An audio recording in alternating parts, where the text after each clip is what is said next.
Lady lads and gentle lads, my name is Smastian. The beats are sick. The game is Brigador. And we are going to be running an OSHA compliance bot into some buildings. So join me, chat. Join me in enforcing proper health and safety measures on the streets of Solo Nobre. Now then, picking up where we left off last week, or not even last week, but just last time we played, so I guess Thursday. Earlier in the week, loadout precursor James, the tank was the Hiseki, and our primary was the Belter, and our secondary was also the Belter. Special-wise, I think we were running active camo, and our operation was the Deads.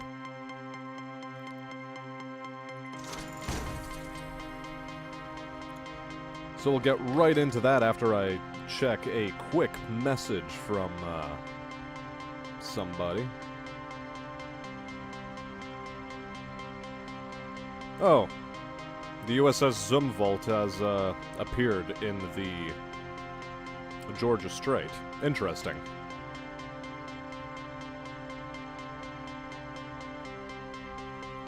Now, for this whole... Whoop.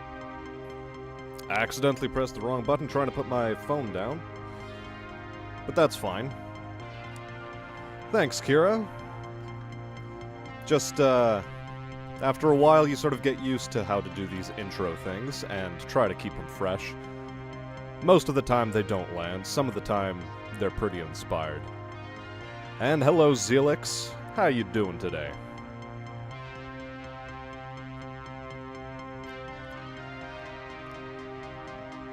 I'm doing pretty fine myself.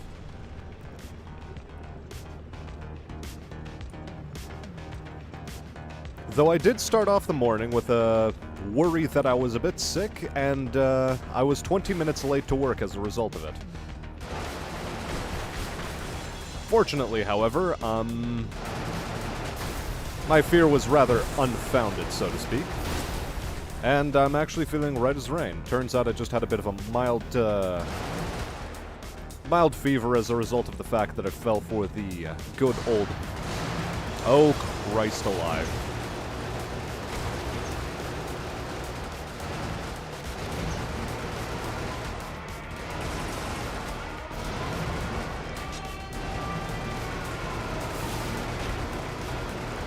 Oh, this is going to be great.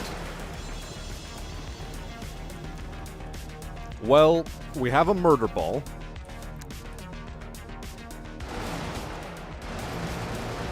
So let's do our best to unfuck ourselves from this situation. We leave the gas station alone. And, yeah, fell for the good old anime trap of go outside in the rain and forget to take a hot bath or something.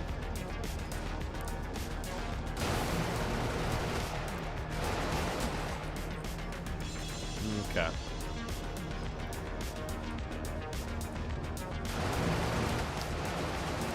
Perfect. That is exactly the thing I wanted to see right now.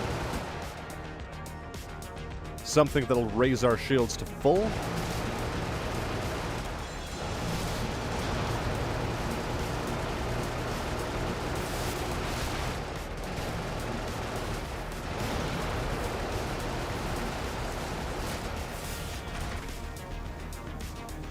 Yeah, we're just going to leave right now.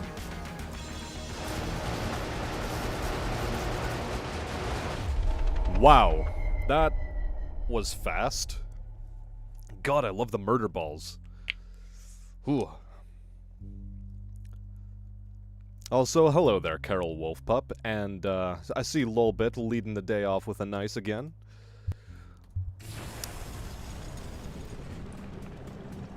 Stream confirmed, not cursed. Ah, crap. I missed my mark.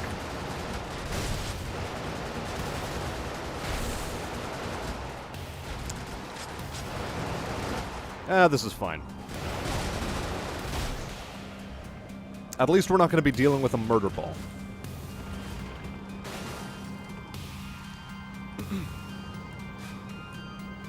Okie dokie.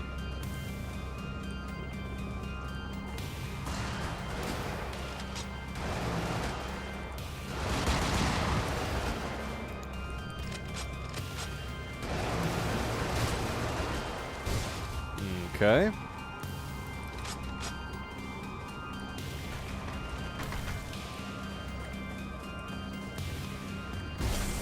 Just doing the casual thing of knocking down all the supports. Support infrastructure, that is. We've got ourselves all of the shields we now need.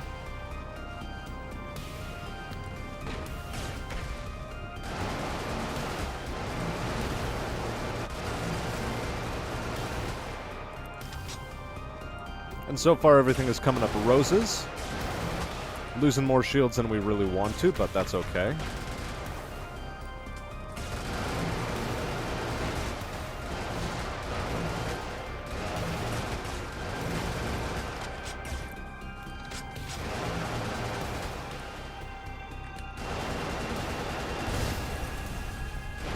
That should attract a little bit of attention.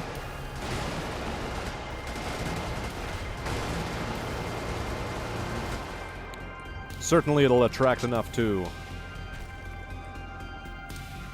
at least make our time of finding all the enemies a bit easier.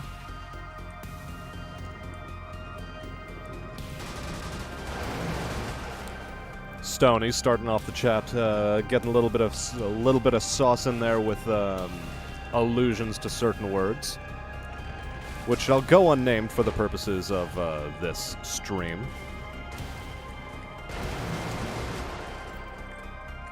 All y'all know what those kind of words are. And all y'all know just how YouTube likes to treat mention of those words. I appreciate the guy who just straight up backed into me. That was cool.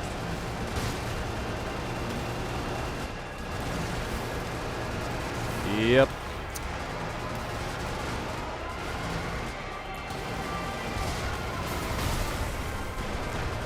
I like the guy who just detonated himself on a gas station. That was cool. More of that, please.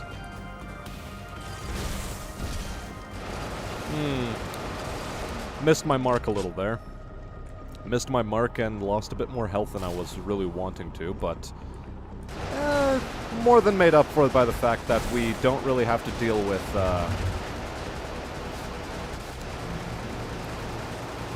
any errant nonsense from... I've sort of lost the plot in what my brain think was. I don't know what I wanted to say anymore.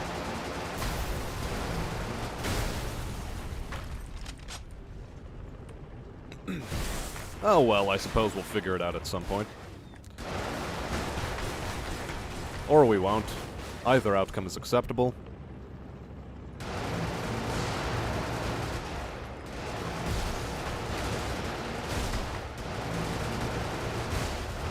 We make a lot of allowances for outcomes in this game.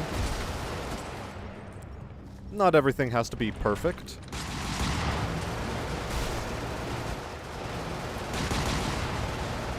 There is some question of how I already took health damage. I thought it was actually in a pretty good position health-wise. Maybe I was wrong.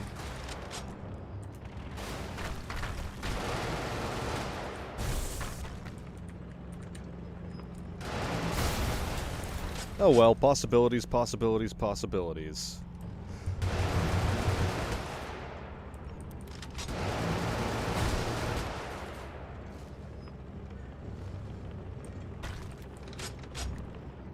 Now then, where was I? Let's take a look at chat.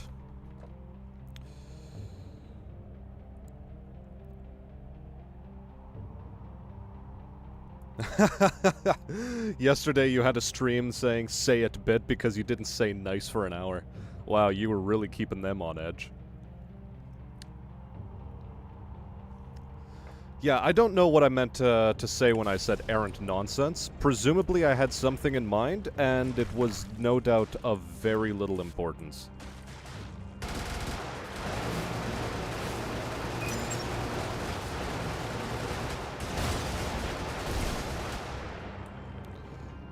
Otherwise, I would have likely remembered what the hell it is I wanted to say and kept the plot.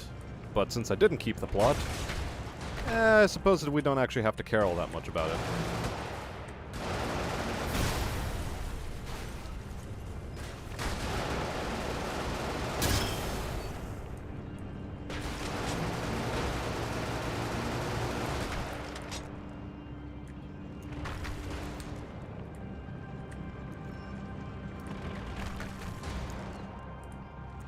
Yeah, so far that's good. We see a lot of OSHA compliance violations here. Most of it was dealt with. Honestly, however, I'm feeling a bit lenient about OSHA compliance today. Primary directive this time around is less I want to deal with OSHA compliance, and more a case of I just want to get this, get the deads complete without dying on final stage. Just so I can say, yes, I completed it.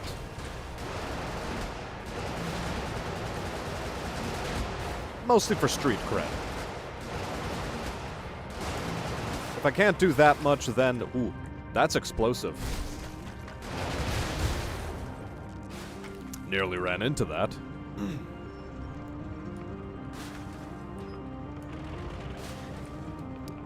But yeah.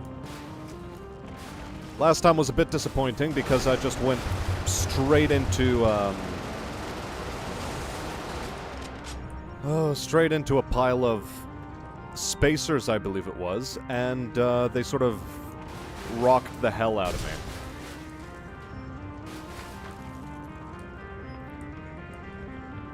Honestly, I should have expected the spacer dog pile, but I didn't, and I got, well, punished for weird murder balling. But that's sort of on brand for the spacers. I mean, they are basically the Protoss.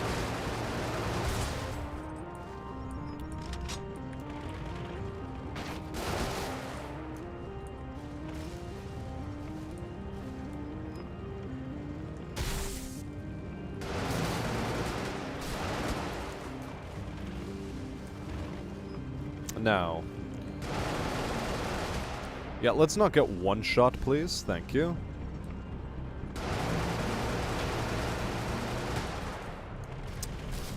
Yeah, we'll deal with that in a moment. We're not particularly worried for shields anymore.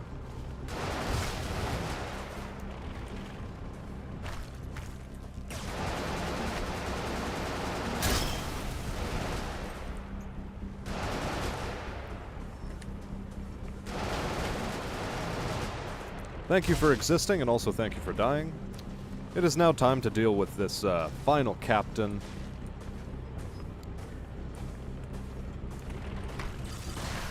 Ah, that was bad.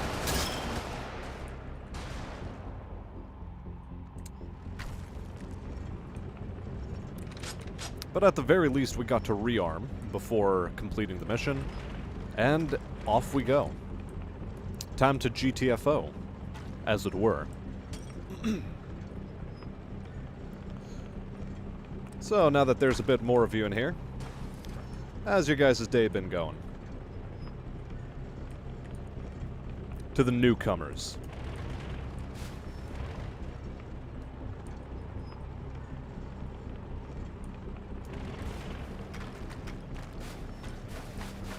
Soviet and nuclear strike. Yeah. I mean, it definitely does have that sort of post-apocalyptic vibe to it. Or would you call it a mid-apocalyptic vibe? Anyway.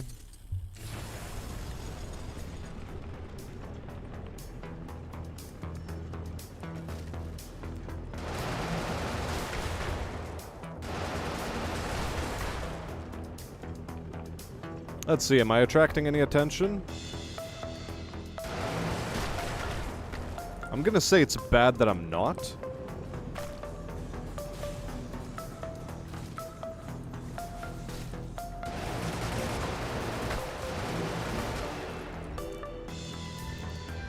And I should have guessed, it's because there's spacers on the map.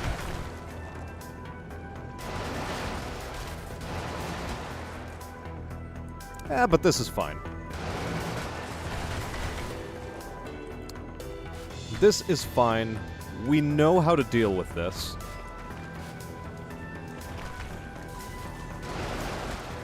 With extreme prejudice is the categorical answer.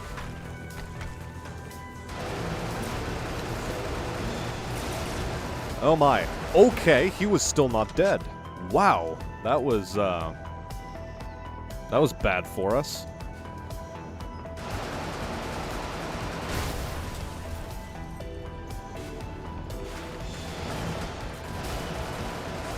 Okay, we are being categorically bad at shooting the things that we need to.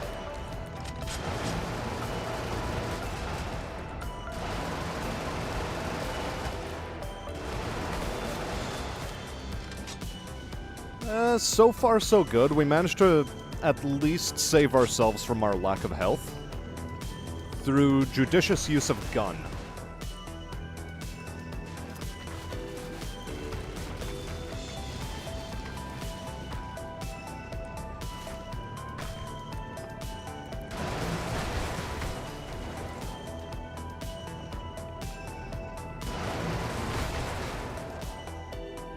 Now, we're doing our best to attract attention, honestly.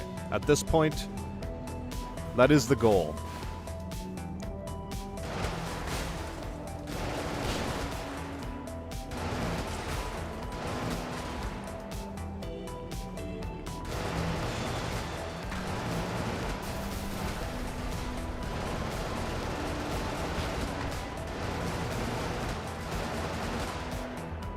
This is still fine.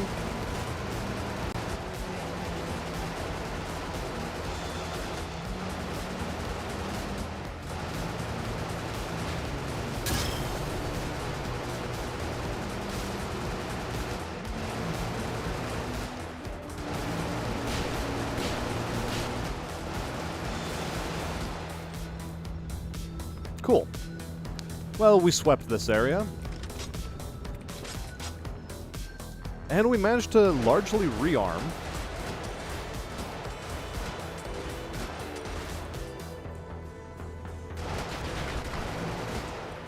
Yeah, we deal with you.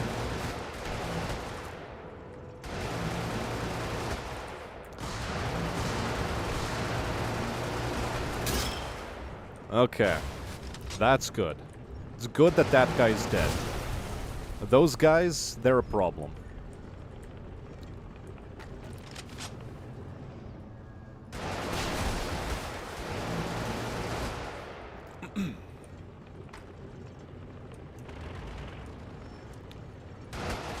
Now, let's finish clearing off these gas stations.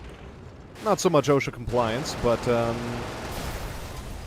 just a dislike for anything explosive that exists on the map. After all, we don't want to run into it later and accidentally kill ourselves. Now. Ah yes, what can't you solve with a gun?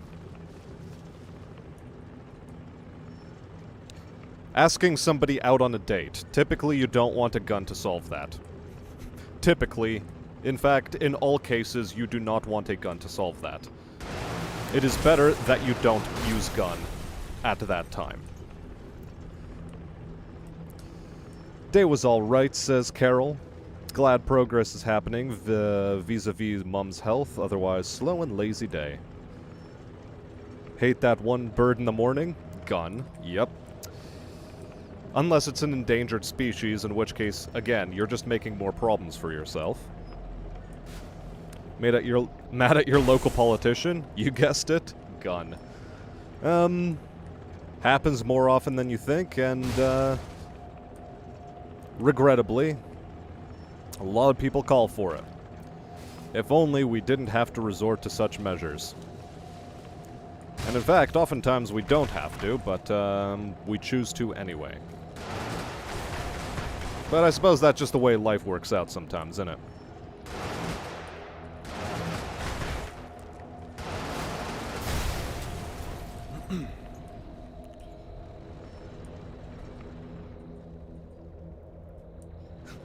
Lolbit, gun is good as Zardaw's decrees, says Carol.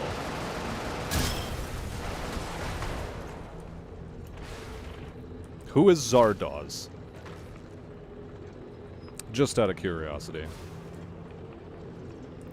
Yeah, no, you're missing the point, lolbit. You're missing the point. At that point, you can't legitimately call it a date anymore. That is what falls under extremely questionable and outright... litigious isn't the word I'm looking for.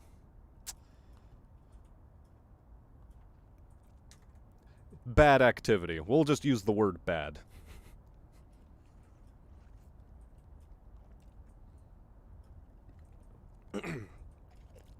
Now,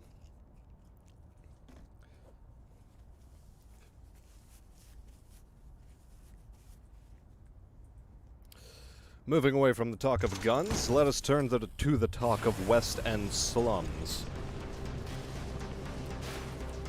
And rather on brand, we are dealing with,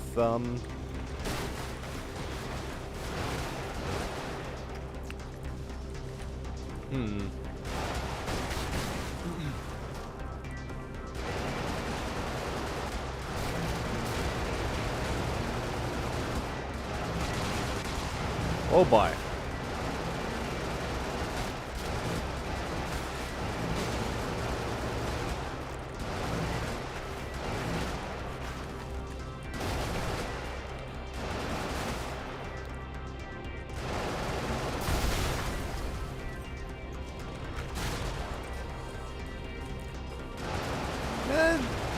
Not exactly going to plan this one, but then again, I did decide to be rather... Oh, hello. Should I say proactive with my attention-seeking in this mission? Yeah, let's use the word proactive. Proactive is a good word. Now, watch this, chat.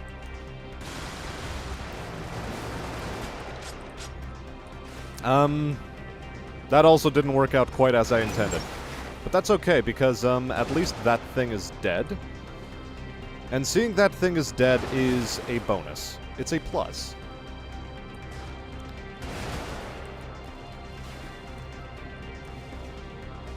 Now then.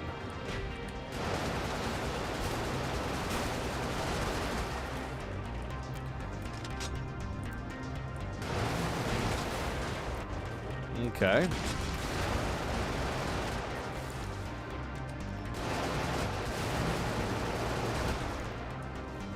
At the very least, we are on max possible health at the moment, so that's good.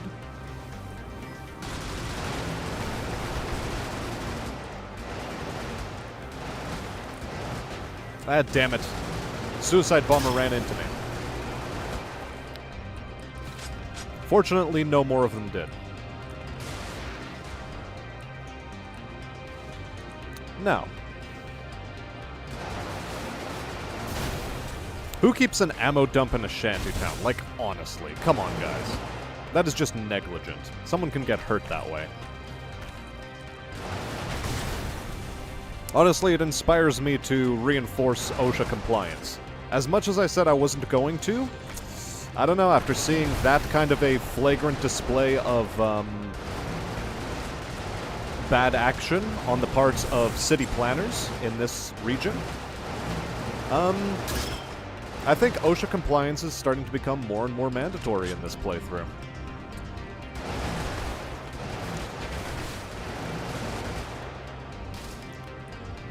But, that said, I think I'm going to let them get off easy with a bit of a warning this time around. I have a lot of work ahead of me today. A lot of sectors we ain't been to yet.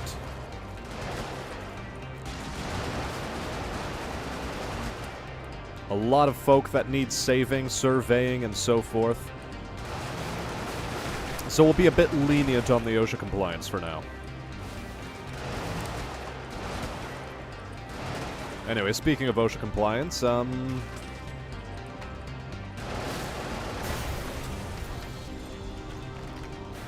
again, I've sort of lost the plot on what I wanted to say. Today's been a bit of a weird day. Bear with me, chat.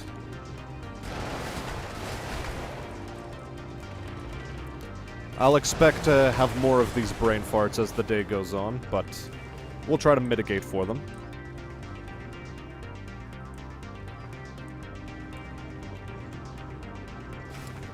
Okay, then you will use a gun to get a philosopher to answer the question, then to see if it's morally right to use the gun. I mean, oftentimes that is the way most moral questions are answered. First, someone puts a gun up to your head, and then you have to suddenly start wondering, I don't know, is it okay for this guy to do this to me? Do I feel comfortable with being put in a coercive situation under these whatever specific auspices or abrogations, I suppose?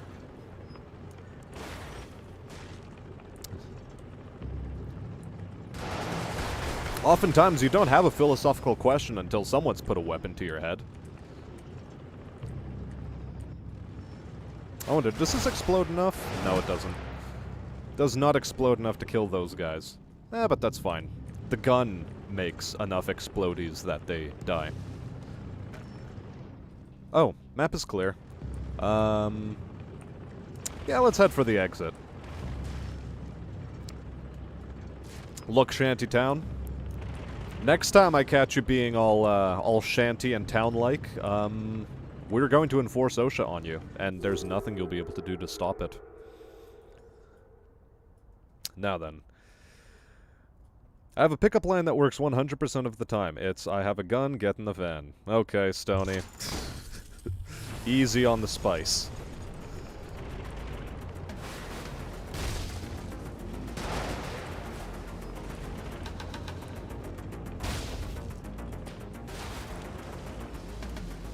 Easy on the spice, chat.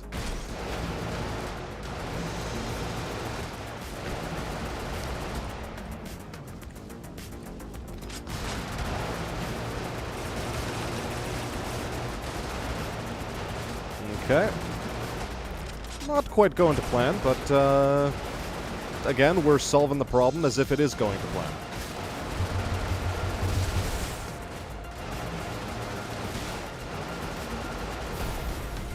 And like I said, and I will reiterate, dating is not a problem that is supposed to have a gun applied to it. It is not bad.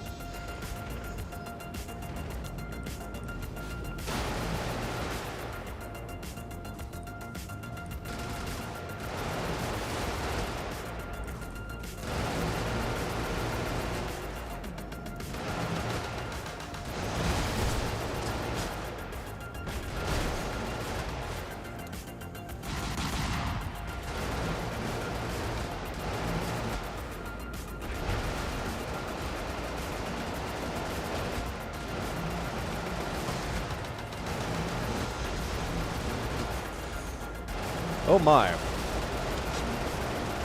We're actually doing pretty poor for health there. I'm getting complacent. This is poor. This is really poor gameplay on my part.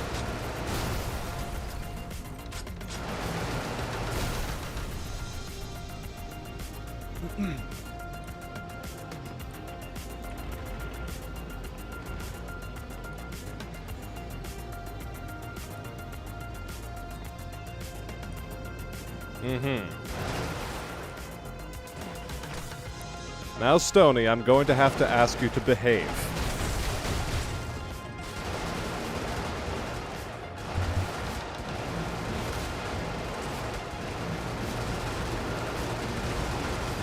Speaking of asking people to behave, these guys flanking me.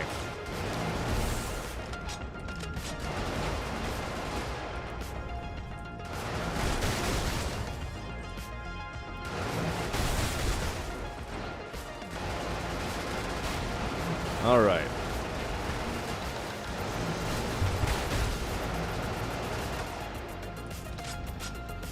Now, where were we?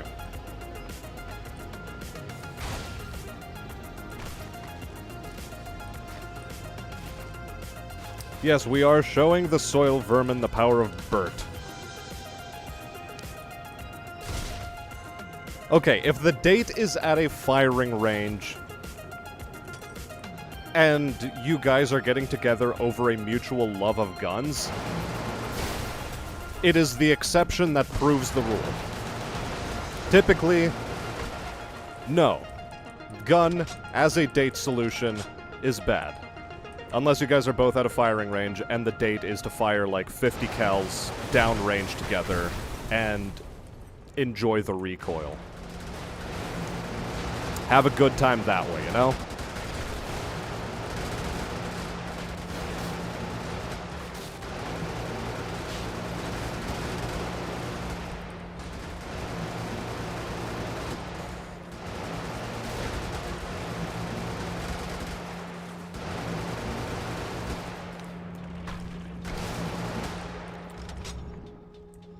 So yeah, exception that proves the rule.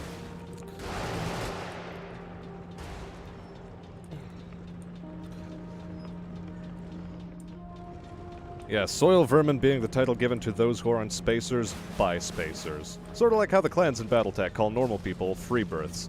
And we call clanners, vatborns. Vatborn scum. And yes, if anyone has a question as to where my loyalties lie in this game, it is definitely on the side of the loyalists.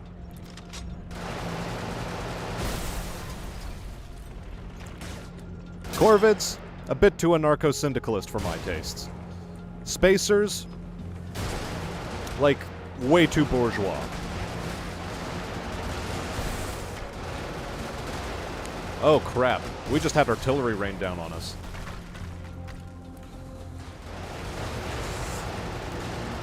Oh, this is gonna be fun. This is gonna be fun. If not our death. Alright, we got ourselves caught in a bad situation, took an artillery shell, and died. Ouch. Yes, I know, first off, it's not so much stream delay as, I have my chat reading in a really awkward position under my monitor. So I can't really glance to the side and just instantly see chat. I have to look down over my pop filter, which occludes my entire keyboard, based off of, like, where I have my microphone positioned, so, yeah. I get it, Stony, you sent those messages 5 minutes ago, but just reiterating, let's behave now. A little bit of spice, sure. 3 in a row, It gets a bit much.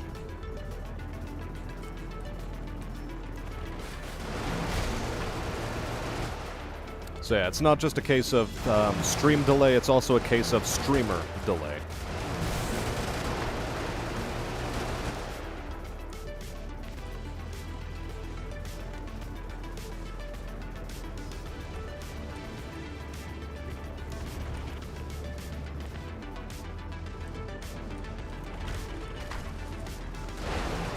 Wow, he dodged out of the way. I'm impressed.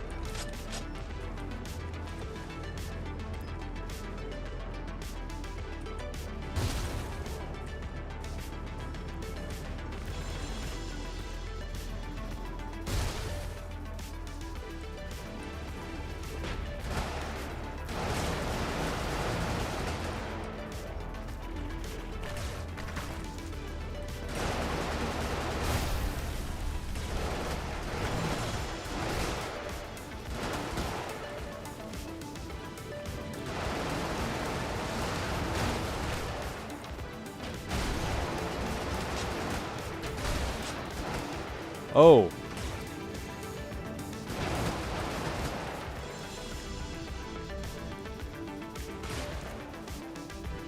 Whew. Yeah, Leviathans frighten me.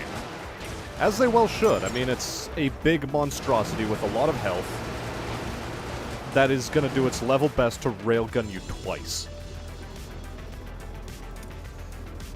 Yes, the Loyalists are the least evil out of the factions, says Voltic Surge. The Corvids are basically just the IRA, and the Spacers are the clans meets the Dark Eldar from Warhammer.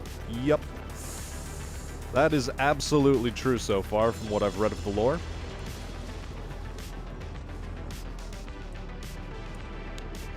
Yes. Unfortunately, I apparently did not use enough gun. And, I guess I sort of have to agree with that assessment. Not enough gun was used.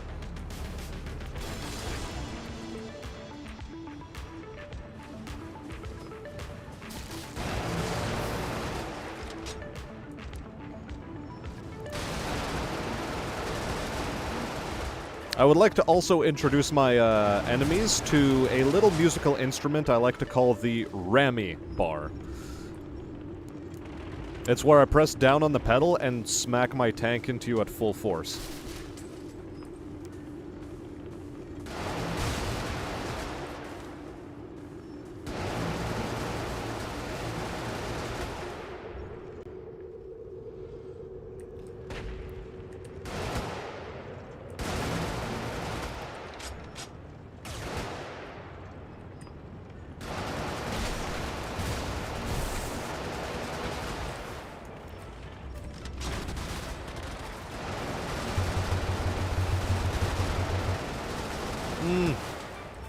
That was a lot of health lost, but we gained it back.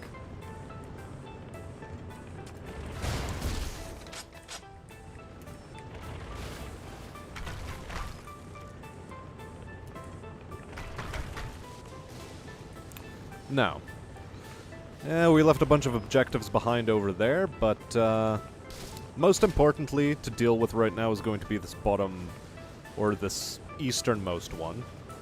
Because if we don't deal with it, it's just going to cause problems for us later.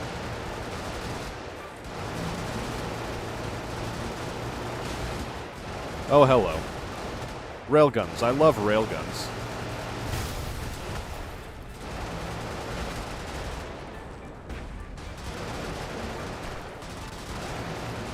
Oh my. We're also being pretty bad at aiming.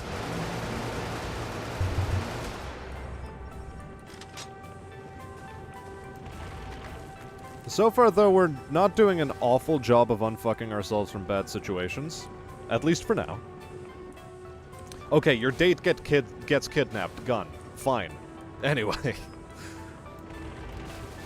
There are exceptions. I'm not saying there aren't, but let's not list all of them in chat.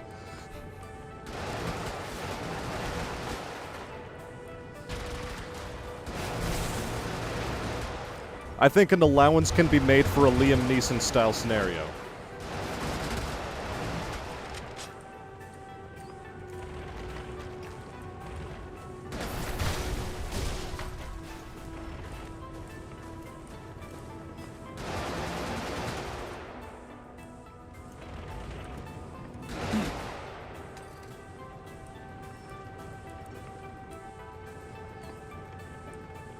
You sweat goblins. Cool design for those trains. Overall, there are just a lot of cool designs in this game. Like, game really well put together. I, for the life of me, cannot figure out why it bombed so hard. On launch, anyway. I think Mandalore did a really great job of signal boosting it post-mortem. Enough, at least, to get people interested in it. But it is beyond me as to why more people didn't like it. It has every trapping you would want out of a modern indie game. Synthwave music? Check. Isometric art style? Yes.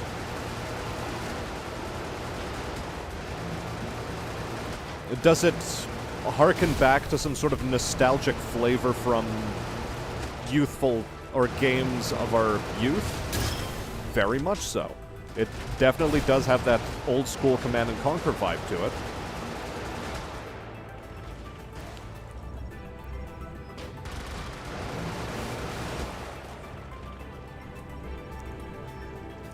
Does it have an exploration of a anarcho-capitalist corporate dystopia? Check. But this game had every reason to succeed. And yet somehow it could not garner attention for the life of it.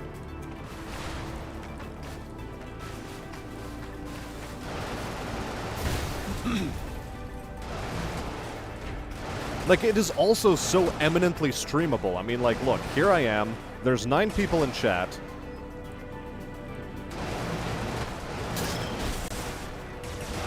For a YouTuber that barely has, like, 600-odd subscribers. Like, people can eat this shit up. Why did it not succeed harder?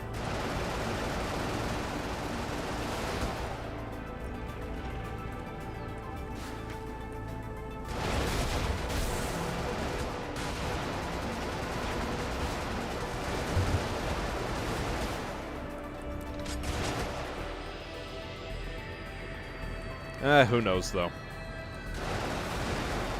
I'm not a business major. All I know how to do is how to sell things to people. Especially the ones I don't know how they work. Video games? How do they work?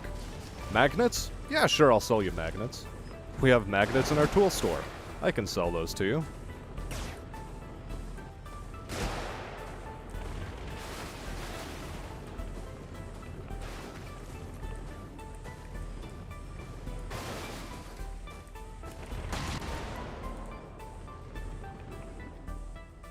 Comm tower. How did I miss a comm tower? Oh well.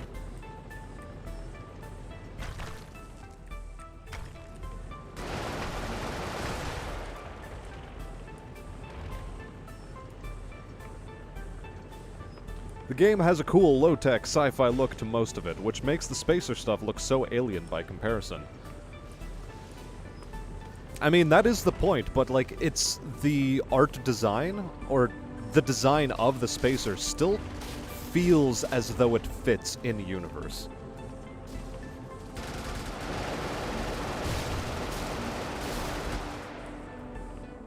Like, none of the factions seem so radically different from one another that they...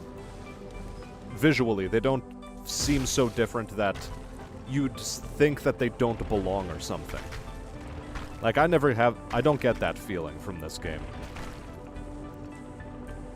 Gameplay-wise, it's not a difficult one to get your mind around the controls. Have you played War Thunder? Have you played World of Tanks? You should know how to play this damn game. It's pretty easy.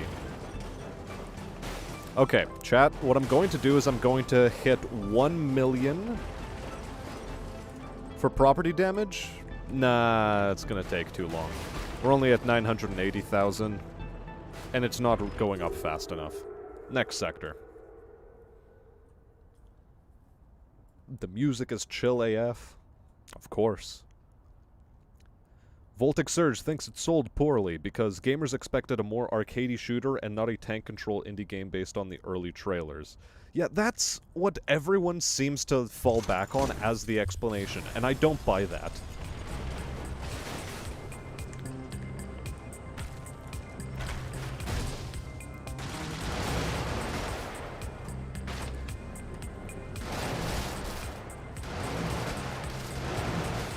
Like, I think it is a failed analysis to say that the reason why the game failed is because of that.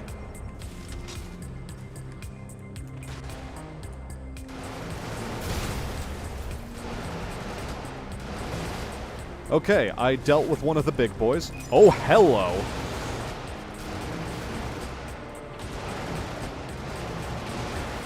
Damn it! I took a motorcycle to the face. Can't have that.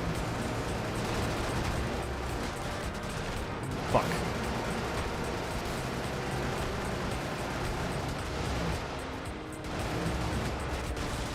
Alright, somehow we are avoiding the Brumagard, but not sufficiently enough. Oh Christ. Oh Christ.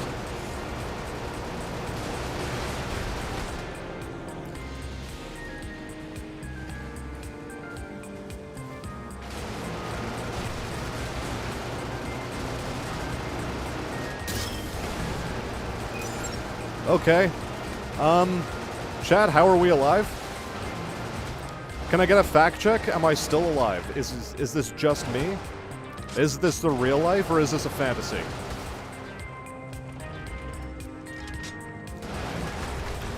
In every on all levels, including physical, I should be dead.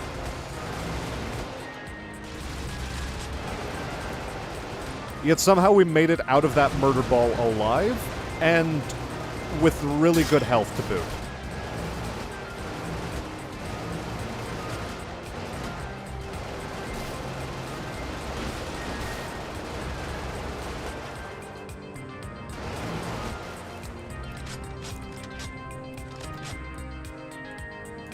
And we even managed to rearm.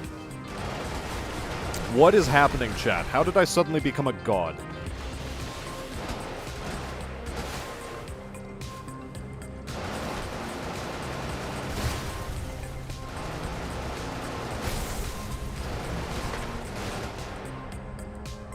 Okay.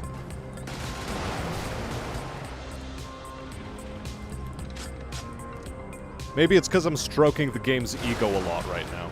Who knows? That's the explanation I'm going with.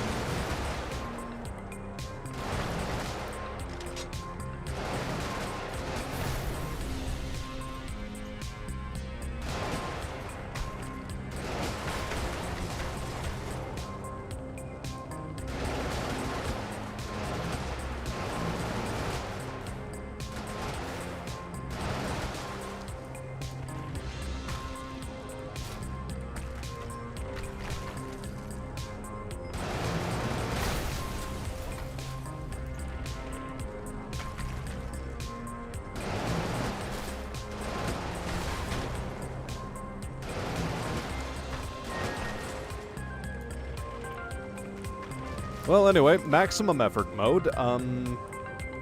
I'll get back to reading chat in just a second, and to finishing my thought on... Or rather, I guess I'll continue with the thought that I believe the advertising for the game somehow conveying to people that it was going to be an arcadey shooter is somehow at fault for...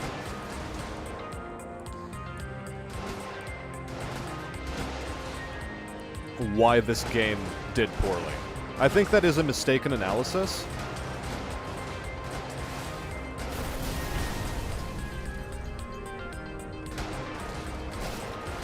And I can't articulate why I feel that is the case. You feel me?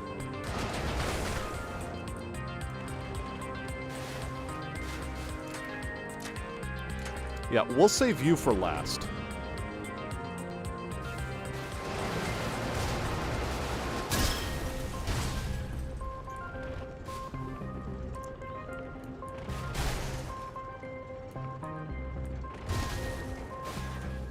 Anything I'm missing? Just the depot.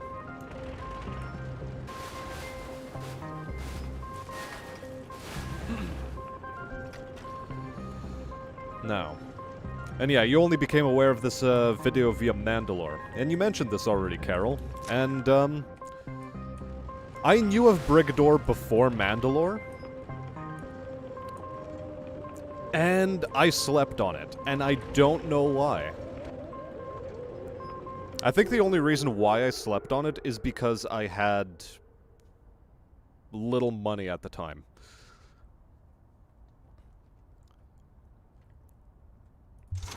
And even after buying it, after the Mandalore vid, when I finally decided, yeah, now's a good time to buy, even after that, I still more or less slept on it.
Alright. Murder ball in the middle. What do you think, Chad? Is it murder ball in the middle of clock, or is it murder ball in the middle of clock?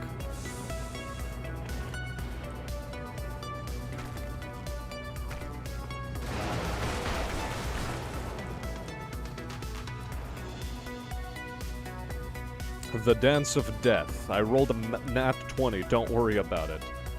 Nat, nit, mat. Yeah. Don't worry. I get it a little bit. I know what you tried to say. That is one bad neighborhood thoroughly mugged for its lunch money. Damn right.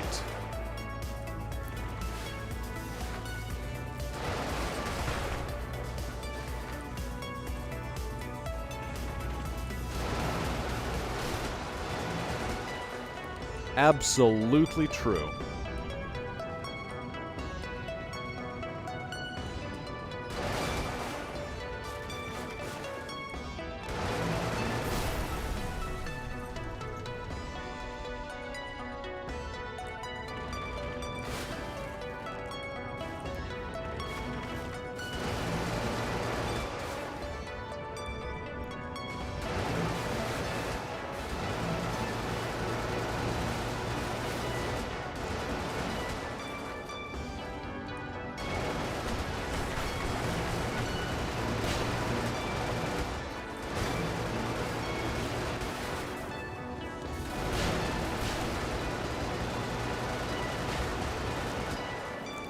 Okay.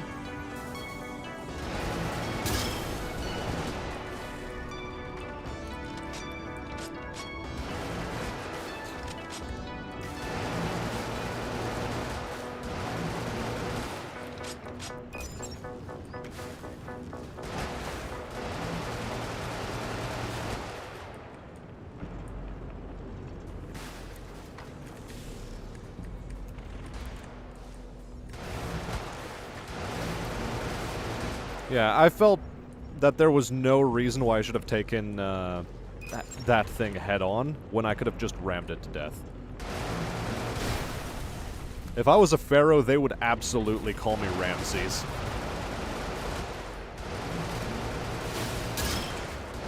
I nearly went backwards into an artillery barrage. But we'll pretend I didn't even try doing that. We'll pretend I was more intelligent than that. Okay, chat? Pretend with me. So repeat after me. I did not just nearly roll backwards into an artillery barrage that I knew was coming. This did not happen. Say it again, chat. One more time.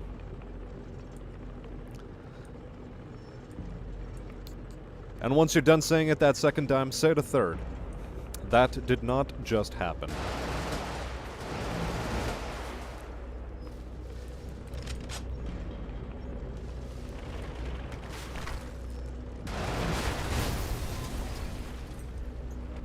God is in his heaven, all is right in the world.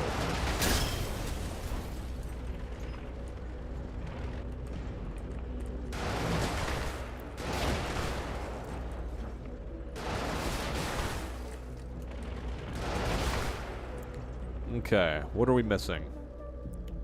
A depot and a comm tower, which are both in that direction. Garrison mostly defeated. Just one guy left on the map somewhere. We'll run into him eventually, or we won't.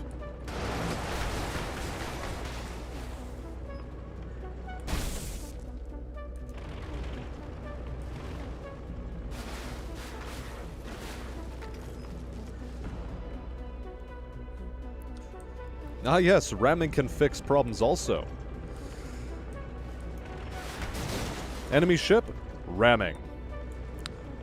Car blocking your way? Ramming.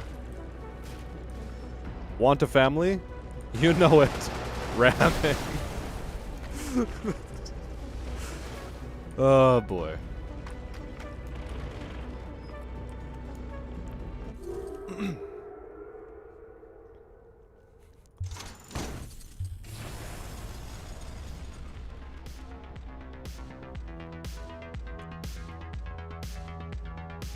Into a nice relationship and keeping it wholesome. I mean, you know, Not every relationship has to start out wholesome. So long as they eventually get there, it's all fine.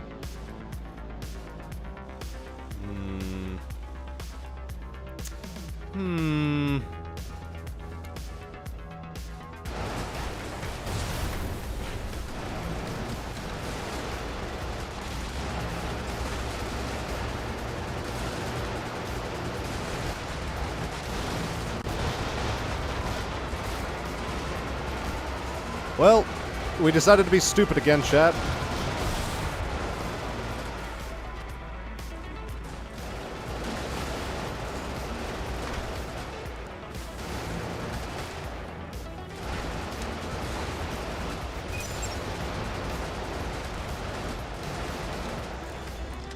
Ooh, I just dodged a suicide bomber. Well done, me. Well done. It's like you planned it or something. Ooh, okay. Yeah, we're getting a bit too much heat in this area. A bit too heated. Zone, too hot. Too hot.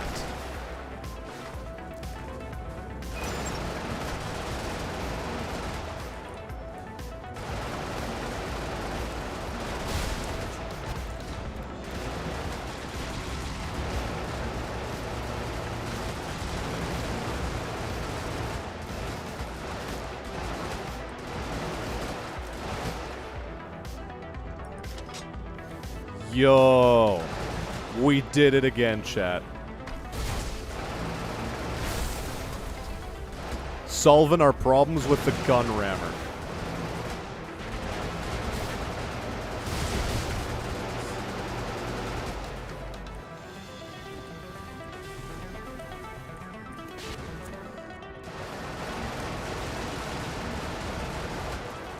Or should I call it the ram gunner? You know, we're gonna call it an English lesson because it's grammar.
Right, so long as we just get right up in their faces and never let go of the triggers, this machine basically plays itself. Cool.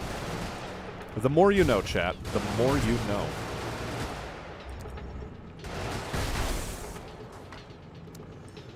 Right, now where were we? Right, we have things to destroy. Lots of things. A non-zero amount of things.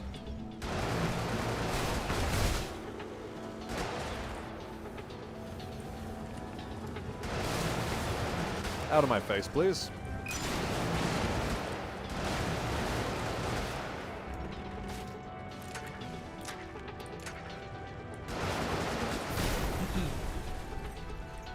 Wait, the substations were over in this direction the entire time? I feel a bit silly. But that's okay.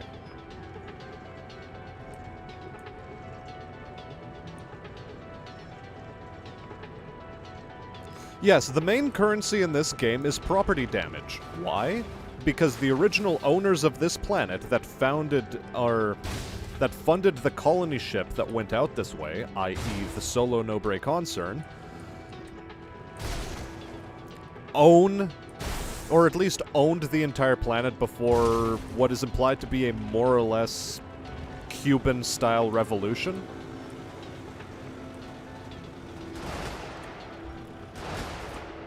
And they want their planet back, and they don't care in what state it is. Property damage? Cool, we pay you a bonus. Destroy the buildings? That's fine. Destroy the citizens? That's A-okay. At the end of the day, all we want is the planet and its resources.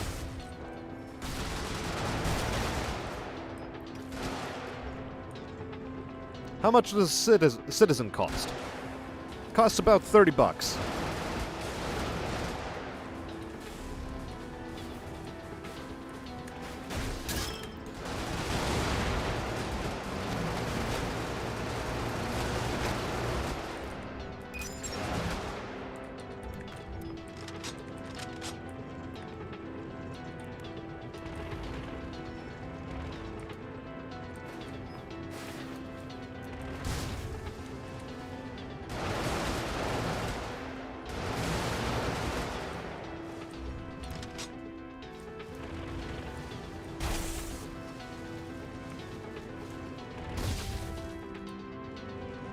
Okay.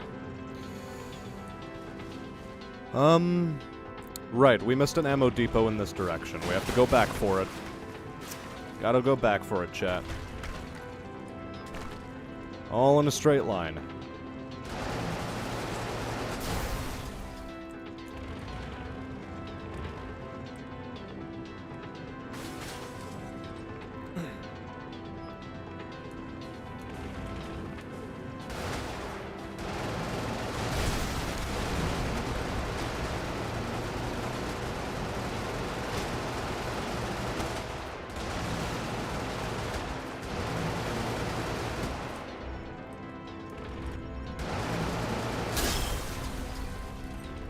Okay.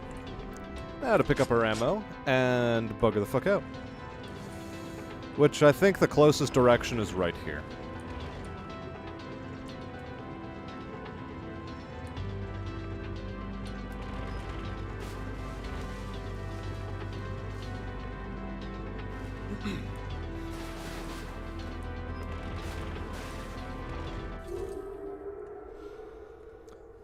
Next up, Waste Outflow Watershed.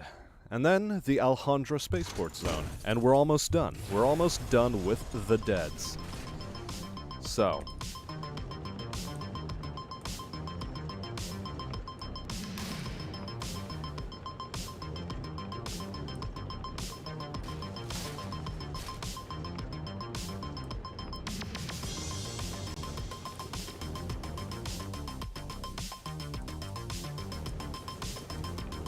I'm worried.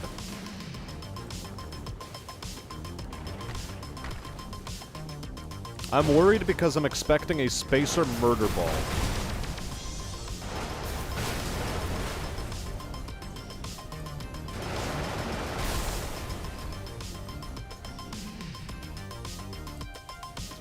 And judging by the way enemies seem to be lined up over there, yep.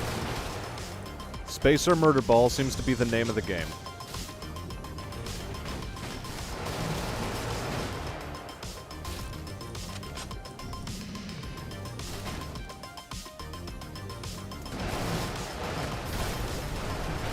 Air probably puts hair on your chest before melting your skin off.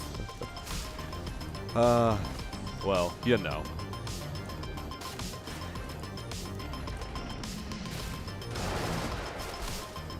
Something, something, from the moment we're born, we're all slowly dying.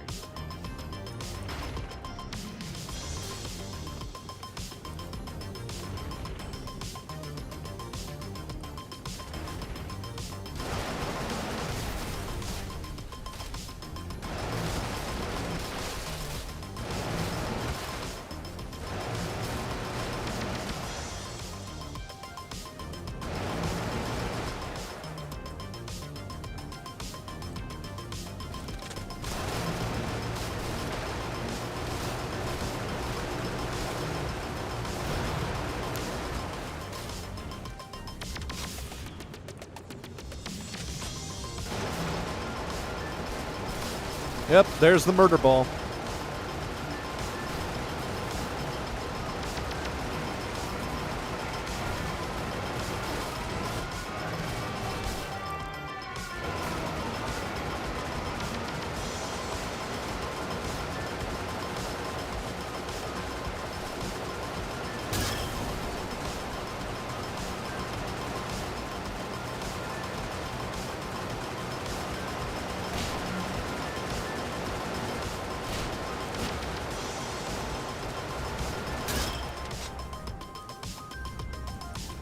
Problem solved. Mostly. Not entirely, but mostly. Oh boy.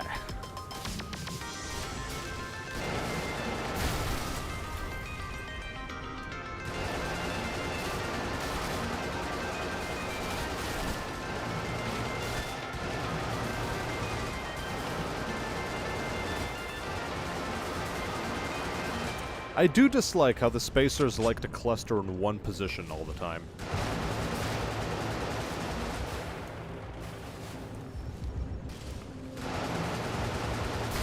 Bit of a design oversight there, I think.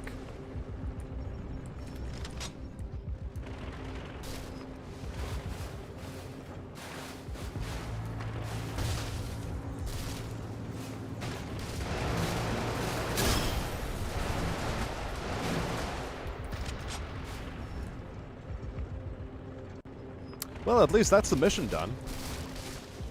One upside to the murder balls is that, well, they're all clustered together as a murder ball.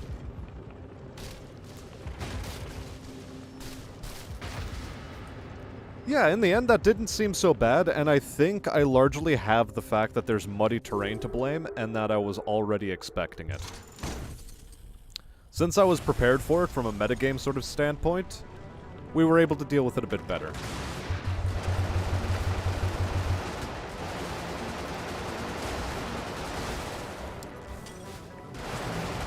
Upside now is that we are facing loyalists, so, we won't have to deal with murder ball issues. Except ones of our own making, of course.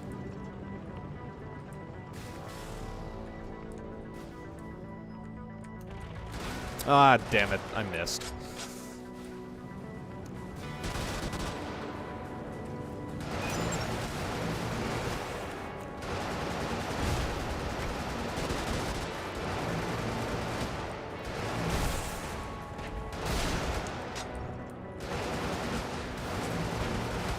Yeah, just watch out for the anti-ship torpedoes and we're all good.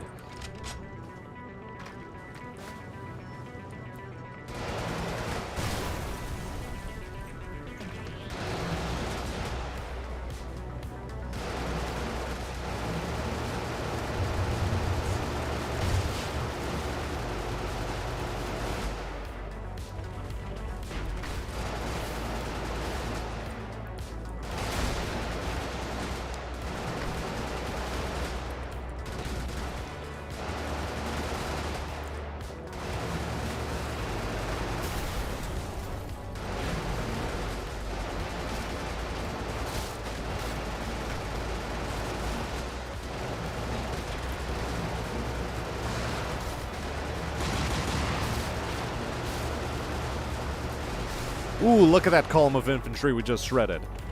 Let's go, come on. We are the A-10 Warthog on the ground.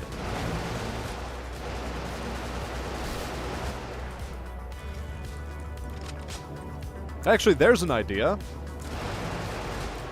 Since the US is struggling so hard to find a ground attack aircraft that can replace the A-10, why not just put 2 GAU-8s on a tank with a lot of armor and have it plow into things? Infantry, eat your heart out. You'll have all the support you'll ever need. It's also a tank, so you can hide behind it when you get really scared.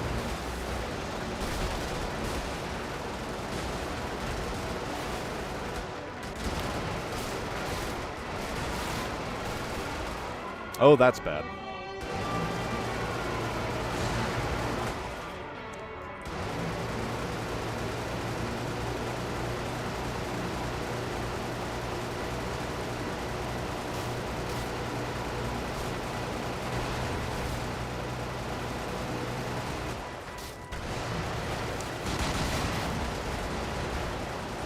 Oh crap, we took a lot more damage than I wanted to. Fuck. Okay.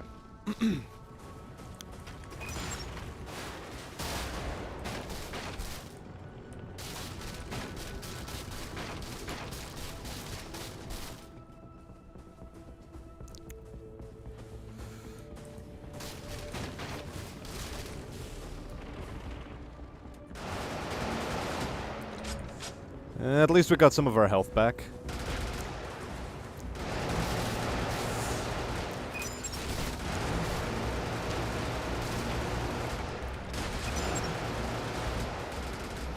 Okay. Health Monkey was destroyed, and we're no longer as scared. We're still a bit scared, but no longer as scared.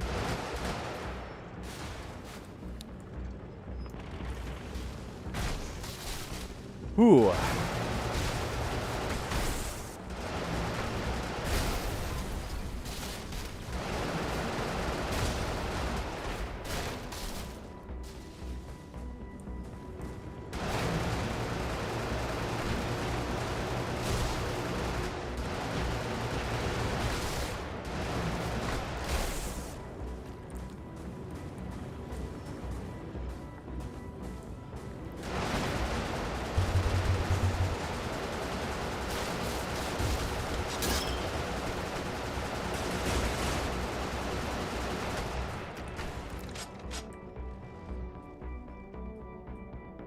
Okay. How's the mission progressing? 106 out of 128 garrison. This is alright.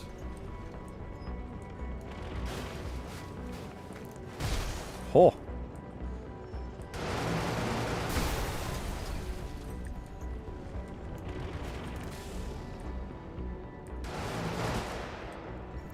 Very good. Judicious use of active camo in the necessary times and places. Now.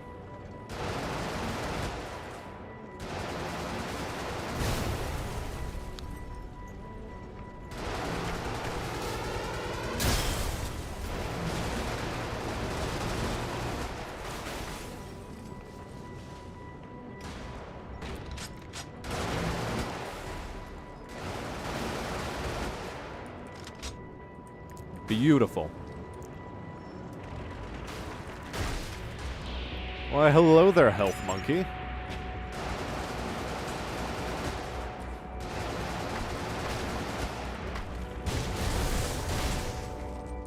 Okay, so that's the city's power grid down. Where's the last depot?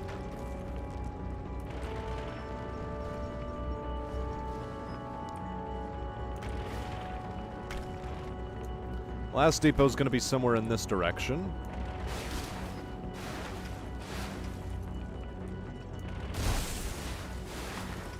There she be. There she be.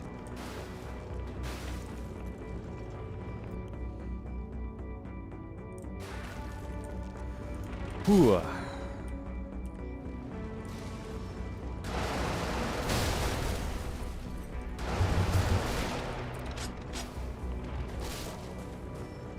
I mean, it's our God-given duty to destroy the things when they show up in front of our face. Like, we can't not kill things. But, yeah, that's this set of missions completed. We did it, chat. Double stack. What achievement is that? Complete a freelance operation with 2 of the same weapon equipped. Somehow the game had a feeling we would equip 2 20mm chain guns. It's almost like the game intended it.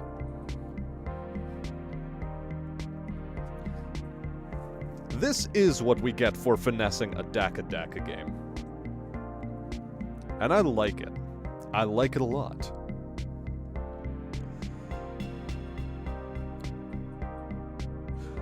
The idea is to commit grand arson so that it is an easier city to retake. Effectively, after Great Leader liberated Solo Nobre from the Solo Nobre concern, what ended up happening is he built a lot of orbital guns to keep enemy shipping away from the planet. So your main objective is really destroy the orbital guns in each sector. Additionally, destroy the ammo dump so that nobody else can rearm once an invasion force sets down. And, Destroy the power grid, destroy communications, you know, like the typical things you're supposed to do just before you invade Afghanistan. I mean, Baghdad. Look, these things have happened before in the real world, okay? You can draw the parallels. You're essentially the F-117 that is being dropped over Baghdad in the Gulf War.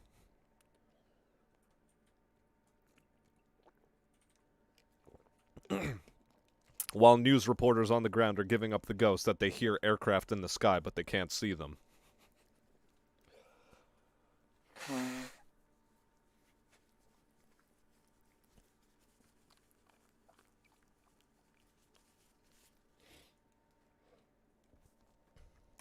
Now then.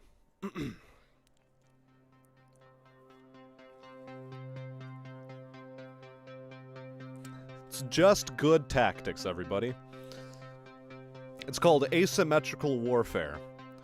Or as we like to call it, tactical fuckery.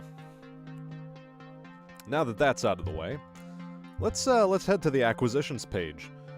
I mean, there's so many pilots to choose from, but the guy that gives us the max payment multiplier is probably the best one.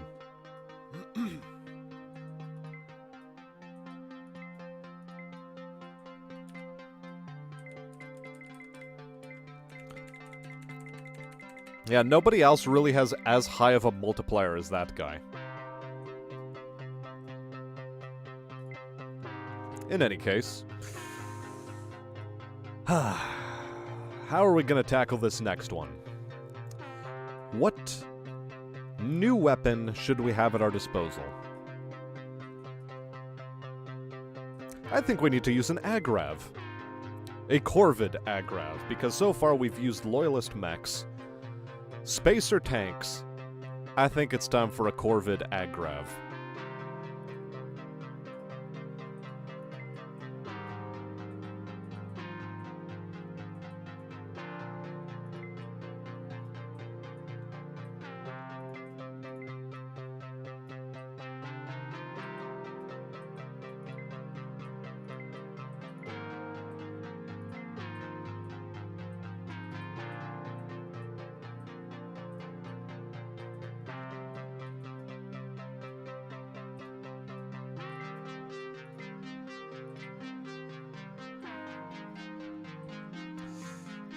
But yeah, as much as I want to go with the party van, which I am going to purchase, by the way, just for the hell of it, the memes.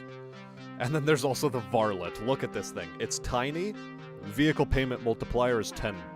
Straight 10. Now, a little bit of lore reading.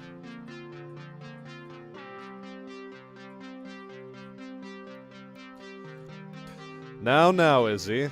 The Force wasn't meant to be split quite that hard.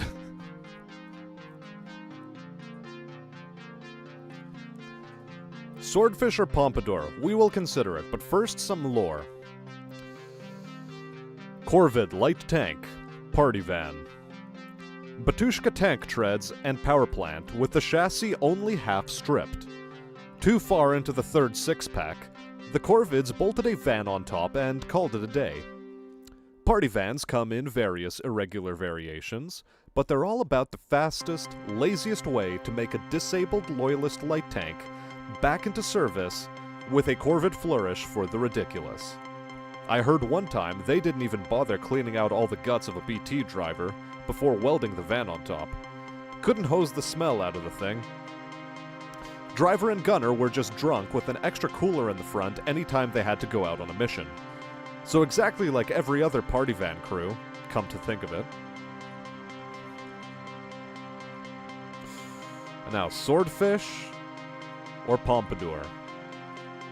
I gotta say Swordfish. I really like this thing, and I'm going to call it the Barracuda because I like my name better. Corvid Antigrav. Swordfish. Corvid engineering and pragmatism at its quote-unquote finest. With decommissioned aircraft being a dime a dozen these days, they've taken the old fuselage and stripped it down to fit an anti-grav drive, and all the trappings of modern mechanized units with it. Most of the propulsion is dedicated to front and rear mobility, with only a cursory effort to allow for strafing. Though it lacks the full agility of a true scout agrav, it makes up for it by being damn near impossible to hit when pointed at the enemy. Swordfish pilots are fond of leading the action by charging in and out of combat, turning around only when safely out of range. If jousting is your preferred fighting method, this is your ride. Hello, WNH1. It's about time you joined us, and you joined just as we were doing a little bit of light lore reading. We'll get down to the heavy lore later on. And by that I mean heavy lore.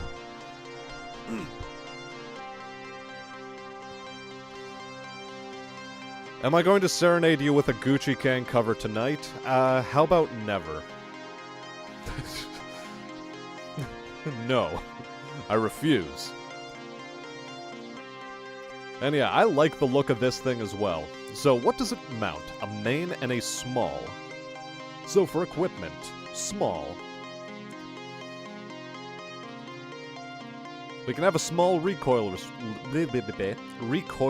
rifle.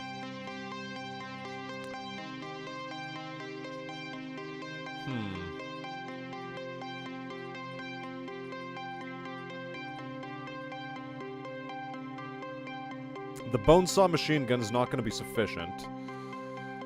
The lockdown is, has high shield damage. Really poor hull damage, though. Do we mount a mortar, chat? I'm going to mount a mortar.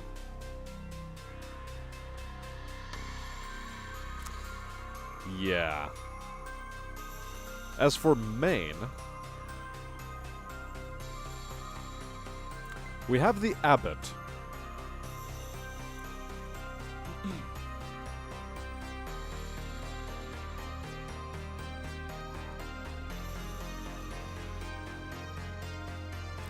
And, not to toot my own horn or anything, but I think I do have a pretty good singing voice. Though I do lack some sustain just because I'm pretty out of practice recently.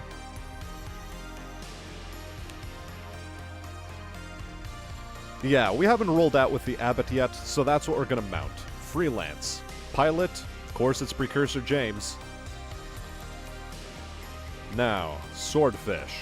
Primary. Abbot. Secondary. Faker.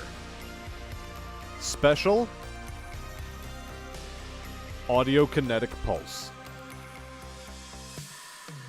Or should it be EMP Grenade?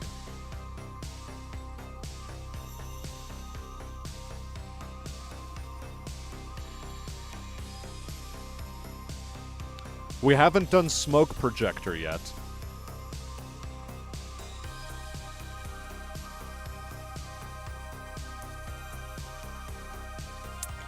I'm not sure I want to unleash Smoke Projector hell upon myself.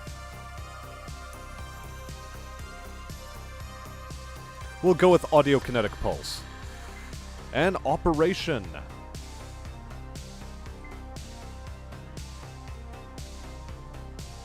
Let's do Solo Nobre. 18 districts in a swordfish. Ba-bam. We have very little ammunition.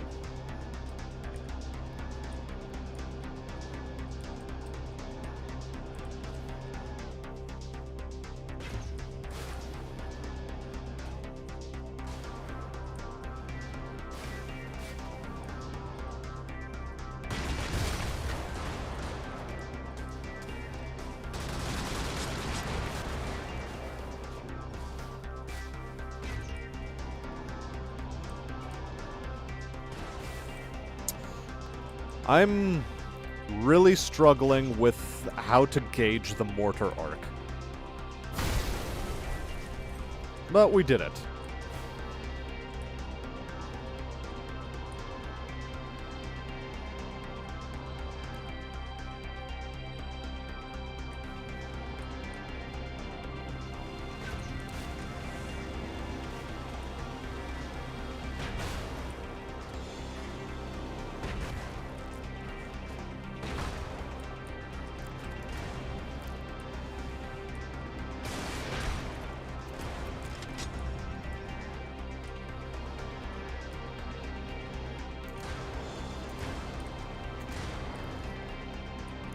Okay, we will do our best to crush the heathens.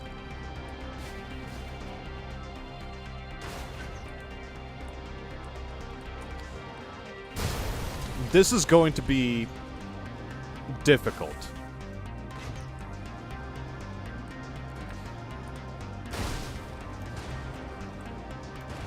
I have made my life hell.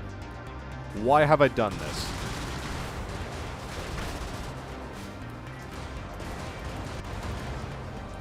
Okay.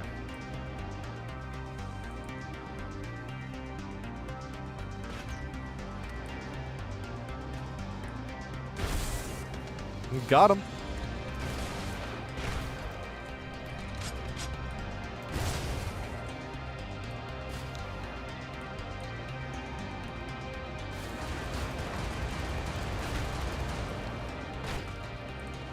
Oh.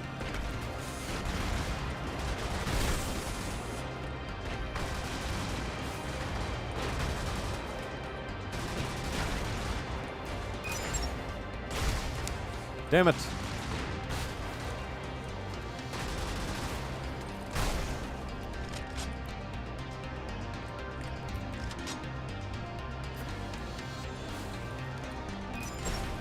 Audio kinetic pulse. Let's not forget that that's an option we have available to us. We will profit greatly from knowing that we have audio kinetic pulse available.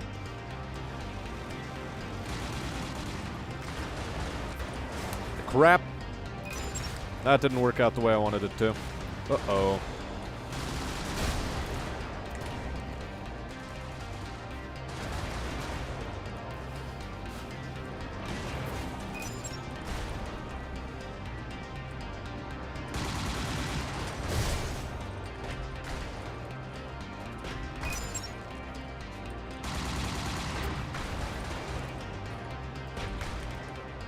All right. Beautiful. Cool. I'm figuring out how to do this. The mortar is bad. I hate it. A lot.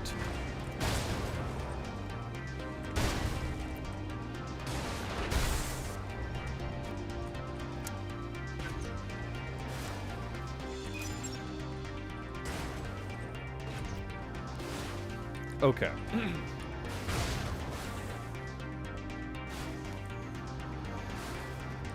Okay, let's read chat because I've neglected it for a little bit. Now, Banshee's a pretty good Bert. I assume so, sure. Thick pipes made of brass, let that thrussy sing for chat smash. What the? Really now? Really, WNH1? We are just adding ussy onto every single, as a suffix onto every possible bodily organ? Is this the way it's just going to be for you now, WNH1? EMP makes sense because it allows escape time since you're a Lancer. What's camouflage like? Major Kusanagi-style visual camouflage. What's Kusanagi? The mortar is quote-unquote special. Ghost in the Shell, Major Kusanagi. Never seen it. Is it good? Yes, WNH1. You should at least watch the Mamoru Oshii version. Don't really watch the American one. It's sort of crap. Ghost in the Shell is pretty good. The anime and manga don't know about the new movie. The anime and manga, yeah, like... The Ghost in the Shell franchise is weird, because they are all basically... Any iteration of it is independent from the rest of them canonically. You can't really put them into the same canon.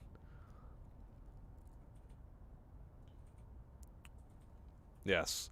Another thing that WNH1 should likely see is the Predator films. Possibly. Maybe, even.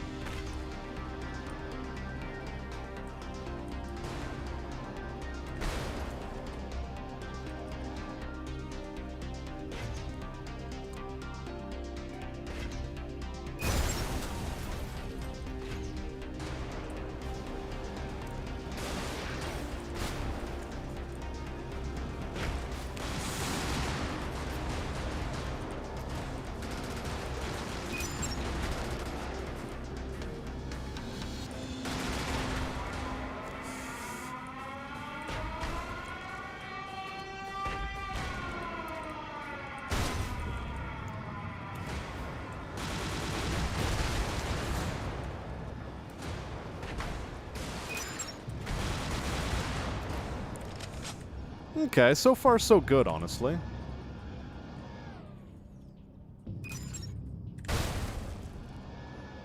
Using an entire audiokinetic pulse on that poor man. Savage.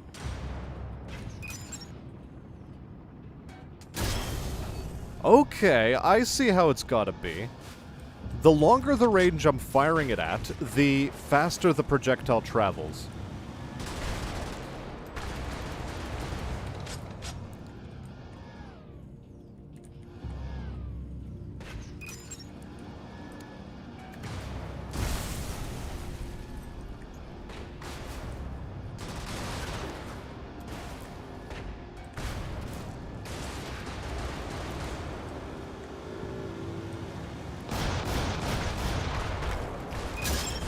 Ouch. Not so bad. Alright. Yeah, we're not doing terribly with this. It's actually going pretty decent. Will it land? Yes, it lands.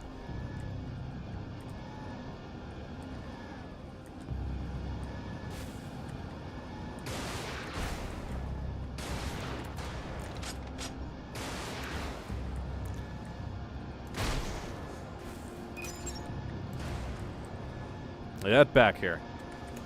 There we go. Attaboy. Now, where were we?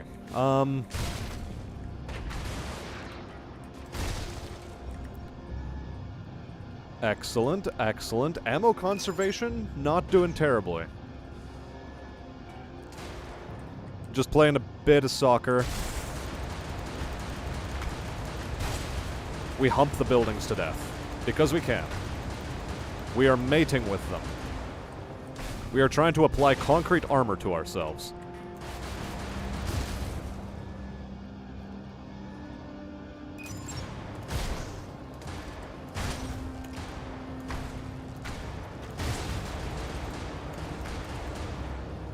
Now, where's our next objective? It is down this way. We can just use audiokinetic pulse for free from time to time. In fact, we can just use it on this. We don't really need to use our mortar.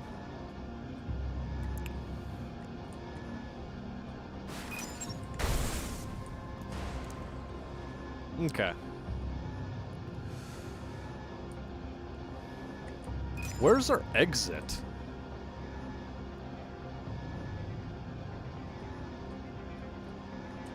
Sometimes I really wish there was like a map button.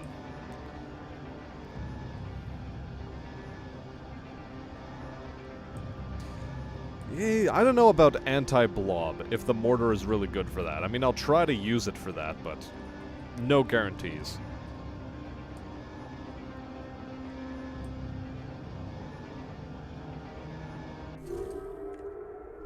And yeah, the cannon, pretty decent.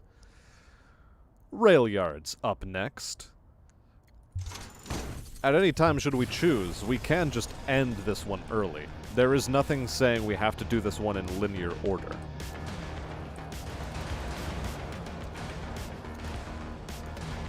We're ruining people's fields, this is fine. We're ruining people. People are also getting ruined.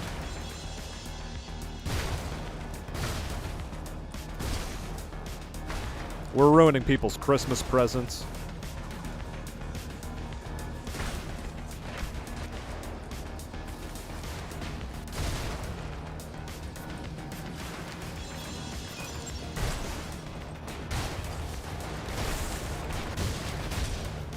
Yeah. Okay, we're gonna have trouble with spacers, I can tell.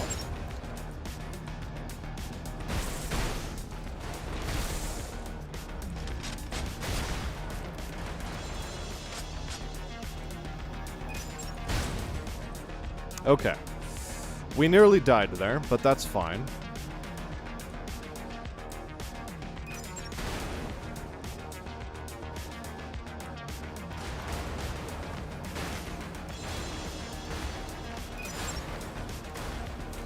And now we're finally getting down to the real, dealing with OSHA violations nonsense.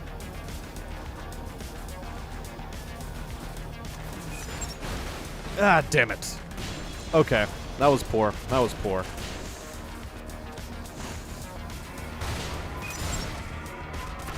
Yeah, we're just dead. Okay.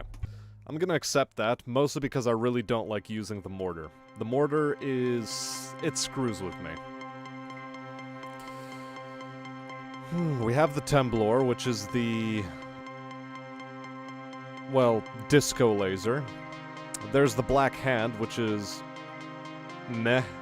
And then we have the Donkey.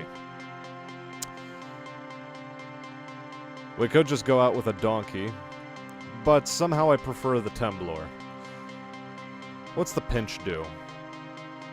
Rocket! You know, let's actually try out a rocket. The Pinch. Rocket, 100mm chaff. I believe this to be one of the finest weapons a colonial military has ever produced. Unfortunately, it lacks the glamour of a Zeus or König, and as such, has never seen battalion-level production runs. Yes, the rockets are shockingly expensive for their size, and yes, there is a high incidence of misfires due to gunnery crews not maintaining proper engagement distance. But a force properly equipped with pinch rockets could level the playing field when fighting against spacers.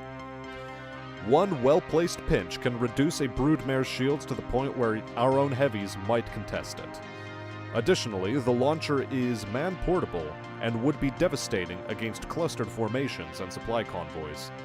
Spacer metallurgy may surpass our own, but they must deal with mass constraints far more severe, and as such, our armor strengths are roughly equivalent.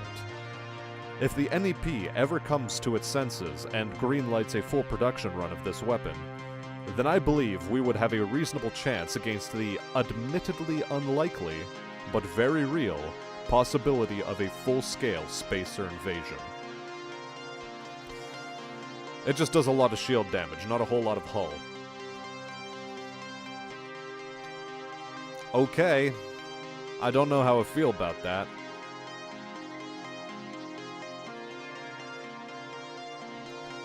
And we'll also pick up the Carlos, just in case. Recoilless rifle, 84mm Sabo, Carlos. The Carlos is the bread and butter of any infantry or power suit division. A rear shot from a Carlos hits almost as hard as an Abbott, provided you can catch a mech with its shields down. It's what keeps infantry and power suits relevant in combat with much heavier mechanized units. Just as the crack of hard shields breaking can be heard, a volley of Carlos rounds will be sailing towards the exposed vehicle. Alright. Now, I want to load the pinch. I think the pinch is going to be what we want.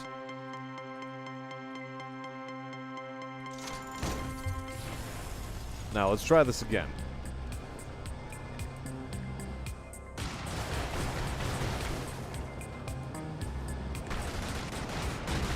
Oh, hello.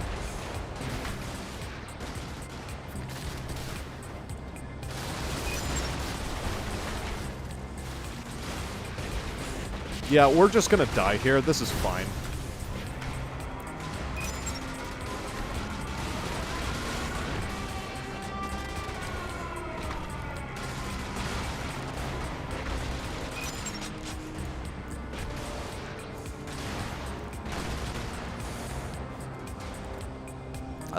Never mind, we're not gonna die here, somehow.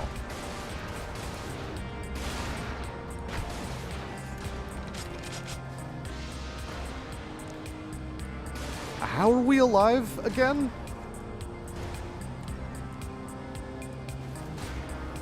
You know, whatever. We'll take it as Providence.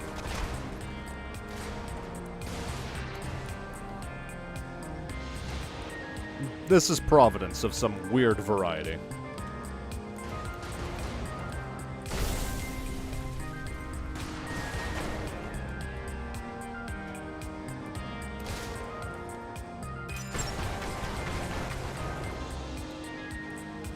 Okay.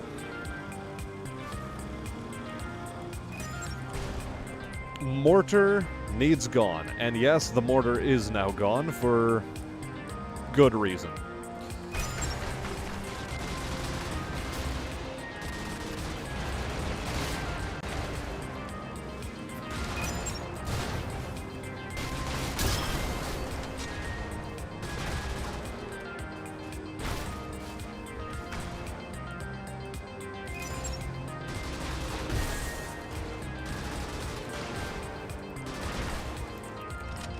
Yeah, okay. I probably should have reloaded there, but whatever.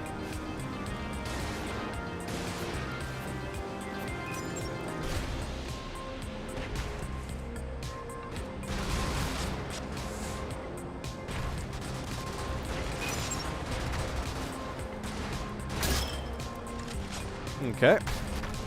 Getting rid of the small fries.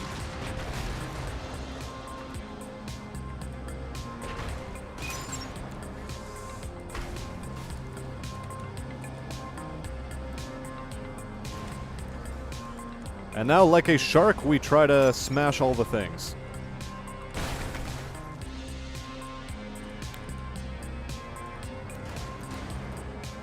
We just gotta smash it all.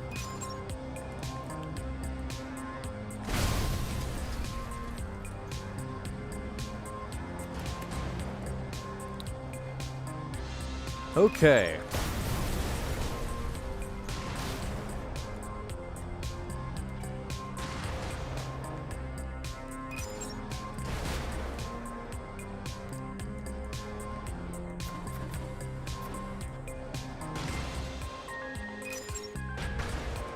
Interesting.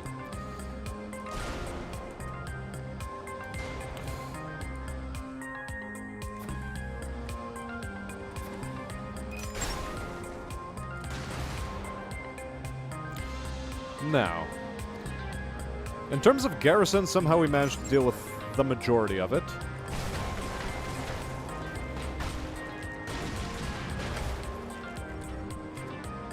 Somehow. I mean, we'll take it.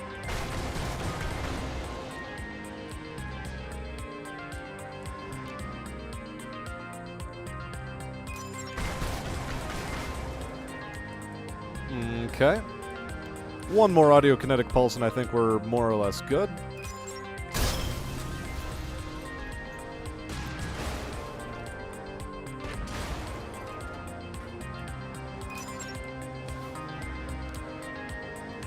And now we just have the matter of the substations to deal with.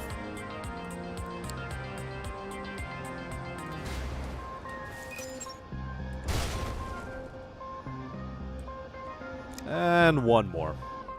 Just so I don't have to waste ammo on it. Perfect. Yo, you think your car speakers are great? Watch this.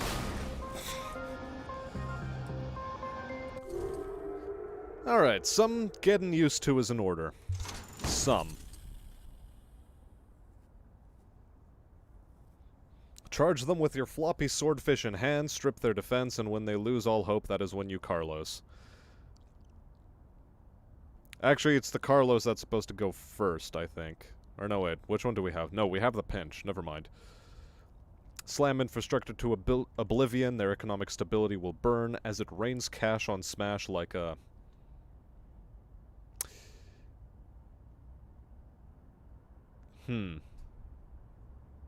I don't know where you were going with that rhyme, I honestly don't.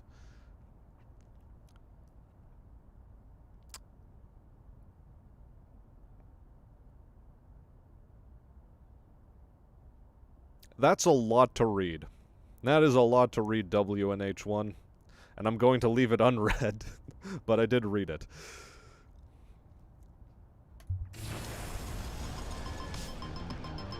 Now then. Stage.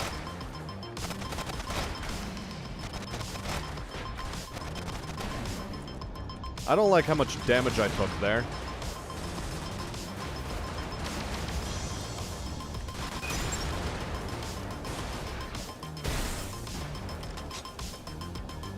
Somehow we're okay.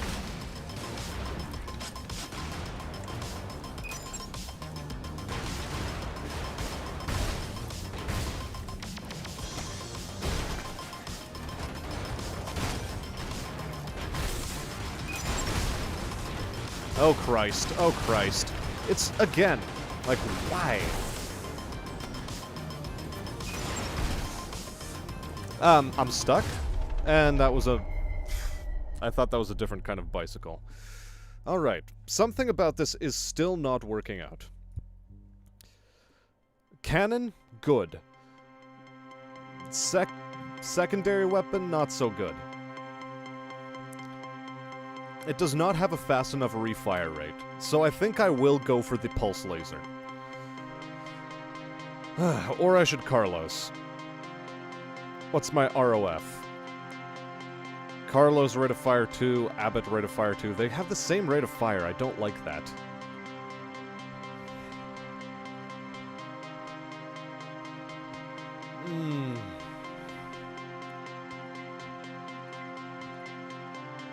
Yeah, the pinch has 2 lower refire rate.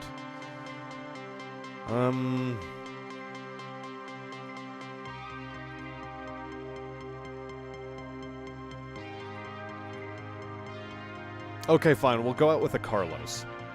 We will go out with a Carlos.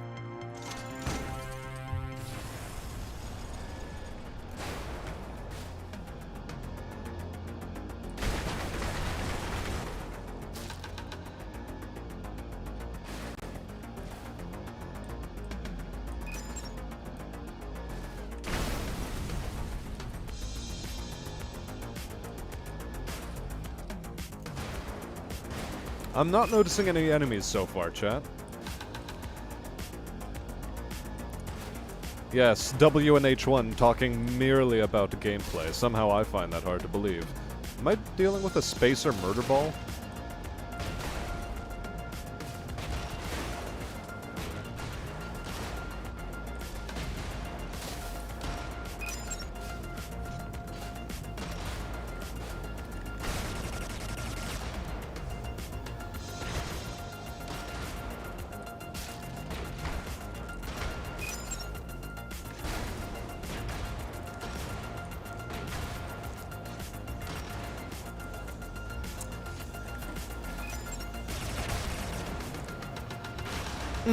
Okay.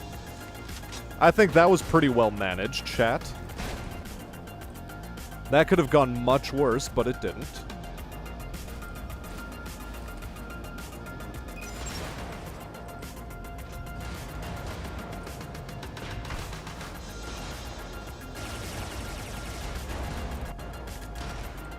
Okay.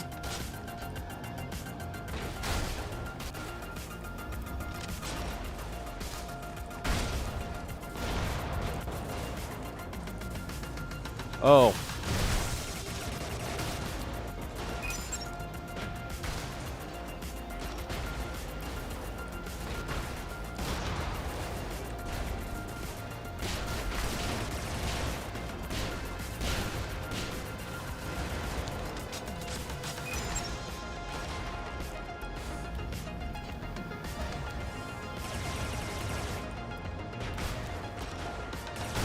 Okay. At least we haven't taken any health damage, and that's a good thing.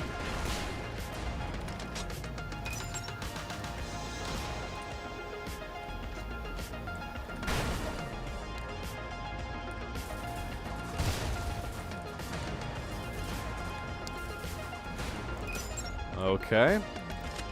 So far, so good.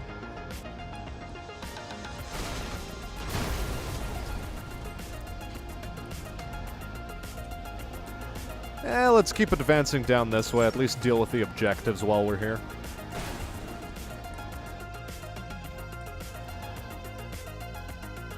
We'll wait for our audio kinetic pulse, I don't care.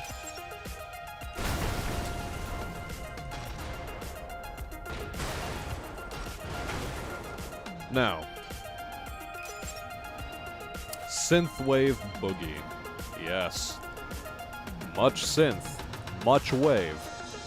Very boogie. I was a bit too far away for that. As punishment, we'll have to wait for it to recharge. Good.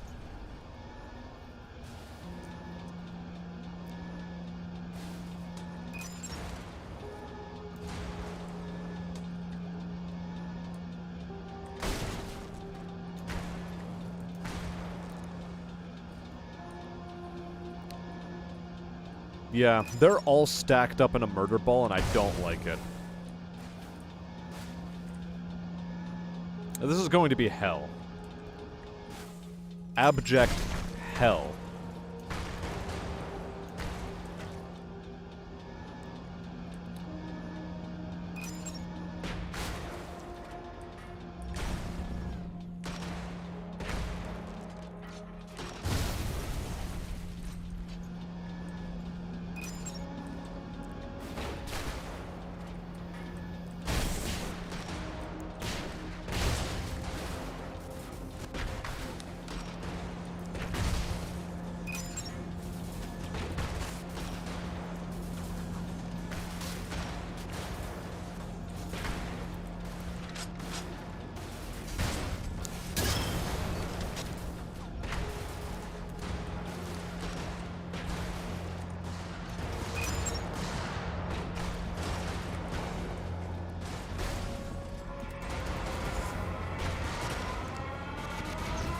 Okay.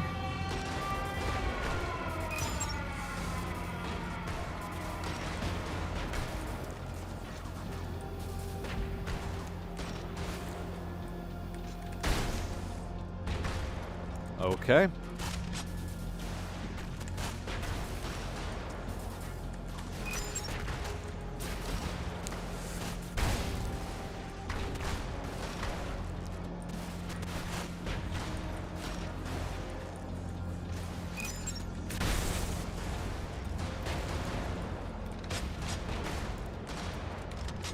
Gotcha. Boom. Okay. There is still more of them.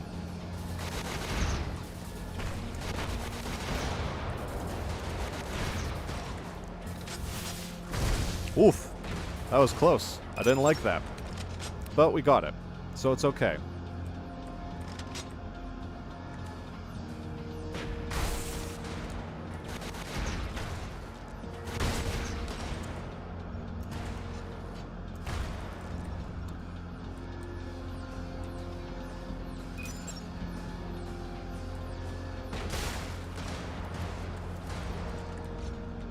Okay, there's... How did you get all the way down here?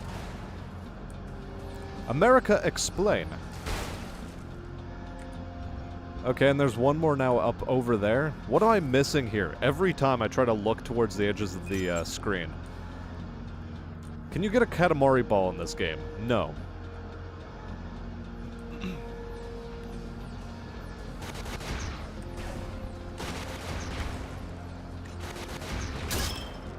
Besides, you're more of a Katamari bomb.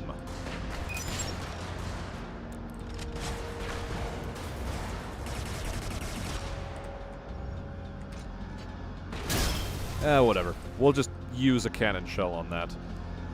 Comm tower, and one more ammo depot.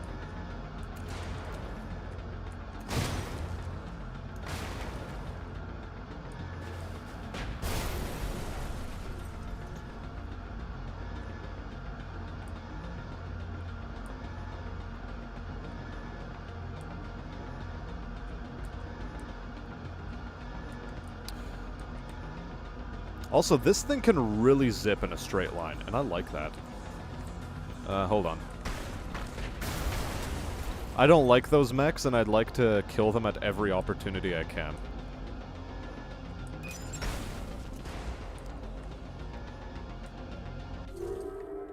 That said, that was that mission. Somehow we managed to do that. Cool.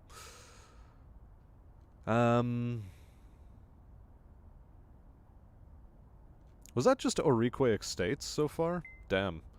Let's do the loop. The loop. Brother. I need to destroy loop.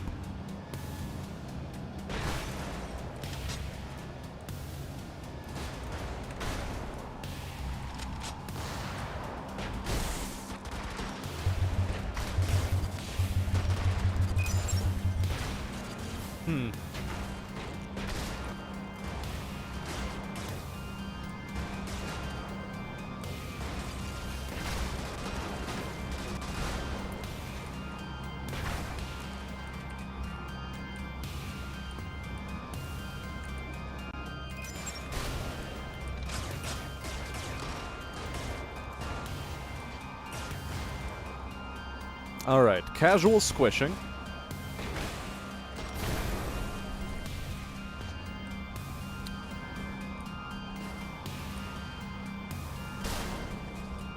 Beautiful.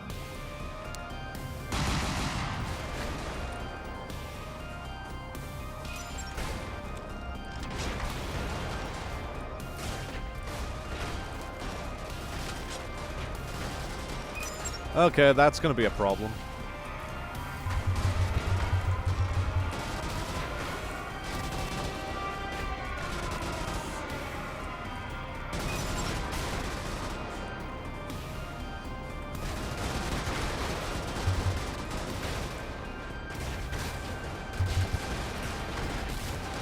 Okay, this is starting to get bad. Let's just leave a little bit. You know?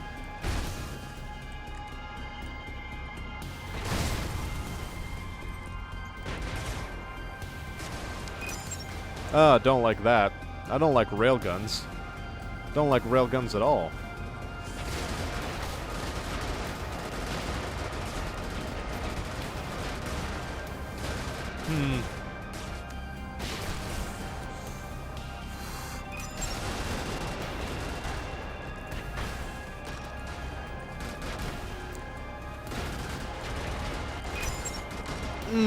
We may have bitten off a bit more than we could chew.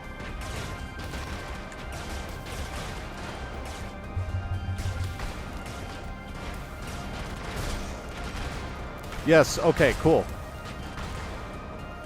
I needed that thing's health. Now then.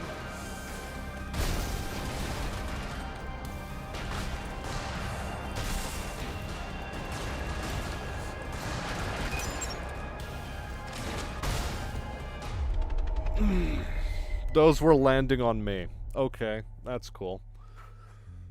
Whew.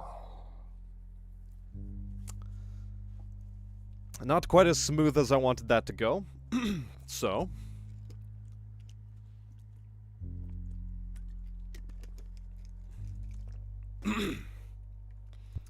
Guess we have to take that one from the top. From the top, we take this one. We take an L, in the hopes that someday we'll be able to take a W. If I could also learn how to speak English.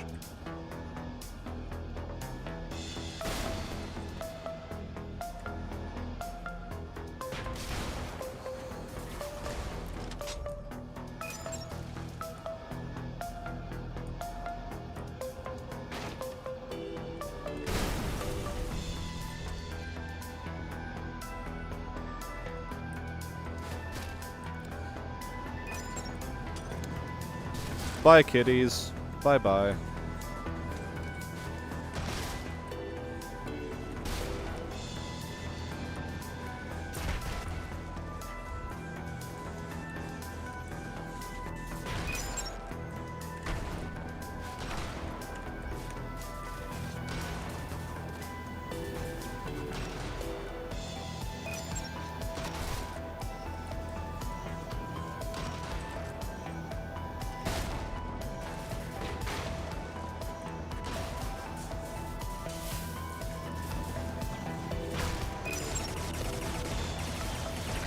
Okay, cool. We've avoided that somehow.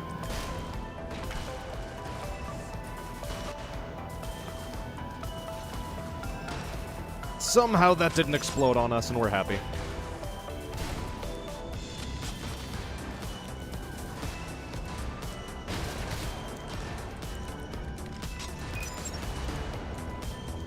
And we're at full health. So that's good.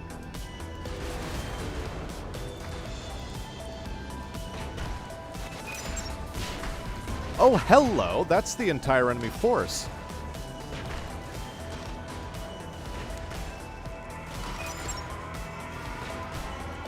I don't like that. Don't like that at all.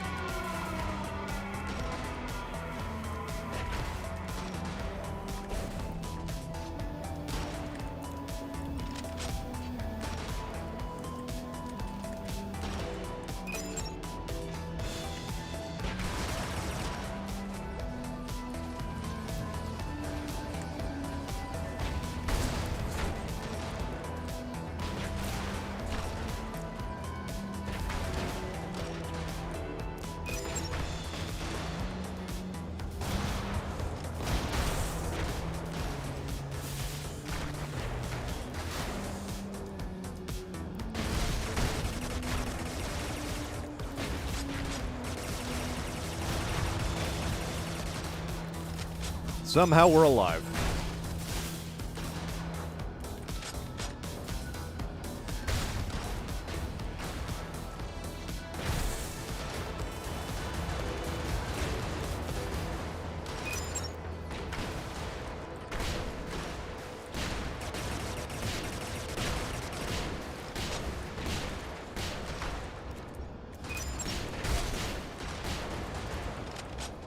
Okay, we still have not taken health damage, which is cool, but that was very frightening, and I don't know how to get shields now.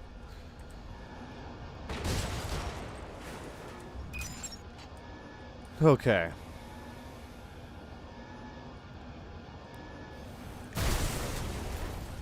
Hey, look, shields.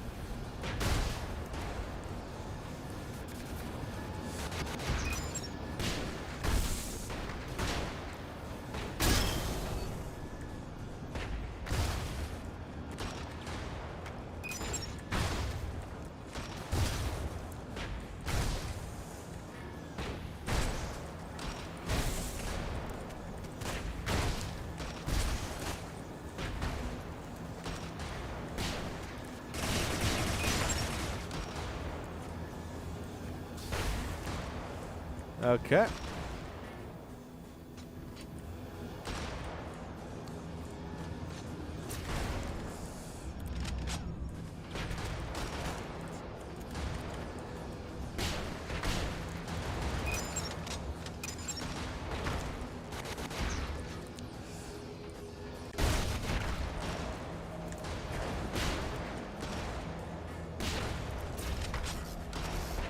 I don't like that thing.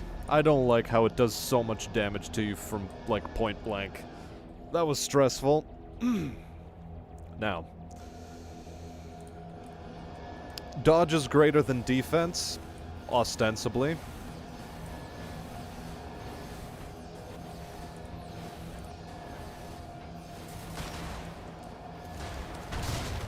Get back over here. I need to squish you.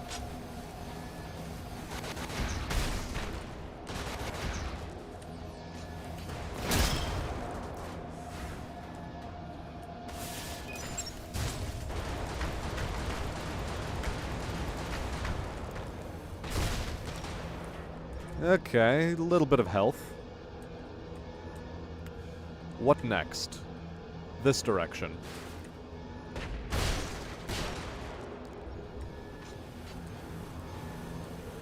Hey look, health. It's like, anytime I need these, they sort of show up.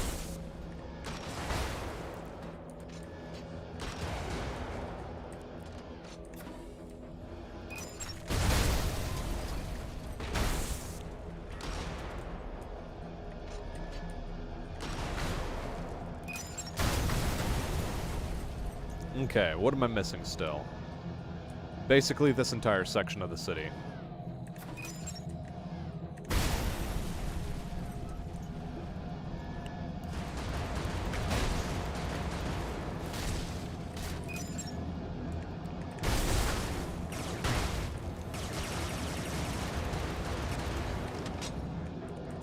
Whatever, we'll just hug him to death or something.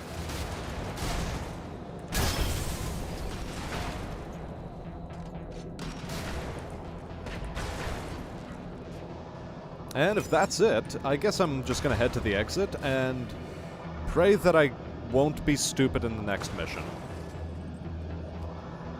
That's basically like the real limiter of our ability to succeed right now, is my own stupidity.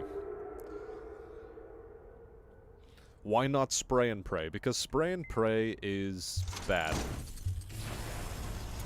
West End slums.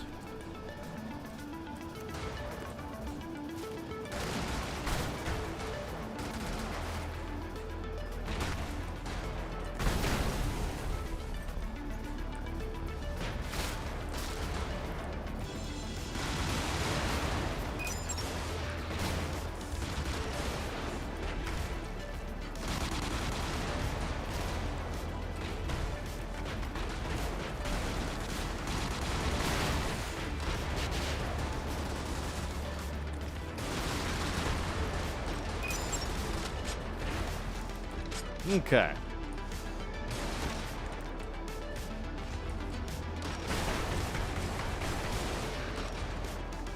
that's fine.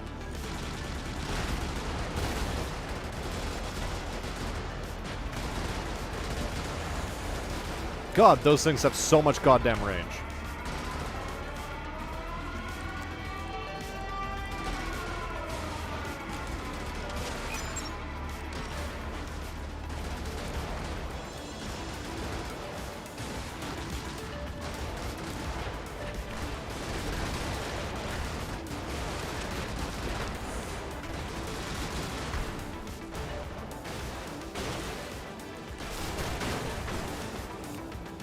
Okay.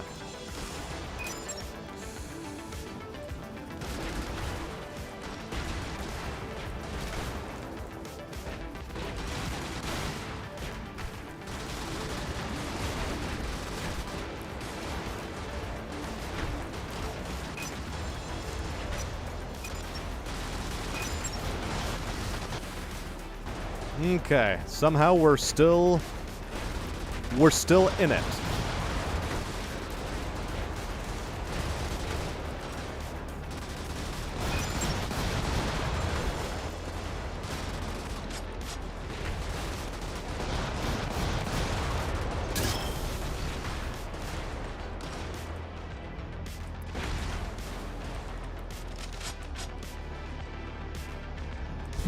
That was stressful. Very stressful. Okay. Isn't a hug if the other person's ribs aren't a dust? I mean, it's a very powerful hug. Like, you ever heard of a bear hug before? Try like 20 times that. That's sort of what we're trying to do here. Now then. I wish I had a hug, in part to snort my own dust. Well, you shall not get a hug, and it's for that exact statement. If you ever need to ask, like, why there is no hugs for you, it's that statement right there. That's the one. In mathematics, there is such a thing as existence and uniqueness. Existence, i.e., it exists. Uniqueness, there is exactly one of it. And, that right there, that satisfies both conditions, mathematically, for an existent and unique object. Well done.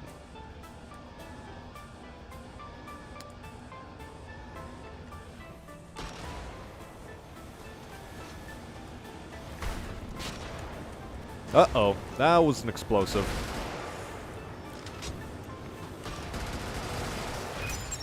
Oh wait, hold on. I know how I'm supposed to be dealing with this.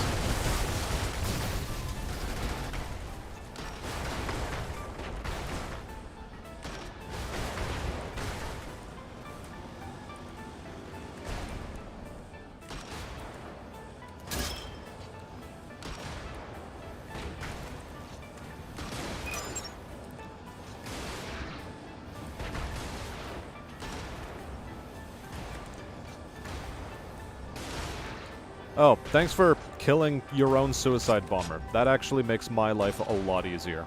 Well done.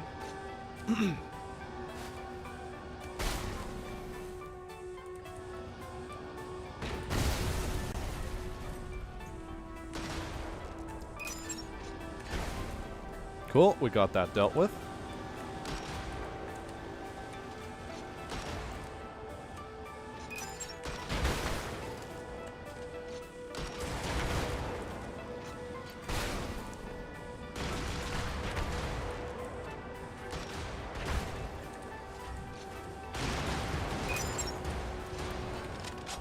This is fine.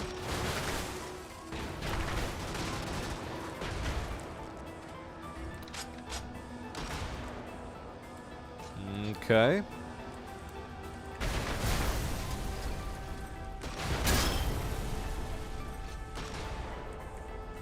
Now. Comm tower. Right upstairs. Let's go.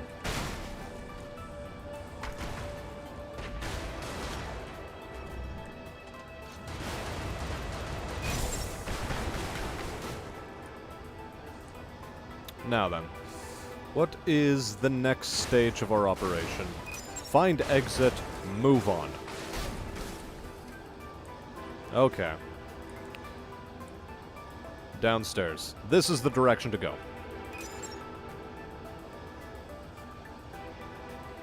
Uber bear hugs W and H1. Oh no, chat's starting to get lewd. Everybody run. Oh no. Friendly fire. It just works. Is that another thing that Todd Howard wants to sell over to Microsoft? Is that what's going to happen next? Friendly fire?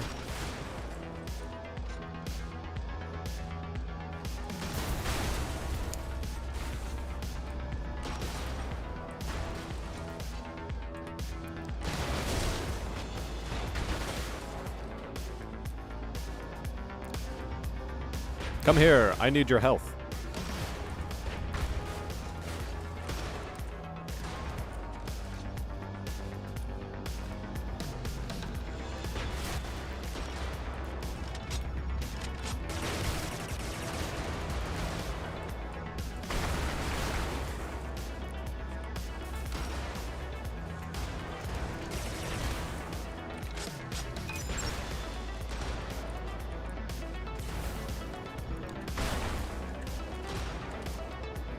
Okay.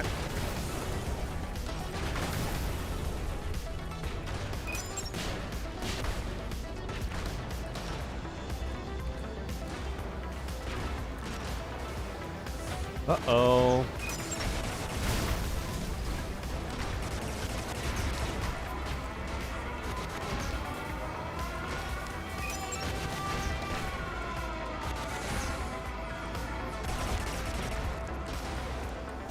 Oh shit, that's a big boy.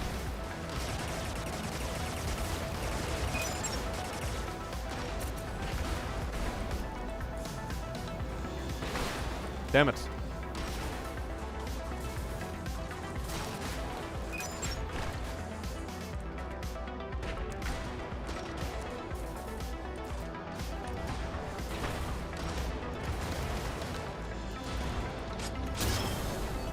Somehow we accomplished that with minimal or no health loss. Nice.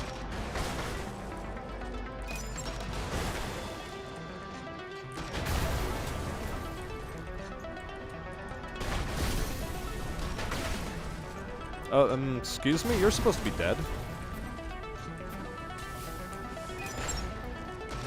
You stay far away from me now, okay?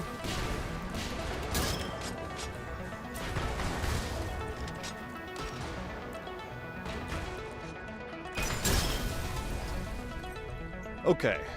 All we have to do is deal with the comm tower, and that's the mission.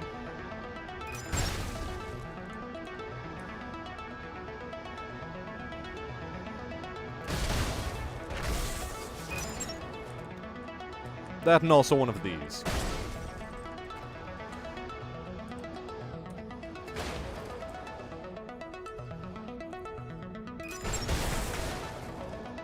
And we leave.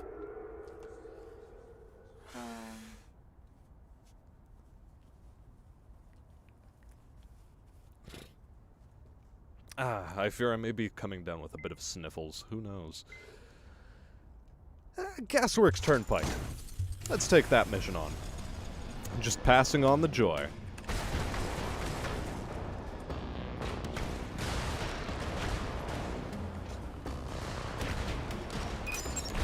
Uh-oh.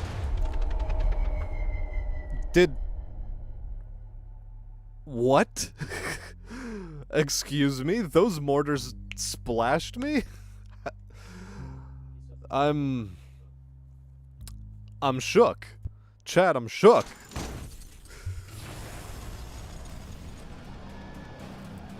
Okay.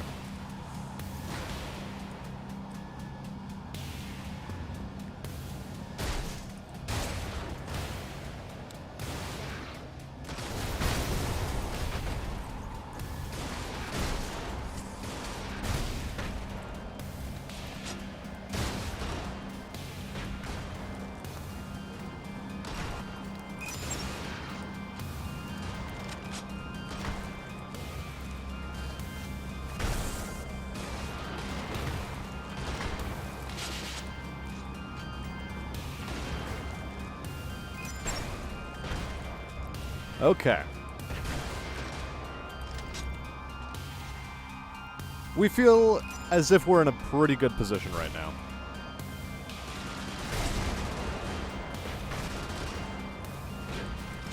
Okay, so far so good.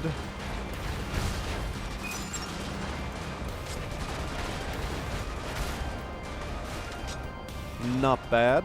Not bad at all. Oh, I just made it easier for him to move closer to me. That's cool.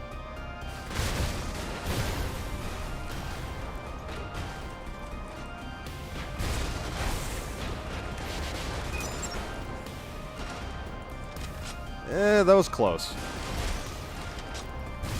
So now we have to once again replenish our shields because we're low.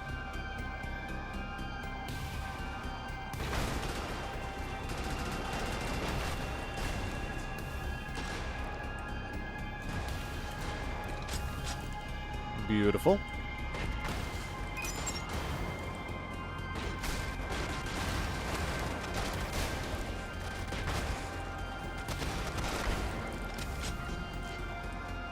Somehow we managed to take that thing on without sustaining major losses. Oh.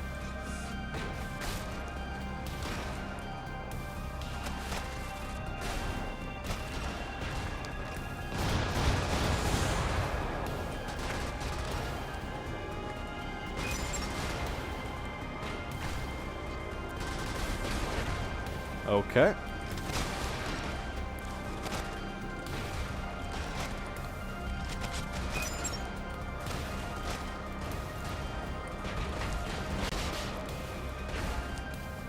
So far, so good. Just losing a lot of health to really big, stompy units.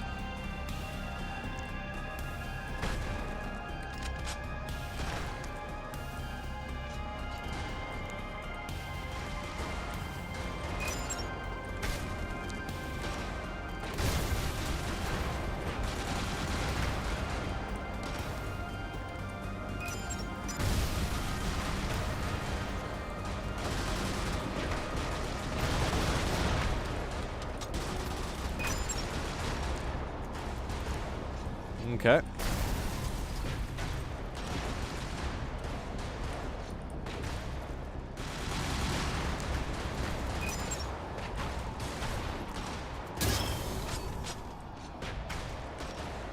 Okay, I sort of like the two-shot combo of the Abbot and, what am I loading, a Donkey or a Carlos?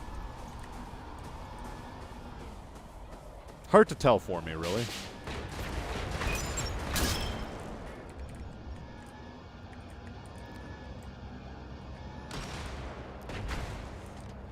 Okay. Where my objectives at? 2 turntables and a microphone. Where it's at.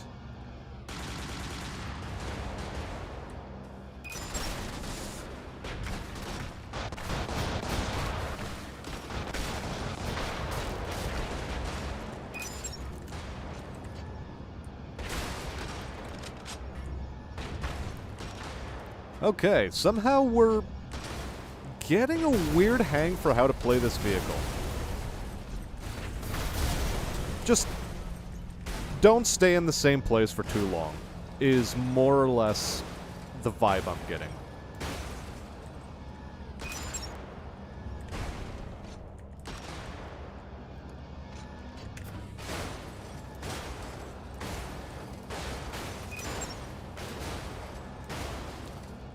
Look, it's not so much an OSHA violation, but, you know, causing traffic jams, I don't like it. We gotta make sure that people are not stuck in traffic jams ever again. How will they ever escape the city if they're stuck in a traffic jam?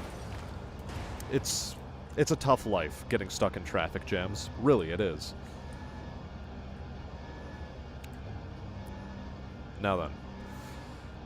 Back to actual objectives. Also dealing with the bourgeoisie. Hold on. There we are. This looks like a communication tower. I don't think this is legal.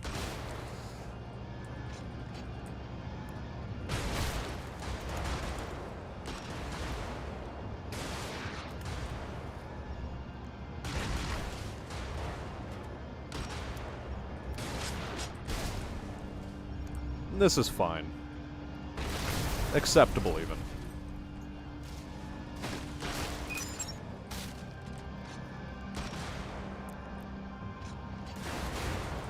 Yep, illegal communications towers once again.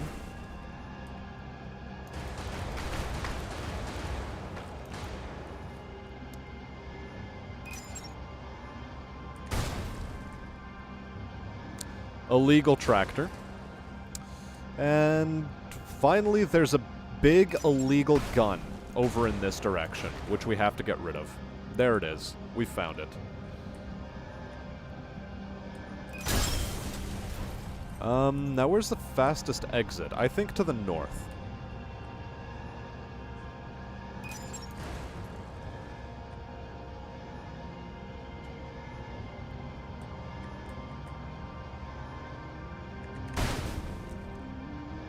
And we exit.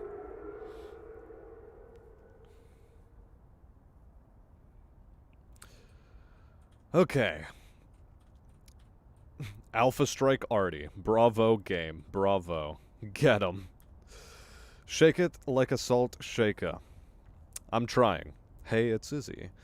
Big stomp for big stonk. Ah, yes. Senseless destruction. Well, none of it is actually senseless. We're getting paid for it, so, you know. How senseless could it be? Don't make me slap you. Stop being daffy. I mean, it depends. Like, you can be occupied for a long time in a traffic jam. Like, you are occupied with the business of getting out of that traffic jam, so really, it can be an OSHA violation. It's just nobody's willing to unionize traffic jam participants, so I feel they're underrepresented in the workforce, and this matter must be addressed. Clearly, we must syndicalize in order to better the occupational conditions of traffic jam attendees.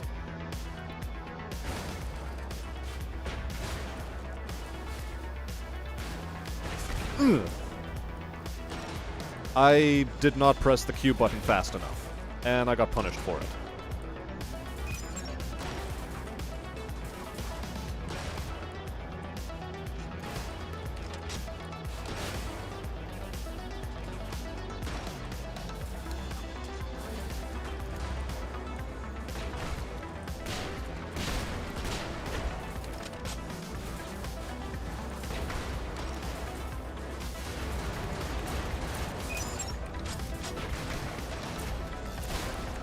Yeah, I'm not dealing with the laser scattergun. Screw that thing. That thing makes me sad.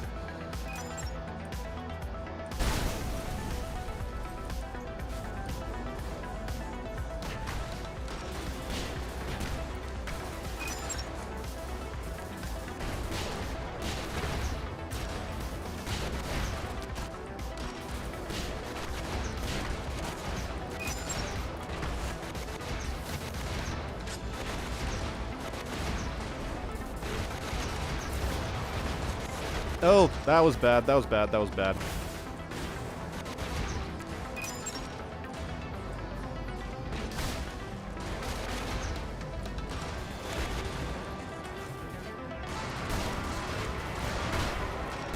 Okay. At least we dealt woo. We dealt woo.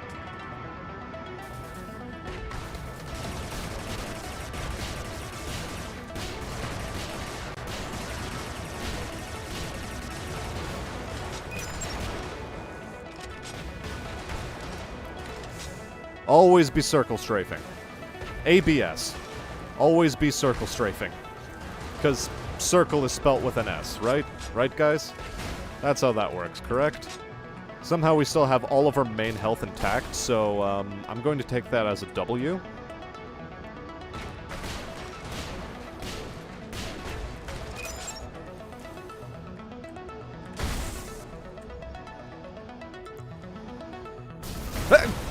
I just drove into a gas station. God damn it.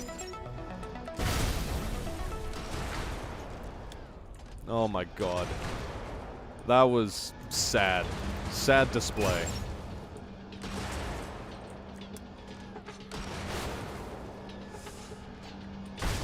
So if we die, chat, it's because I drove into a gas station. Chief reason why.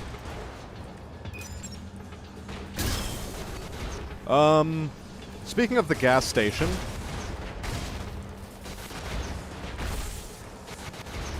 Fuck it, we'll just take this one head on, apply directly to the forehead, and die. Ugh. Okay. Let's try the Temblor as our secondary. Maybe we'll have somewhat better luck with it. Right, I'm just going to kill myself.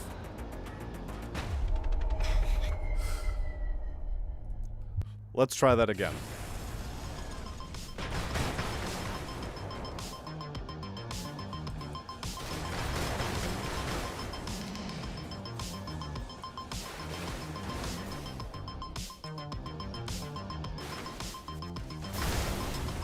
Ooh, the Temblor. I actually like this one.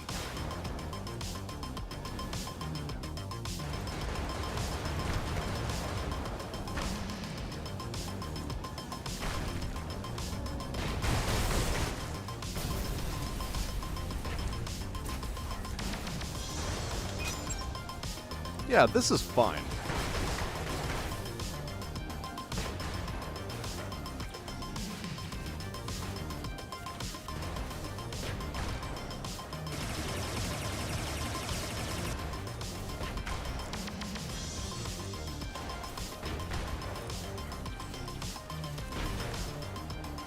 Beautiful. It doesn't quite do as much damage as I wanted it to, but it does a hell of a lot of structure damage, so I'll take that. What if we do, like, a minimal garrison destruction run? Yeah, nah, never mind. That sounds stupid as I'm saying it.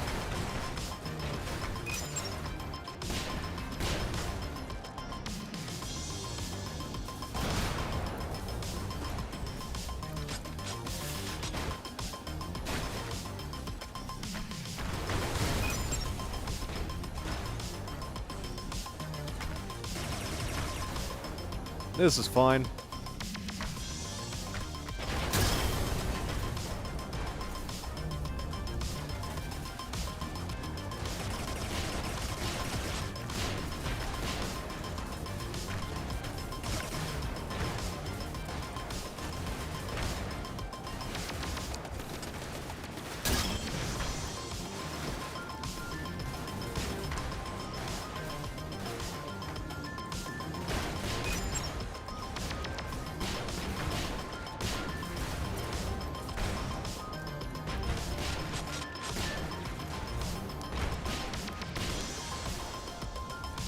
Okay.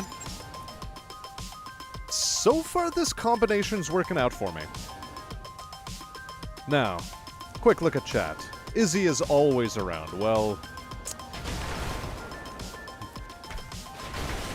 welcome to the life of being a GM for RPGs. Not only does he have to be omniscient in the game, he also has to be omniscient in real life. Otherwise, he just can't get his kicks.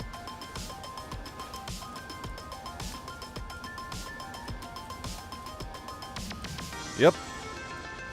Yep, Fang, it is indeed time to deal. Woo. Chat is chat unless it is a French cat.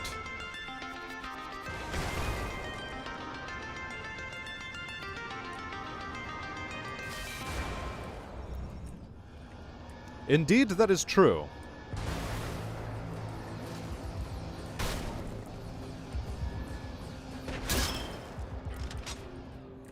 Is that it for opposition? No, not quite.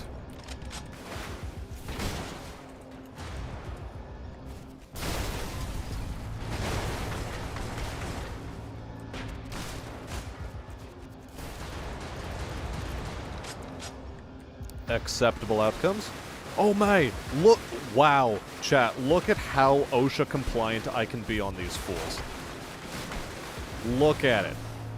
Health and safety test is passed. Or rather, it's more like health and safety judgment.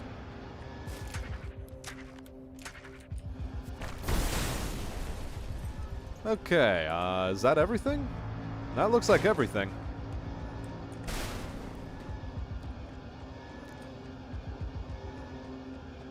Alright, beauty. Oui, senor. I don't know why I gave the R in Spanish a French inflection, but whatever, we'll pretend it checks out. Now, before we move into the city, it's time for a sippy.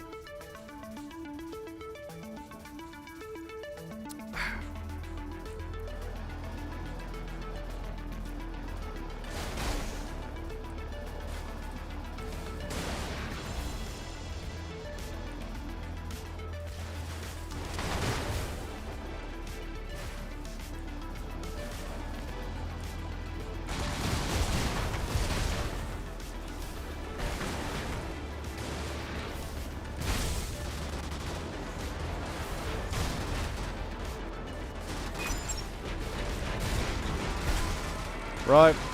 It's time to hide again.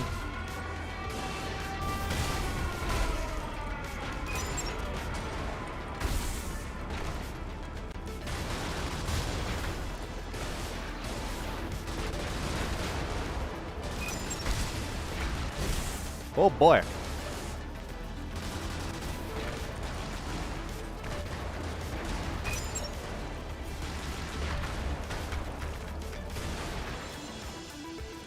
No, you get back here and die. Thank you.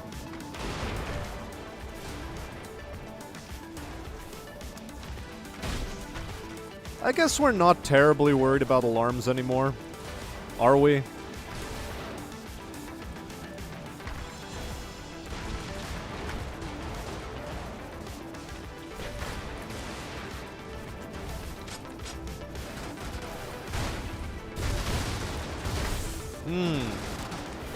Getting caught on terrain is always fun.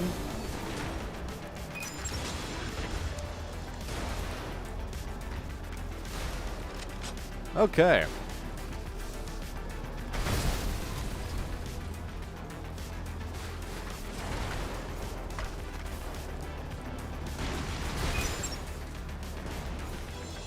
You get away from me. You as well, as a matter of fact.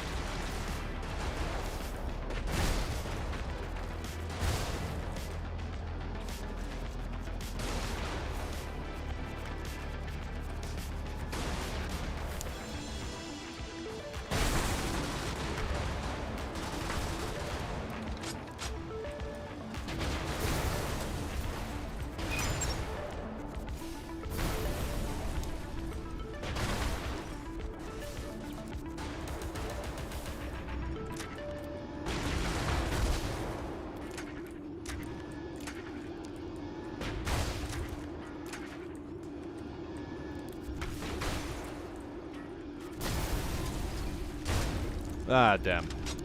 Missed the pipeline, but I'll get it the second time round. You know how it is, chat.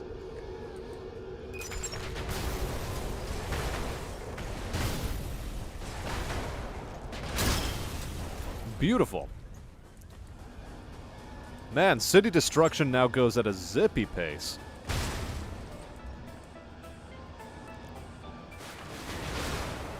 We're really getting the zip on. Now. Like a thermobaric warhead in a shantytown. Yeah, that's sort of what it feels like. Hugs Fangar. I don't know how Fangar feels about chat hugging him. What's your take on it, Fang? How do you feel about chat hugging you? Speak now or forever hold your peace.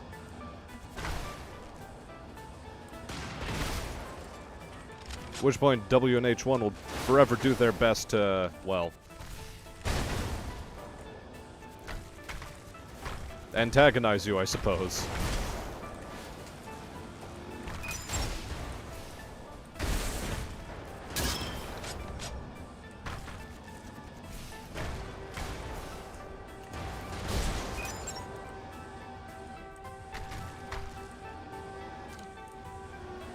Alcohólico anoche? I don't know. Quick, use that lower income housing as cover. Arguments against lower income housing in a future society. Tanks will use it as cover in order to kill your civilians.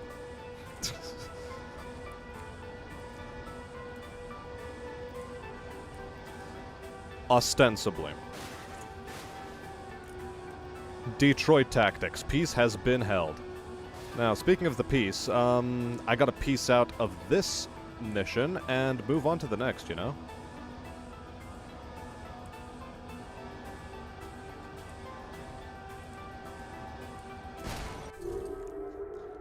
Cheeky little bit of car destruction at the end there.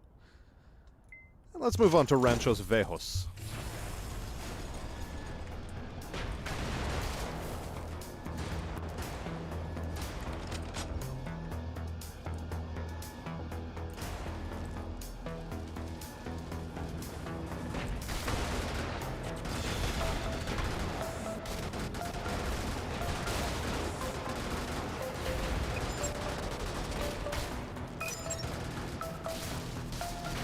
Get these motorbikes away from me.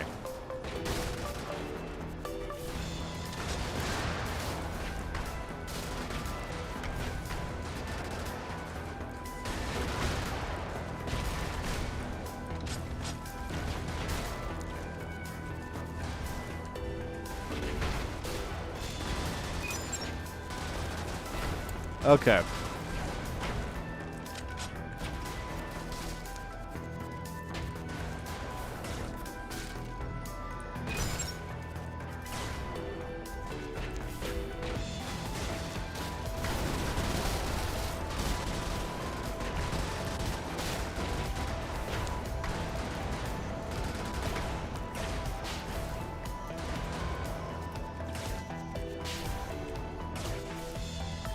Okay. We're using a lot of ammunition, and I need more ammo. Speak of the devil. And he shall appear.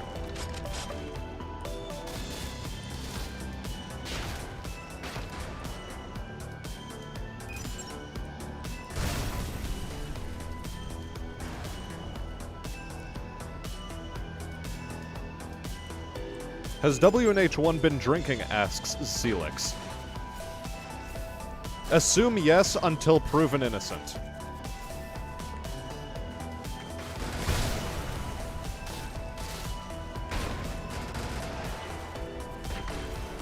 Wow, the mongoose is actually pretty resilient. Who knew?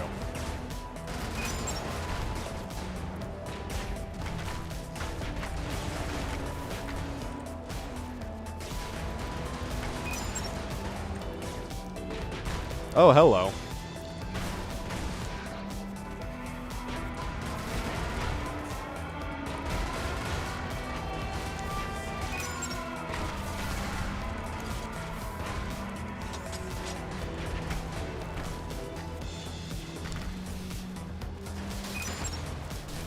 These infantry are starting to become a bit of a pain, so,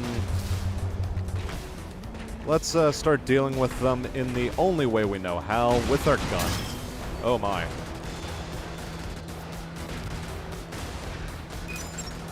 Christ, there's another... Okay.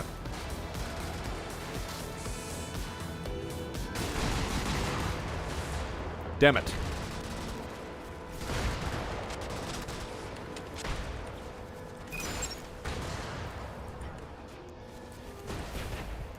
We are desperately close to death.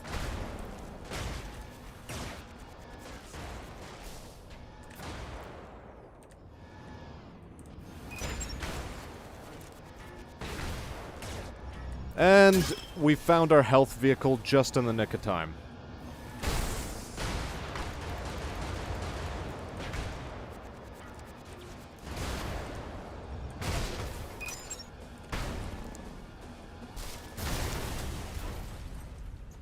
Okay, so much for having health, you know. Ugh. Okay, so that was a couple of bad engagements taken. That's fine. Whew.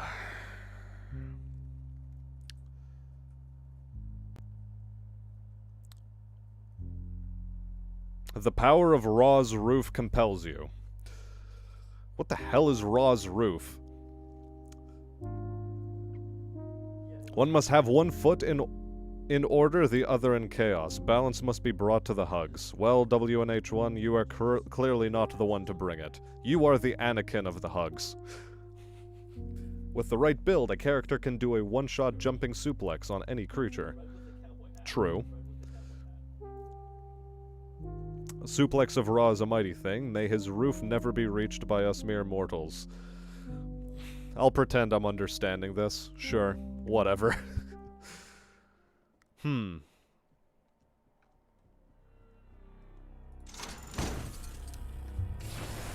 Now, at some point, chat, we will accomplish our mission here. We will.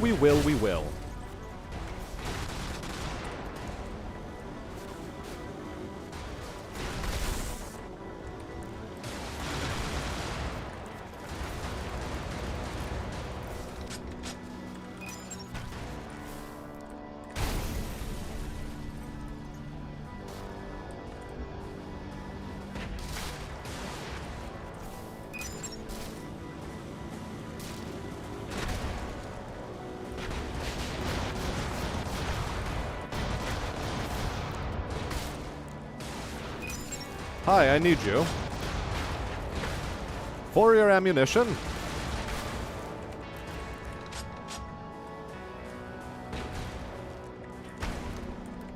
This is fine.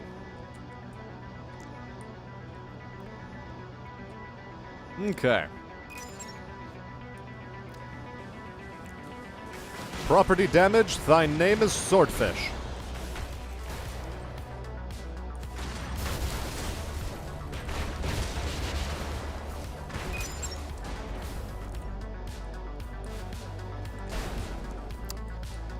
Look, like I said, chat, traffic jams are a menace upon society. We cannot have them.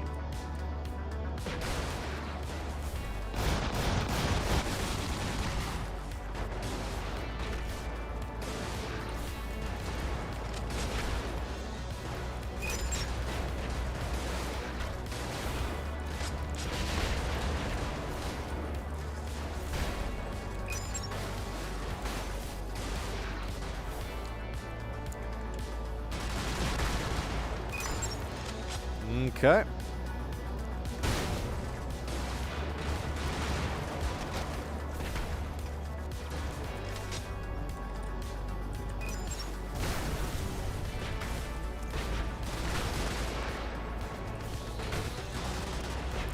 Oh my. Yep, that's the more important one to deal with. That was much more important.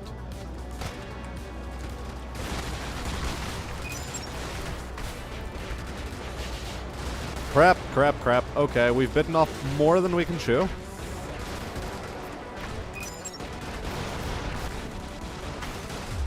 Ugh, crap. That was just bad maneuver combat on my part. Really bad maneuvering.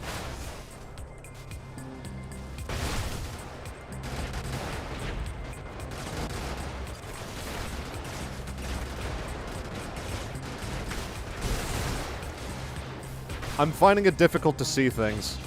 I'm just gonna take the L here. That was also just bad decision making.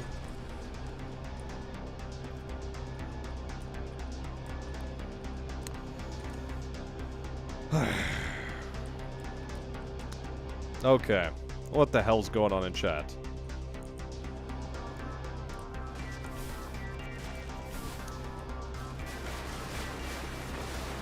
No, I said you're the Anakin of this chat, not the Obi-Wan of this chat at the moment. Get it straight, WNH1.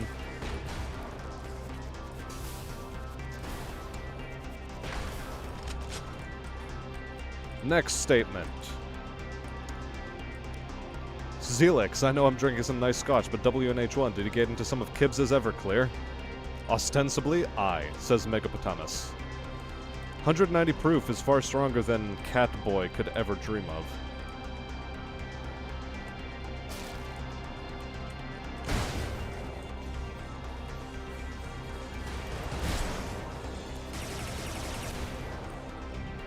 And, ostensibly he was drinking 190 proof, or something close to it.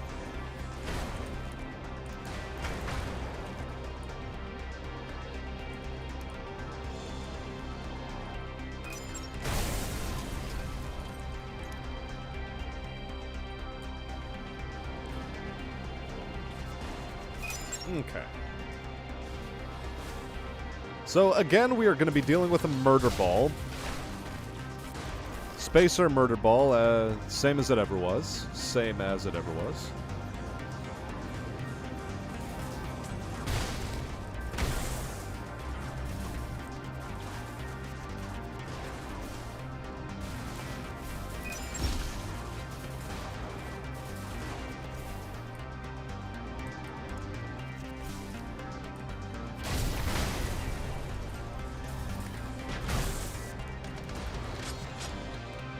Nice.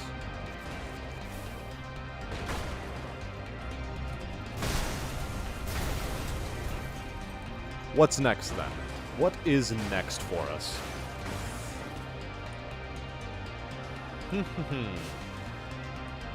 Yeah, it was like 170 proof, you're right.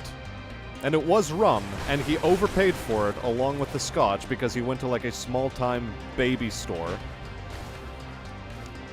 that didn't have proper liquor prices.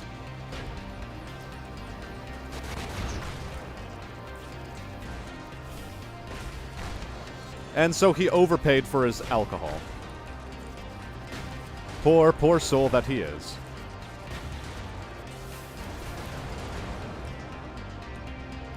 Okay.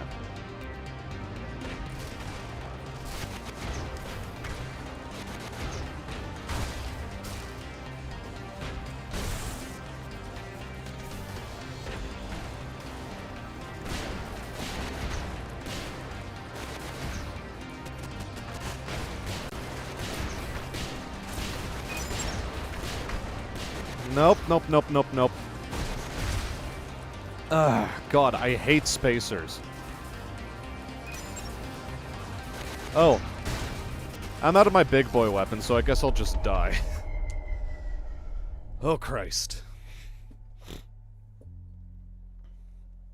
Yeah, he asked the clerk to help him. Well, look, Kyle isn't exactly the brightest when it comes to social encounters. Especially when it comes to sales encounters. And good sir, says WNH1, Jungle Juice is the name of the game. Why drink one alcohol when you could have 8 and Kool-Aid too? And, you know, because I'd like to remember the night afterwards. Okay. So the swordfish, it's cool and all, but it has trouble dealing with murder balls.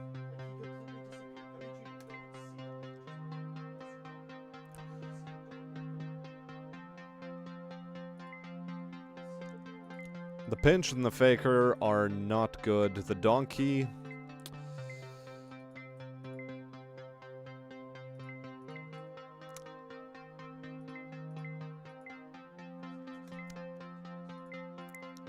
Should we try the donkey?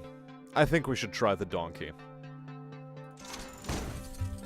Let's just try it out, see what kind of a weapon it is. What kind of mess can we get into with it?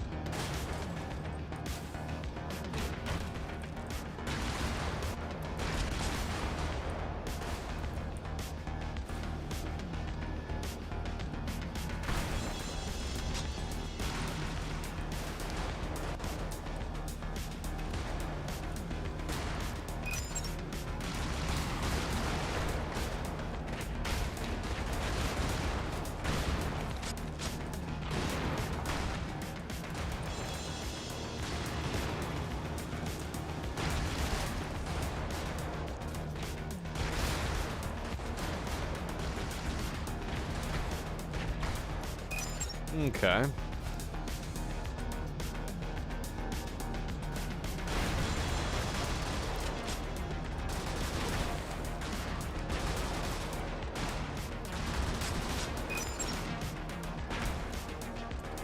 Oh, you get back here.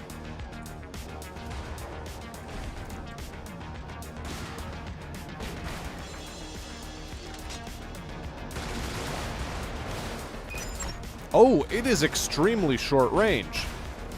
That explains a lot. It's basically a shotgun. I don't know how to feel about that, chat.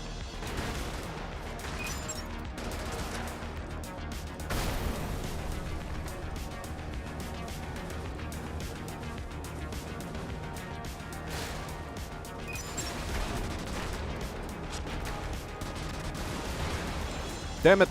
Come on, stop getting caught on terrain. You have very important things to do.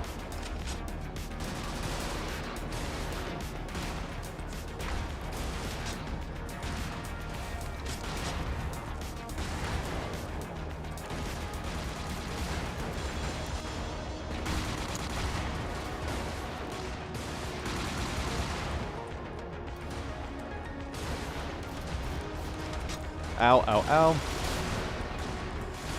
I keep getting caught on shit.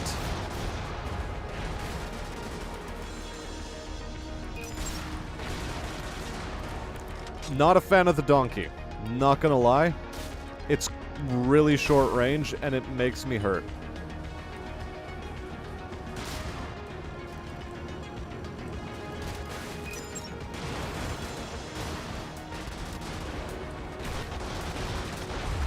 Yeah.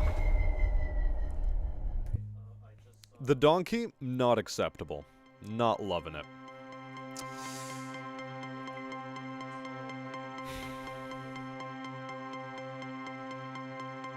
It seems that the Carlos and the Templar are really the only two things that work on this. I'm just bad at piloting it.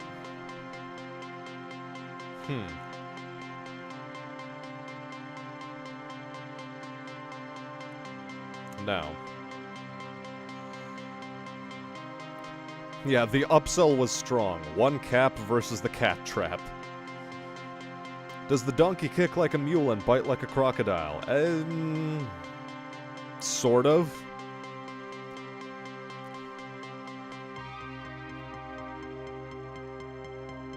And the taste is nice as well, if you, and I'm assuming this is in regards to the 170 proof rum. If you're not a kid/kibs like honey, once you start, hard to stop, so good but not cheap, just like scotch. Work on that one, Zelix. That was a bad sentence. Carrying a 6-and blade in this prison wallet, not that boy never played fair. Honey mead. Joni Jack or Honey mead? Honey Jack. Mead. Look, mead is fantastic, and no one can say otherwise. That stuff is legendary.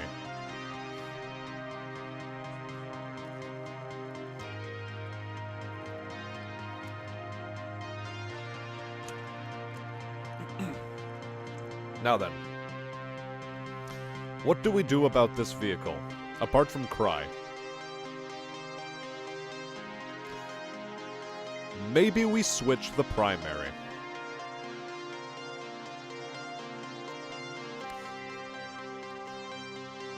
Railgun Carlos.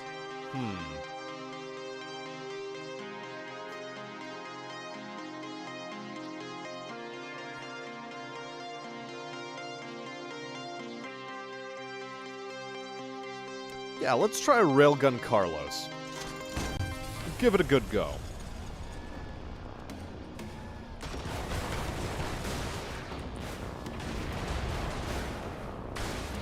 Oof.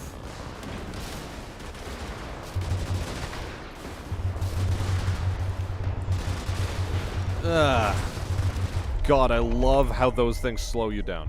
So, right. Let's not be an idiot this time, maybe. He says, immediately destroying fuel lines.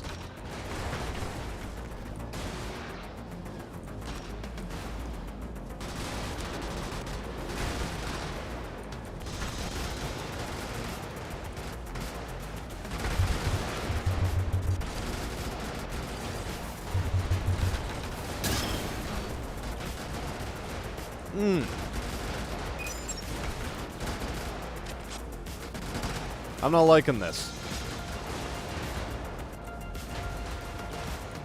Whatever. Just finish it. AI, though? Thank you. Alright, missed too many shots. Too many early shots were missed there.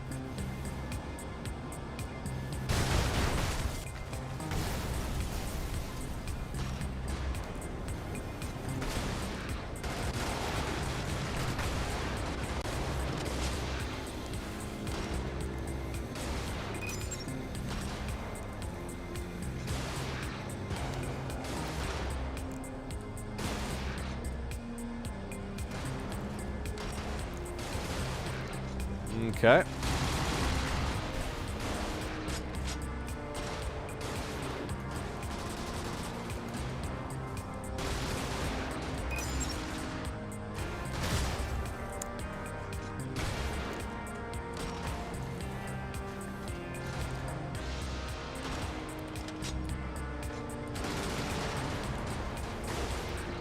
Okay.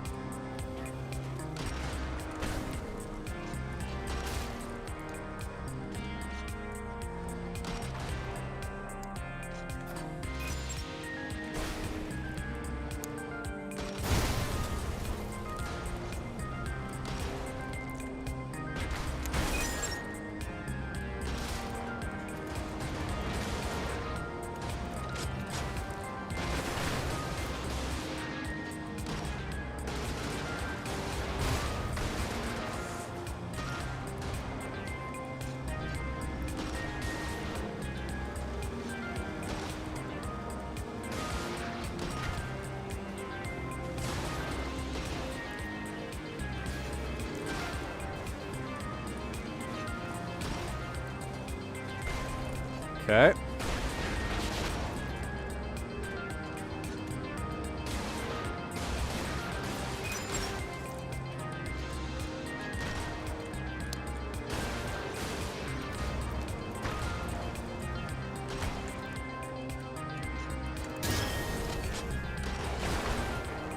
Somehow we made it through that using sick maneuvers I didn't think I could pull off, but somehow we did. So that's nice. Now then. It is the oldest beer, right? No, mead is not beer. The closest you could really call it is like wine. Even that is like a bit of a misnomer, though.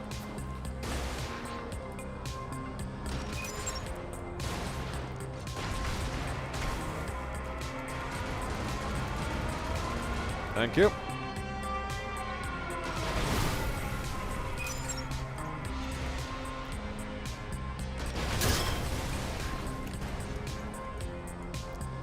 Okay. He drank your mead.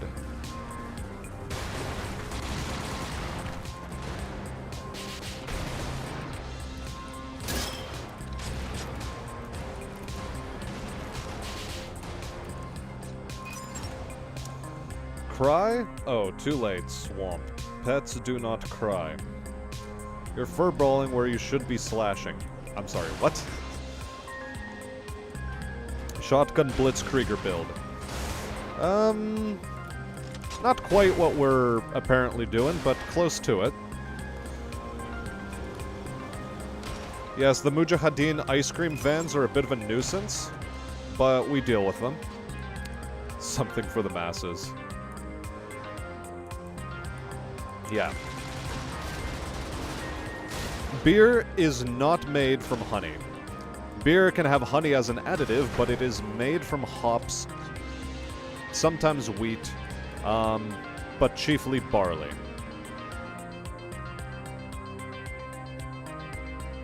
Do meat and Cheerios go together? That's a hard no, and you know that's a hard no. You don't need us to tell you that.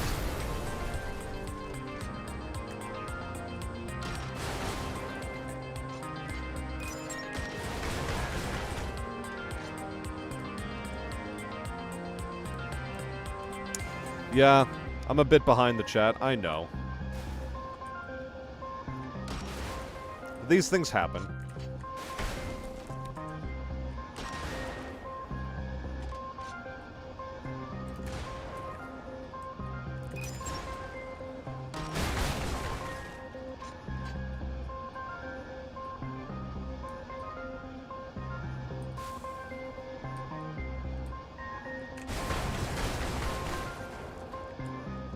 Now, what am I still missing? Ah, hello.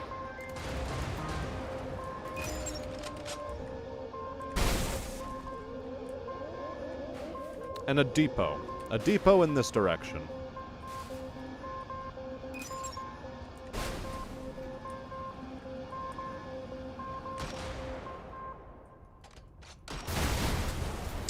I should have rearmed there. I should have rearmed there. Oh well, we'll do that next stage.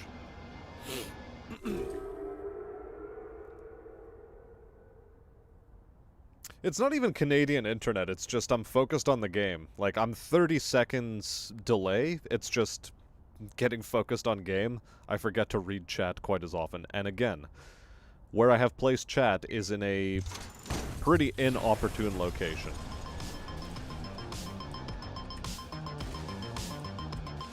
It just makes it a bit difficult to look at it from time to time.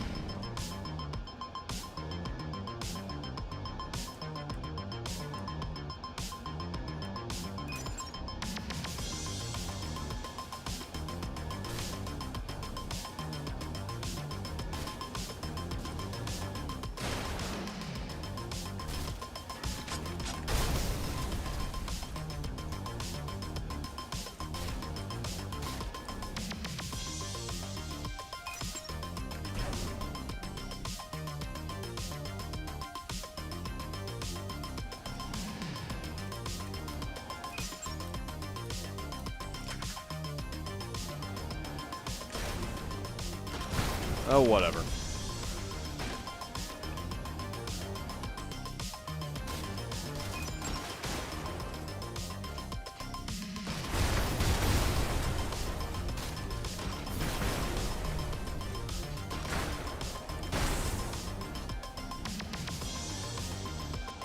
Once again, we're going to be dealing with a murder ball, so... Rip. Rip chat. Rip. F in chat for my life.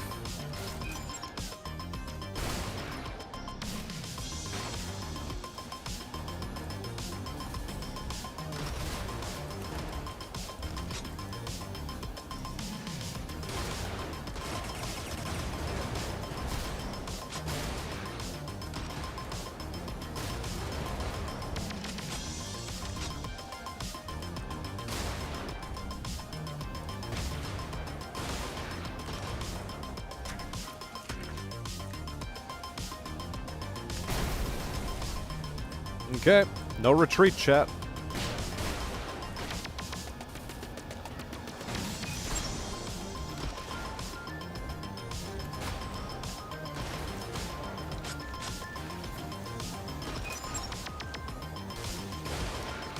Yeah, I don't want that guy calling for assistance right now.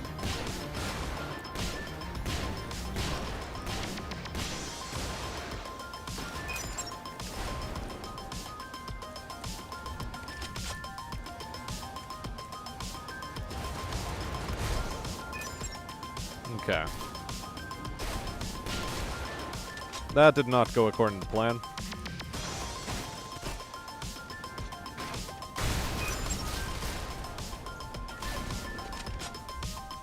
We'll accept that outcome. That outcome isn't the worst.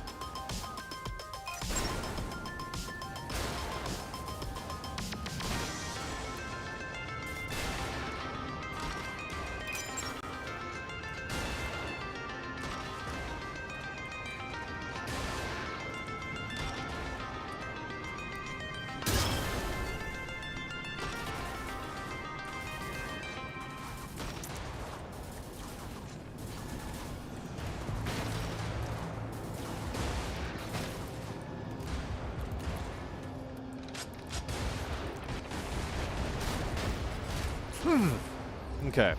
That thing scared me. It scared me, but it's fine.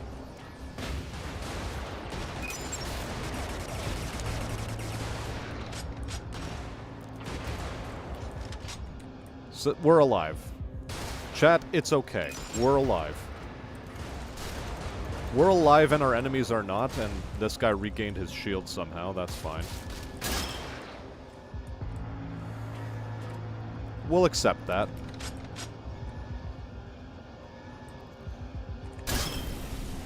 And with that out of the way,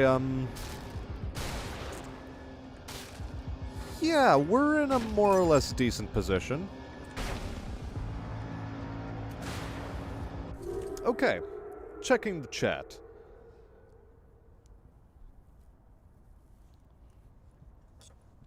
Why does mead not go on Honey Nut Cheerios? Because Honey Nut Cheerios are a cereal, and, like, bread isn't a thing you want to drink with alcohol. Also, it's, like, super sweet on its own anyway, so you don't need it.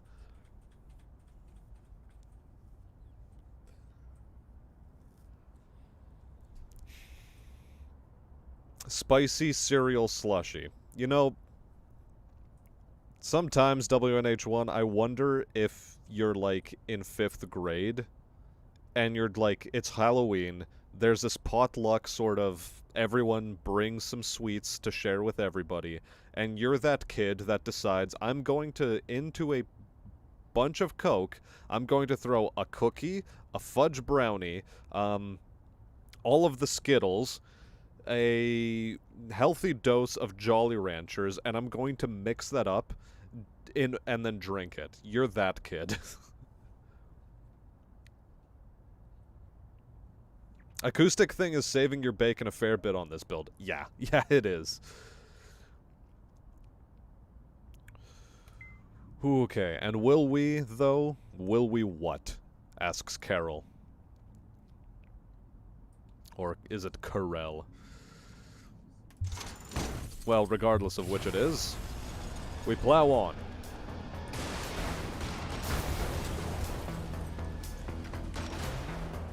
Oh, that was bad.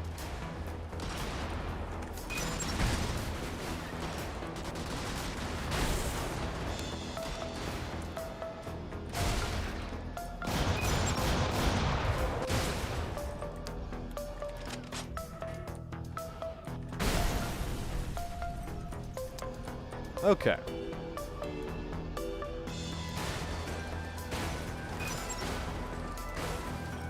Maximum destruction of cars.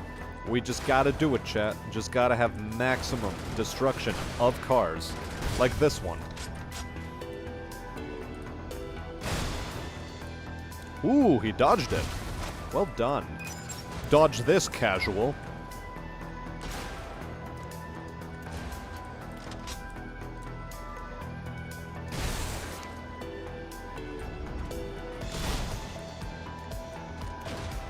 Ah, whatever.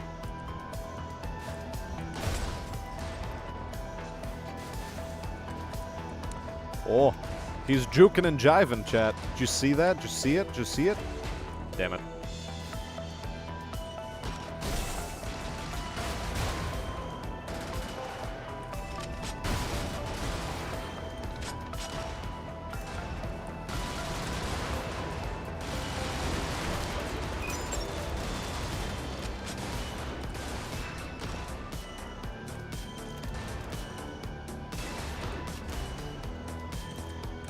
Nope.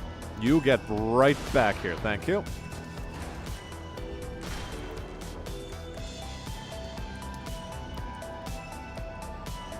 Yeah, that's how you do the jousting with those guys.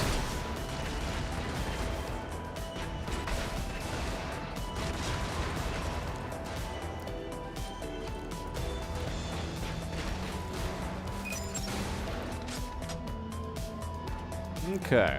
All right.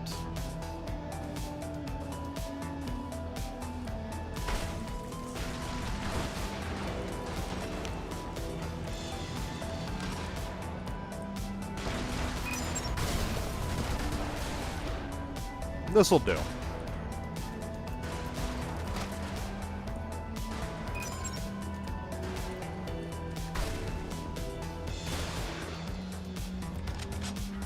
I like the speed. I think I'm getting a hang of the speed, chat.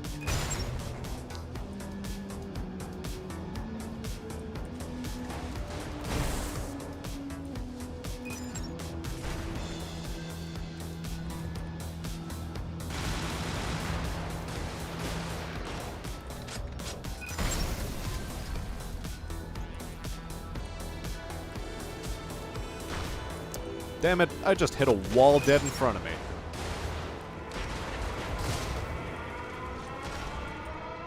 Wait, you spotted me?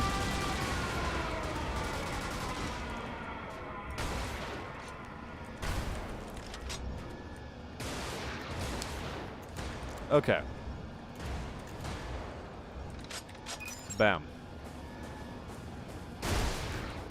Ooh, not enough pen. Not enough penetration.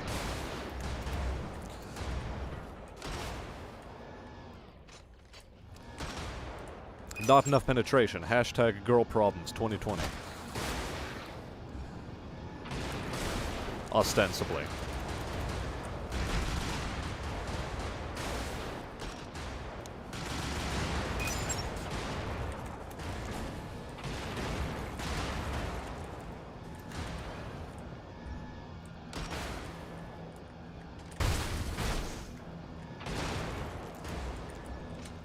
Yeah, you can take a cannon round. A whole cannon round, just for you.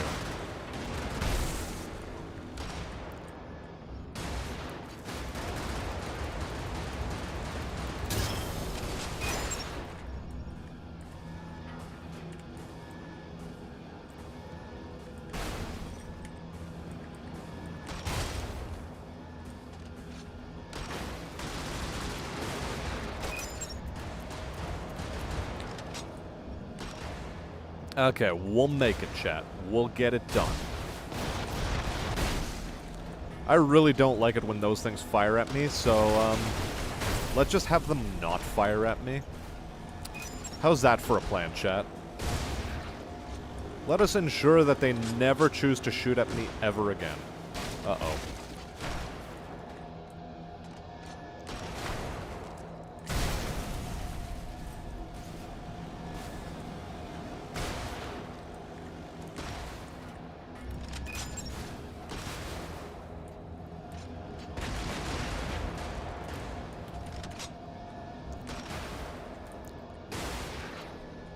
Yeah, that was worth the shot.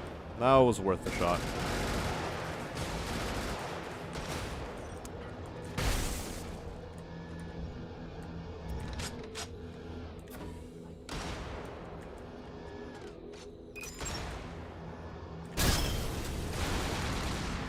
Oh, hello there.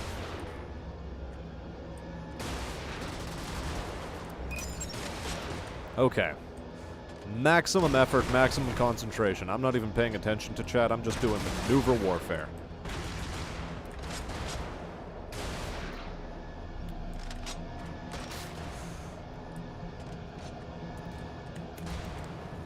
Got him. Now, where is, last objectives are down this way.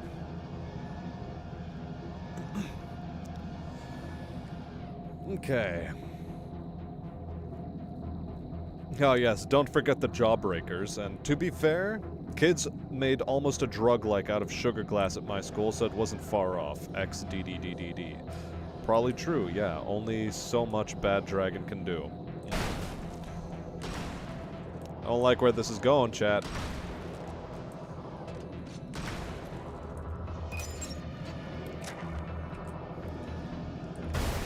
I don't like where you're taking this line of reasoning.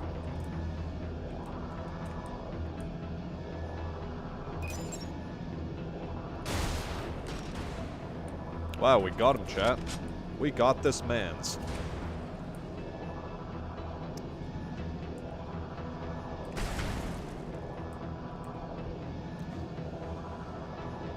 Now, there is a captain unit that's just gone over this way. We were just there, man.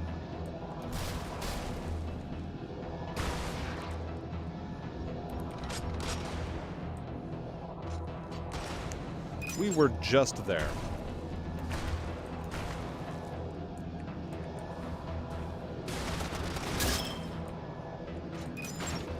Ambush tactics, chat. Ambush tactics. Now, where's the nearest exit? I think it's through this way.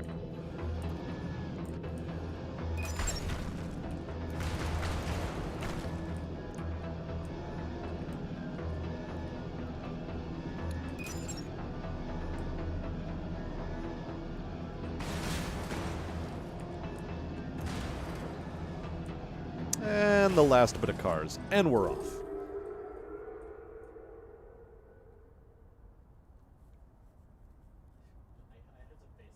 It would get you suspended for 3 weeks, and supposedly some had CBD. When was this made?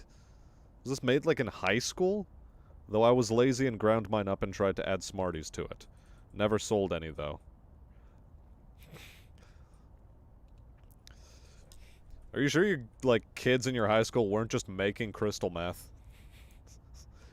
Are you sure that's not what it actually was? Reasons got nothing to do with it, probably. Sadly, middle school was not very fun at all. Middle school. Making crack. Even more worrying. What are they teaching the kids in school these days?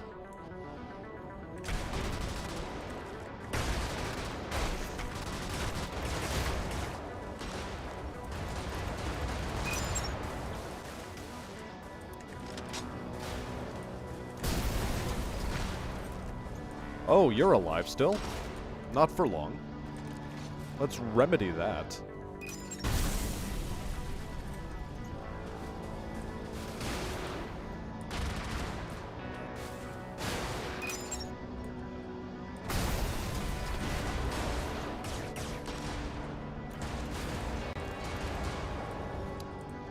This is acceptable. Oh! It missed! Look at that, chat. The guy dodged it. Give him a clap.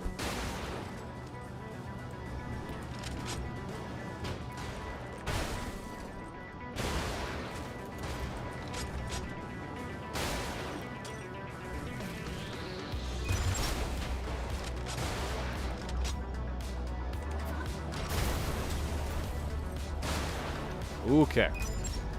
We're getting there.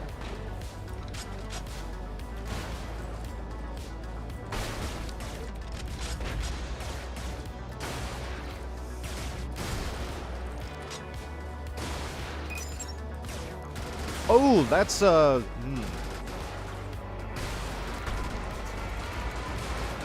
Yeah, that was a bit worrying, in all honesty.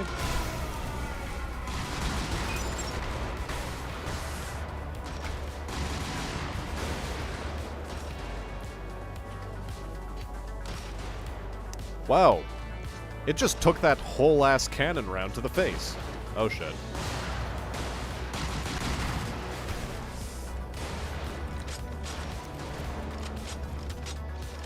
Yeah, well, we're still alive. We're still on really good health, actually, chat.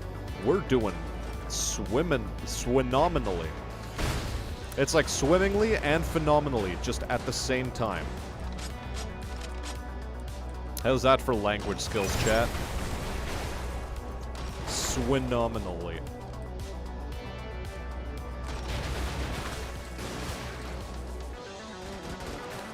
Whatever. I'll kick your ass with my face.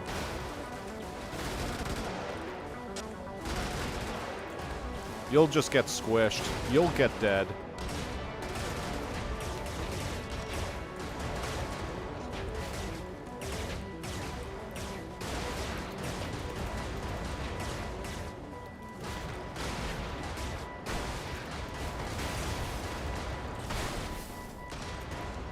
Oh my. Just die, please.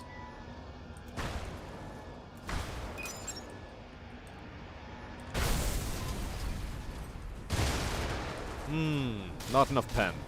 Not enough penetration.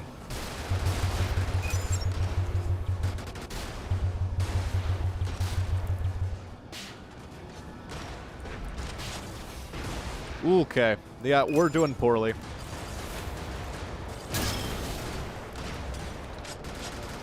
Okay, that was suddenly altogether too much health damage. Because weapons were not off cooldown at the right times. God damn. Okay. Situation has degraded.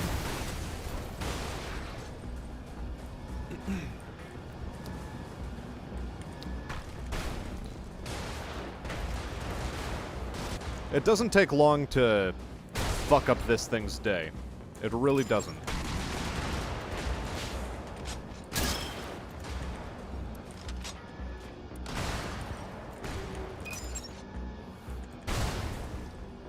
Now, where are our next objectives?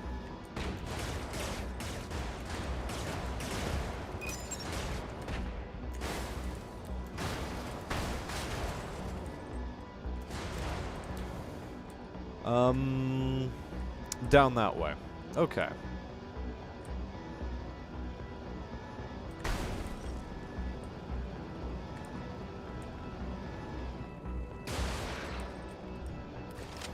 Beautiful.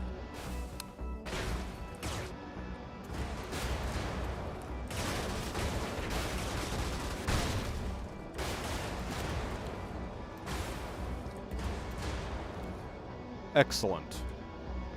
I think we'll head for Spaceport now. We will head for the Spaceport because we sort of bricked this mission.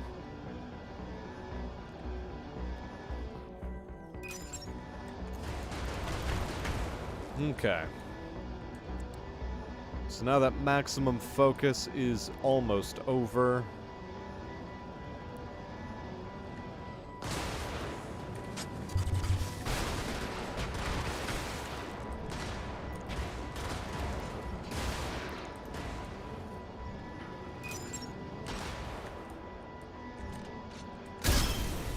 Okay, cool. That's basically the entire garrison.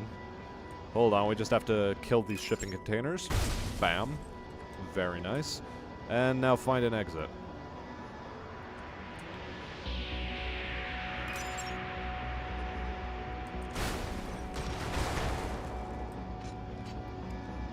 Oh no, a traffic jam. I can fix this. I can fix this. Watch this, chat.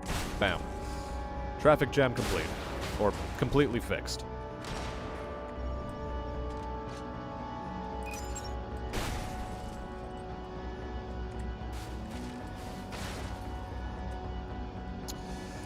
OSHA non-compliant warehouse. It's gone. And so are we.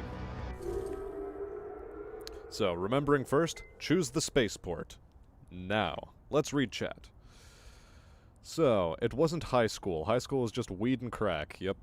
Nobody ever gave me any seeds to start, though. I was willing to pay fair price for them. Damn. Soda, however, was the most traded contraband. Well, this is an American high school, I'm pretty sure, isn't it? American high schools are weird. As one could easily undercut the prices of a vending machine and still make profit. That's salubricessive. That's a word? Well, it is now. How salubricessive of you. I wish I had the charisma to push contraband, though. You don't need a whole lot of charisma to push contraband. You just need to have a good sales pitch. And those poor innocent trains, and those green beams really mess you up in this build. Yeah. Yeah, they do. So, spaceport. We're doing our best to disengage.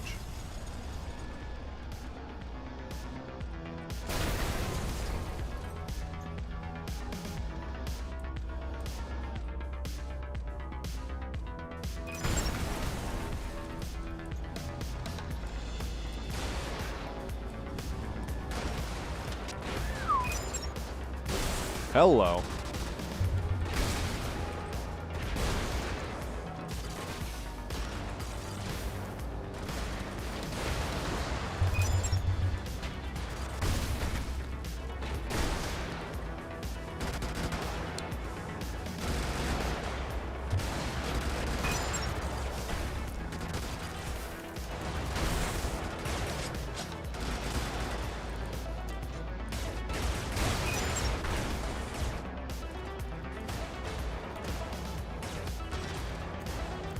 Alright, that was not a terrible I take it all back, chat. That was a terrible engagement.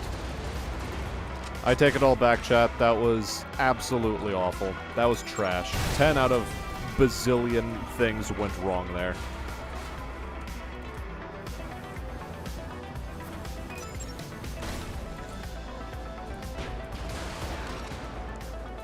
Wow, that thing could just take a whole-ass cannon round.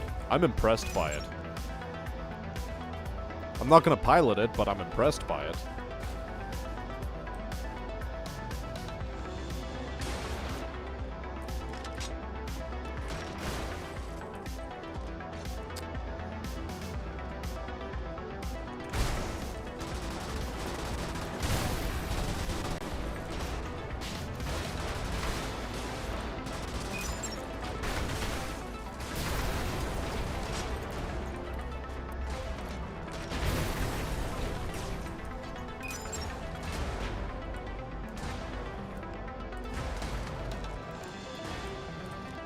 Now, any more explosives around here?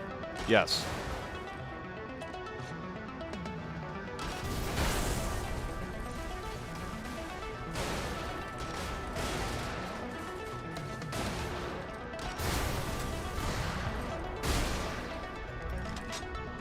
Now.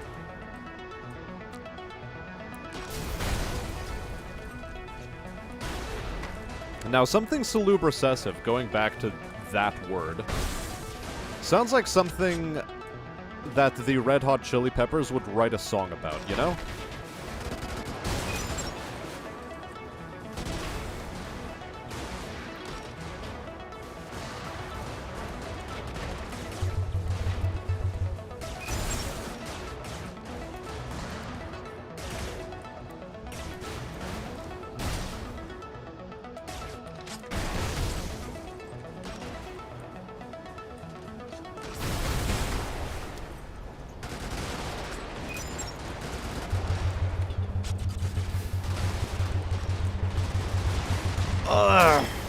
I hate that it slows me down. That's the worst part, chat. The worst part is that those green beams, they slow you down.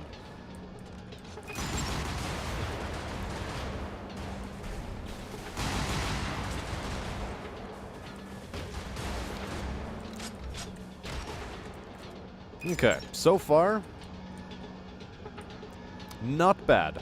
Not bad. We're going to be able to disengage from this situation. I have faith in it.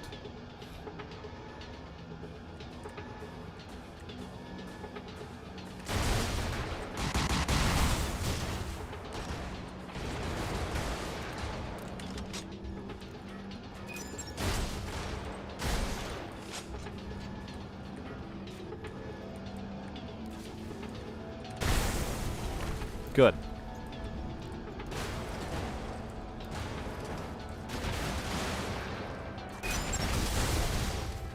Well, that was interesting.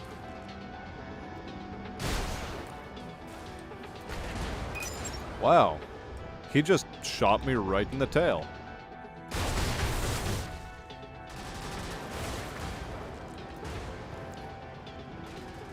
I can catch you. I can do it. Okay, I can't. Well, I can catch you with my railgun.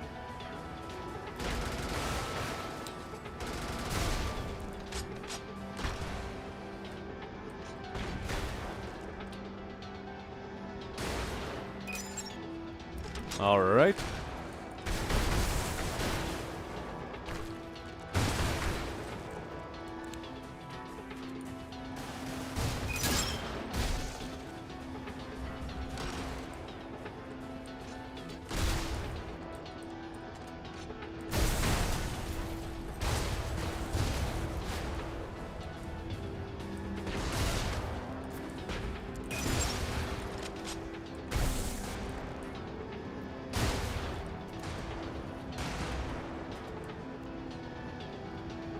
Bam! I caught up to him.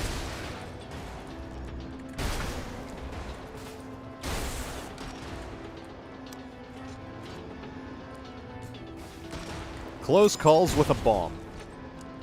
That was one of them.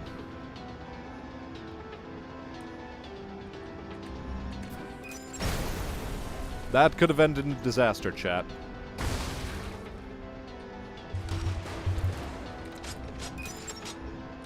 Did you see that, chat? I just made him spin by firing a cannon at him. I grazed him so hard it started spinning.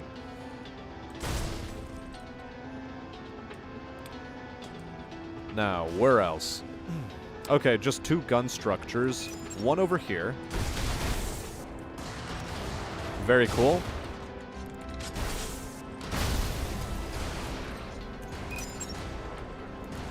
Thank you. And one over in this direction, and then the mission's done.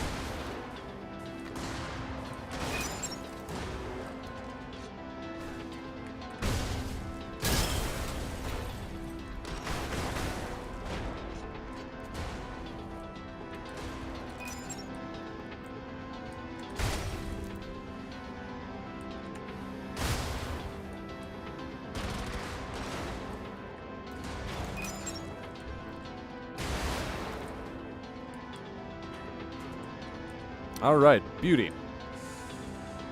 Now we just get to screw up the drop board a little bit.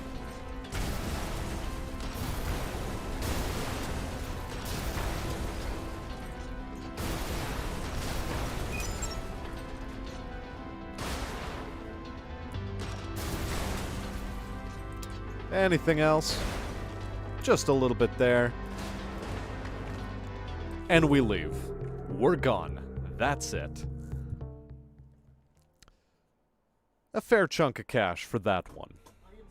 Now, what's the deal with chat? Would you like to ride the Sugar Lightning all night, baby? No. No Sugar Lightning. Not for me. Has your midterms got you feeling blue? Well, WNH1 has the cure for you. That's a bit too infomercial, WNH. Girl, I got your all-night flavor right here. And back to the lewd. Let's go.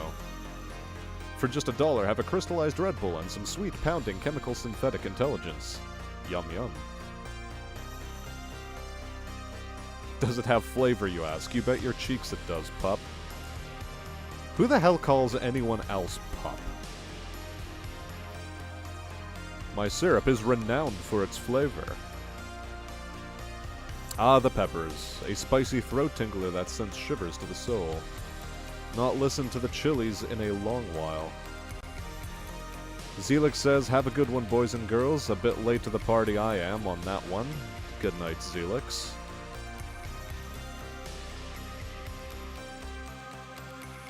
I'm not going to read that one, nor that one. And yeah, it sort of did look like a moonlander. Now, we did a lot of combat. I say,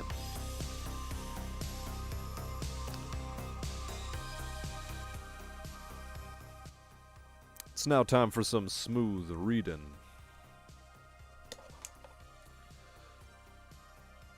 Just dial it back a touch. That should be enough.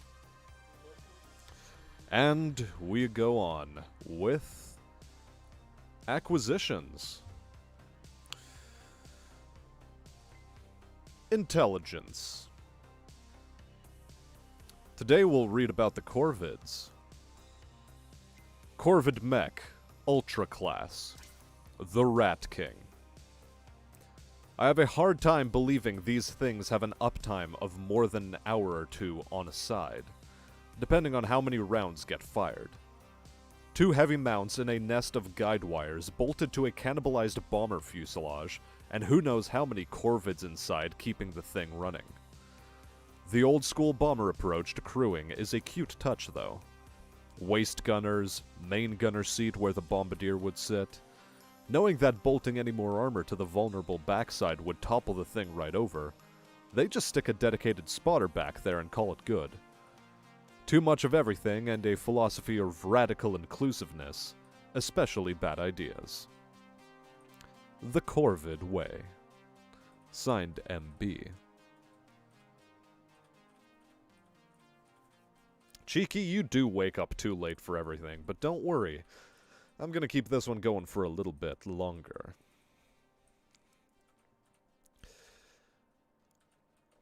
And I'm not reading. I read most of them, WNH1.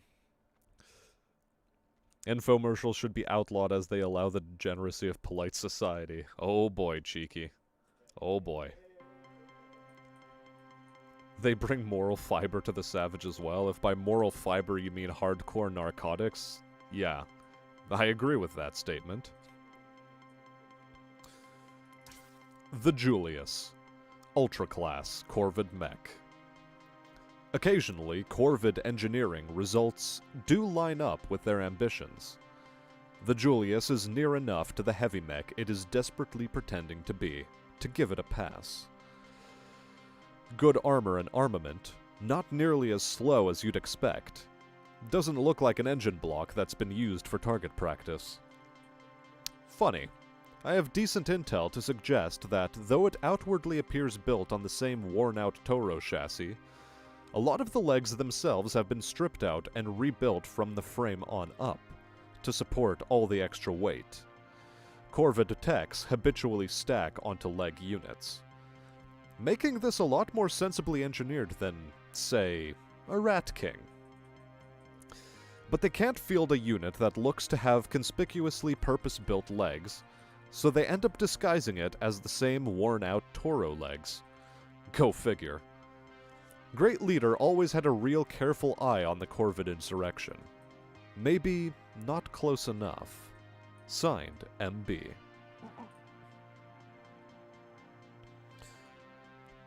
Also, it seems that the cockpit is down here. Interesting.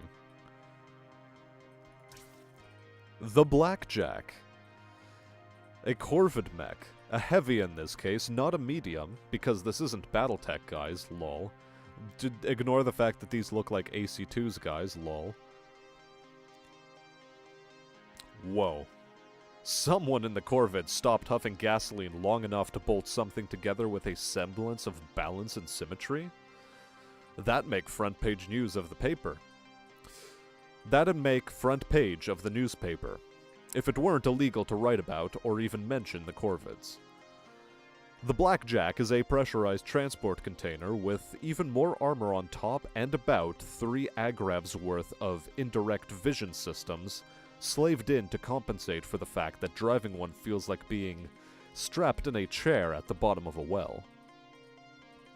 Drivers can't tell if they're untouchable or if they're drowning. Better to be in one than on the receiving end of those double cannons, though. Signed, MB.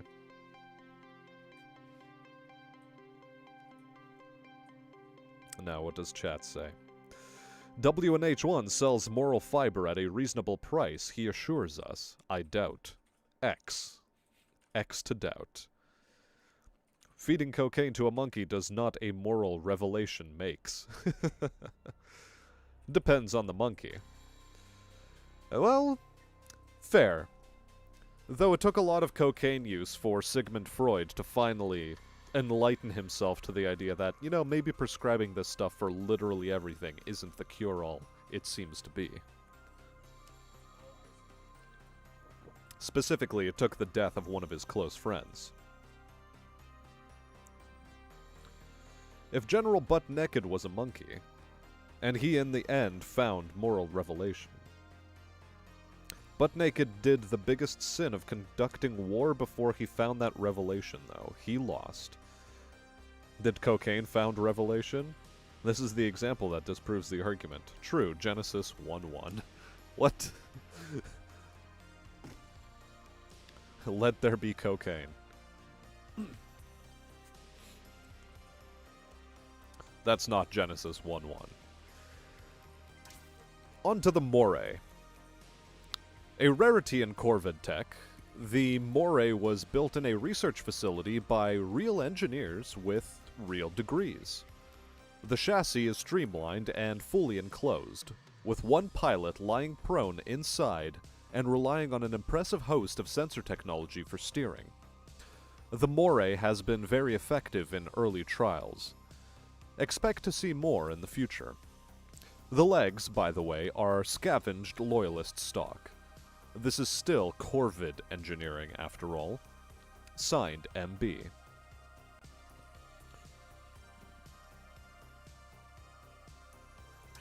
Fat Shoe. Sort of an all-inclusive Corvid name for truck chassis on legs.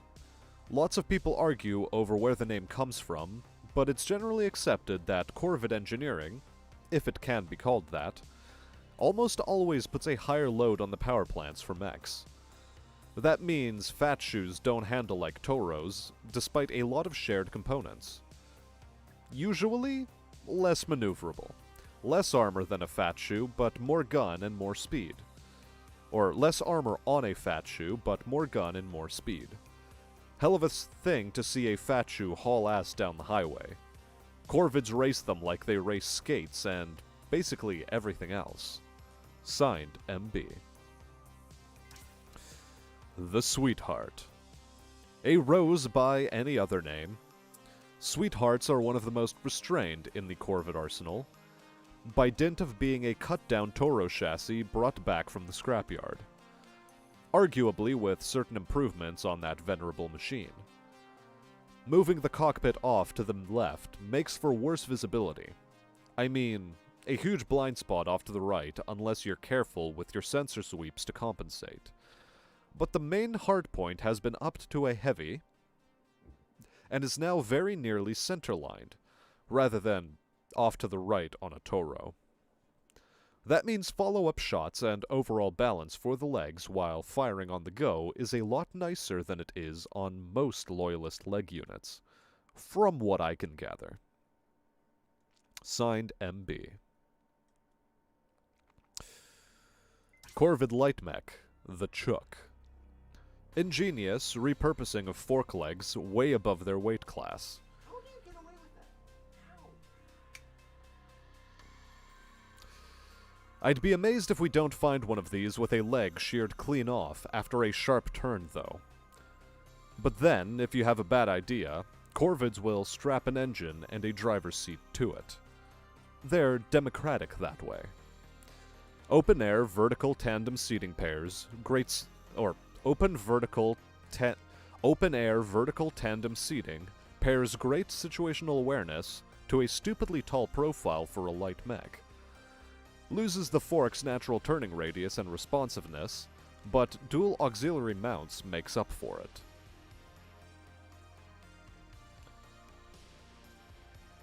Genesis 1:1, Mr. Smash. God created the heavens and the earth.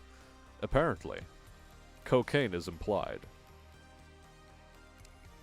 You know what cocaine I'm missing? Tomato's awkward laugh. Well, careful what you wish for, W and H1. If you can't hear it, you're not taking enough. Oh boy. The Tasker. Fast, low to the ground, and about as tough as they come. The Tasker proves that Corvids have at least someone who knows what they're doing in leadership. Where the Loyalist light mech ethos is maneuverability with firepower, Corvids take hammers and give them legs. Designed by way of barroom brawl. The majority of Corvid light mechs are built to rapidly close distance and engage with high-impact weaponry, as precision aiming at range requires much finer tolerances than Corvids are generally able to produce. So instead, they stick large-bore, inaccurate guns on fast platforms, and get so close in combat, they can't miss. Not exactly sophisticated, but effective nonetheless. The Tasker exemplifies this with its elongate sawbuck cockpit, housing a well-stocked auxiliary mount cannon and a battery for its little snakebite zapper. One-on-one, they're not much of a threat, especially in an open field. But Taskers always travel in packs, and they can be a real terror in urban combat.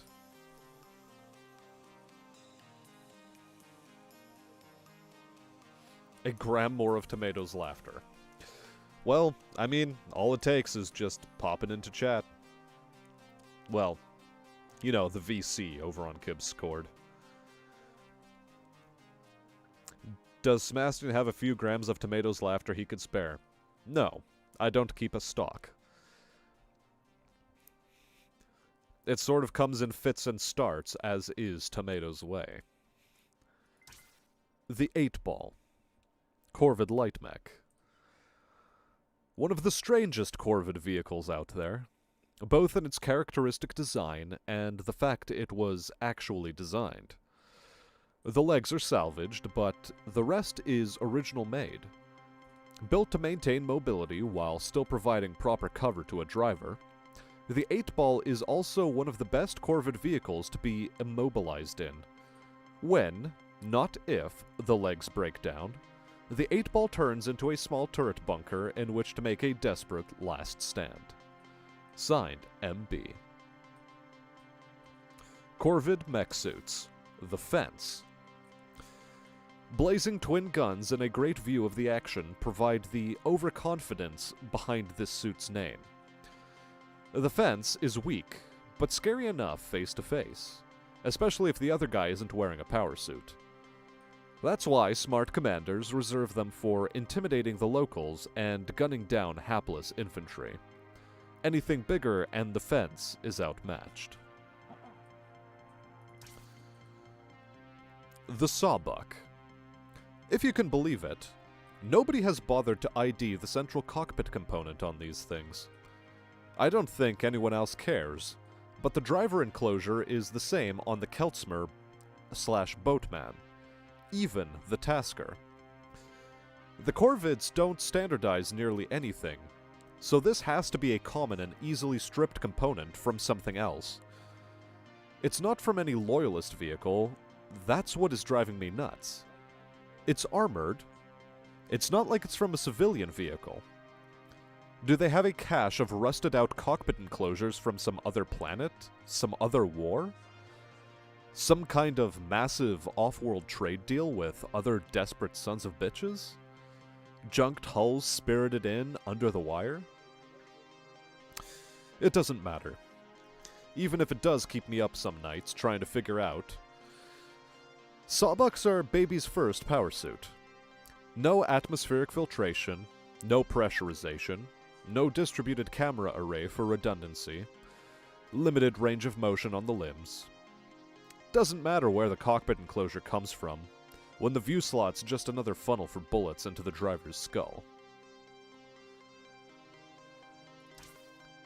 The Coffin. An essential part of any insurrection is getting all your soldiers in love with death. Because that's what most of them are going to meet sooner than triumph of the cause. Corvids realized this pretty quickly. Early on, they didn't enjoy nearly the same caliber of design and maintenance personnel that they now control easily, with a seemingly endless cadre of disillusioned Loyalist veterans. Before you can build or steal the heavy stuff, you better get good at using explosives in densely populated areas, and the cheapest, nastiest ambushes you can think of. Get those angry kids into a low-slung cage and a bone saw with the barrel nearly shot out, grafted onto a pair of mongoose legs. That's a coffin. Get them stimmed up and cover them with tarps and debris like you see on any street. Wait until the Drummond commander leans out of his cupula and his foot patrol have stopped to ogle the Texas 7 dancers, leaving after their shift. Start firing once the Molotovs from the roof hit the commander. The coffins are at can't-miss range, and then they're running back alleys with a smoke screen, behind them before anyone realized what happened. Eventually, those kids get promoted to something that might keep them alive for longer than 3 minutes at a stretch. Let's take a look at chat. Remember to leave some cocoa out on the deck so that you can share it with nature, birds in particular. I wouldn't give them anything as powerful as Tomato's laughter. One night it was so potently awkward I almost swerved off the road with a laughing fit. Why are you listening to Kib's VC in your car? Well, that's just a bad idea.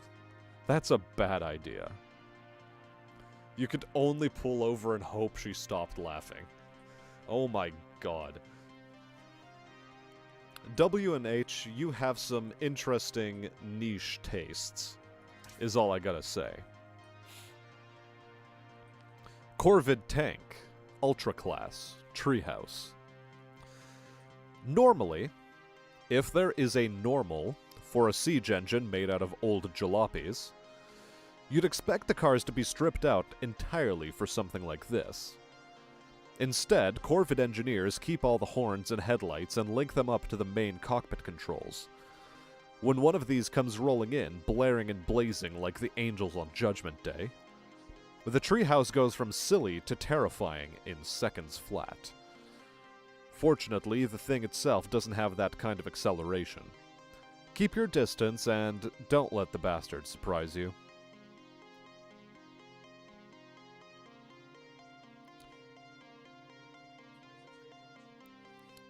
I mean, your relationship with the truth, WNH1, is also somewhat tenuous.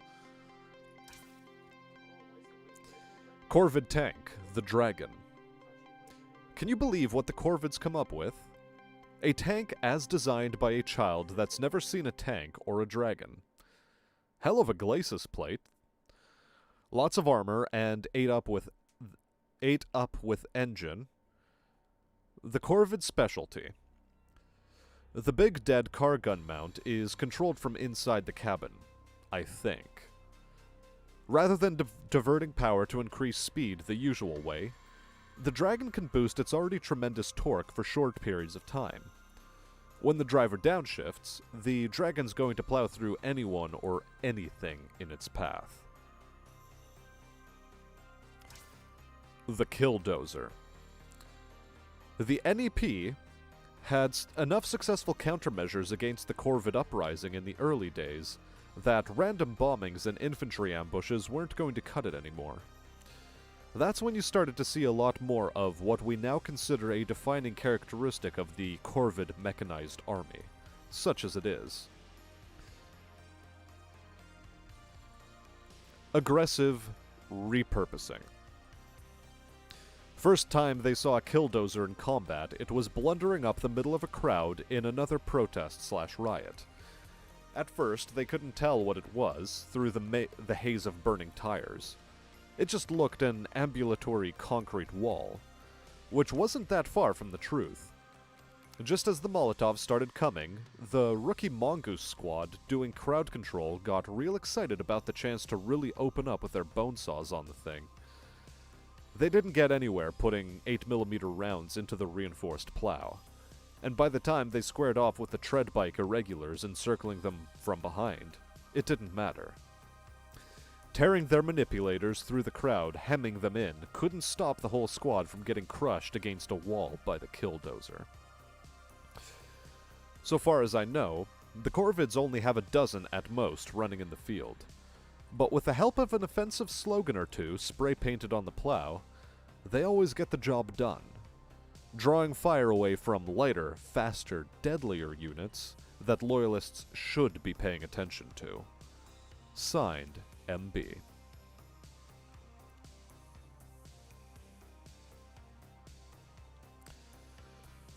I do believe WNH does need a salve for that burn. And WNH contends that truth is reality made manifest through words.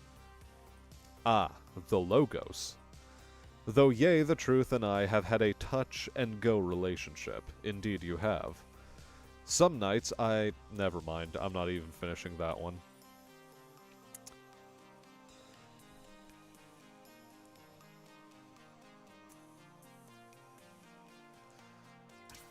Corvid Tank. Heavy. The Broken Heart.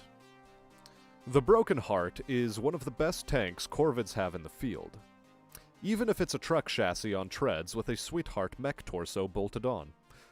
One of these classic Corvid propositions. Really shouldn't work, but it works well enough that it's one of the Corvid irregular units, though aren't they all, that you see with some frequency.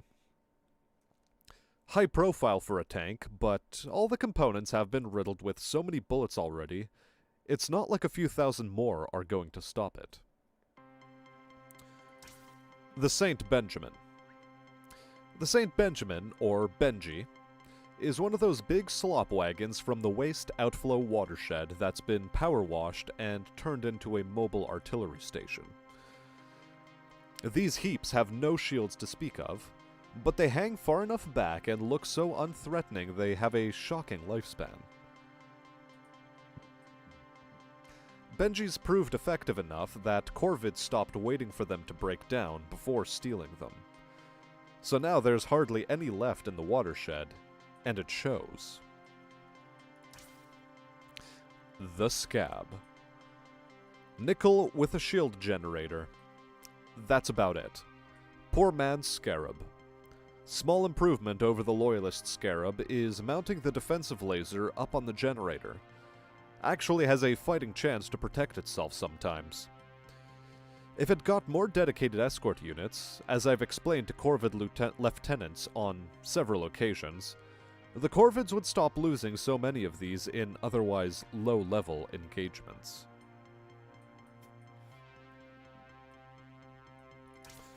The Boris. This kind of chassis repurposing is common enough among the NEP, but you rarely see it with Corvids.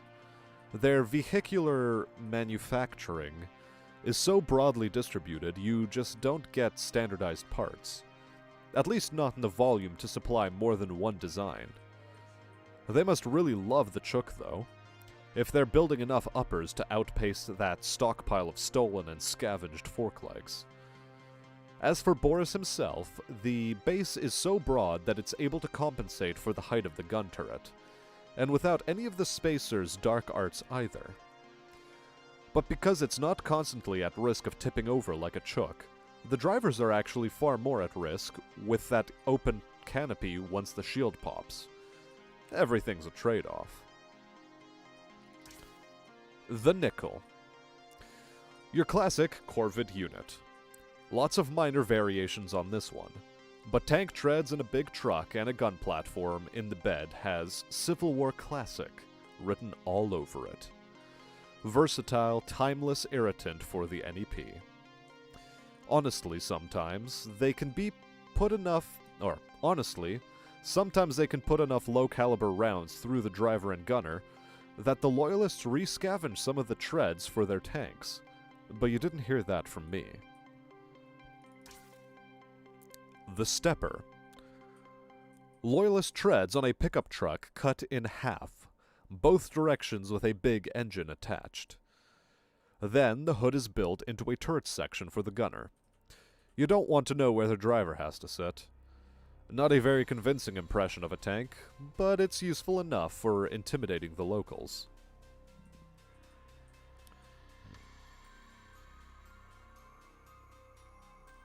Tell me, is it wrong to stay warm in this blizzard, asks WNH1. Not the way you're doing it. To yearn for a land away from this icy tundra?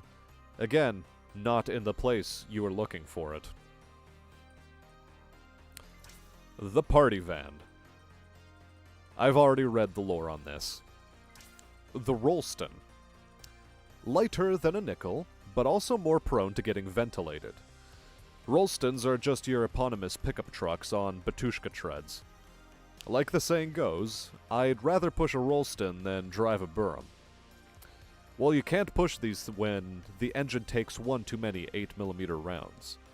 You scrape off the truck, bury the crew, and then take the next recruit's Rolston for the official Corvid treatment.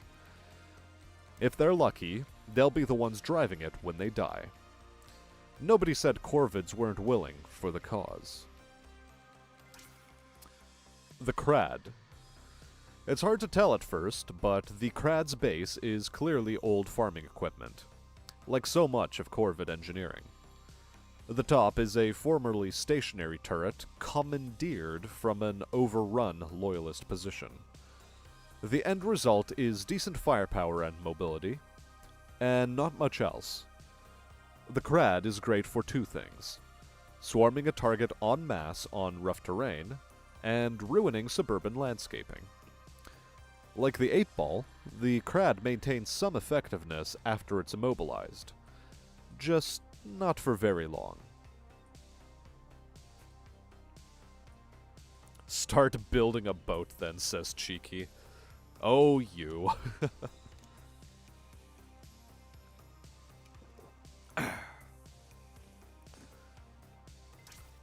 The Boatman. Sometimes a Klezmer lives long enough to grow up to be a boatman, which is actually the third, maybe fourth service life for the driver enclosure. See following entry. They look like crap, and that big ring gets snagged on scenery easily, which is a pretty stupid oversight if you've ever lived in Solo Nobre's outer districts for any length of time. But they get a little more armor and a little more gun than a Klezmer, and that's good enough for a rookie. Or that's good enough for a rookie Corvid driver trying to prove their worth to the cause. When the action is over, you can also turn the boatman's sponson support ring into stretchers for the dead and dying. Something Corvids have in spades. Hence the name, Boatman.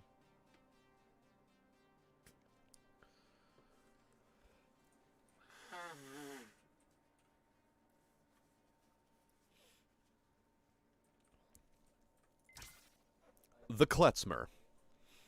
It's the same cockpit slash exo as a Sawbuck power suit, presumably salvaged after its servos have succumbed to lead poisoning. Take the Sawbuck and perch it on a tread bike chassis, and hope you welded plates over all the holes from the Sawbuck's former life. Congratulations, you've got an even shorter life expectancy now. The life of a Klezmer driver. The Hannibal. It's hard to believe there is a junkyard left in Corvid space that still has cars in it, honestly.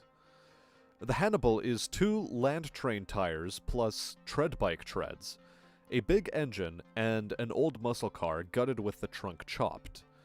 Too much firepower is likely to cave in the roof of one of these old rust buckets, so they travel light. The Hannibal is good for rough terrain scouting and feeling invincible at high speed, seconds before the driver gets perforated by 8mm rounds. Seconds before the driver gets perforated by 8mm rounds. The Broomcorn. Did you know that with the right modifications, even a tractor can be a fearsome warbike? That's right, you didn't, because it can't. The Broomcorn got its start with the hick junker gangs at the edge of Novo Solo's farm sectors. Kids strap these up with old rabbit rifles and homemade cannons, and then go to war over their turf. The Corvids have taken to drafting them as better-than-nothing support bikes. No two are exactly alike.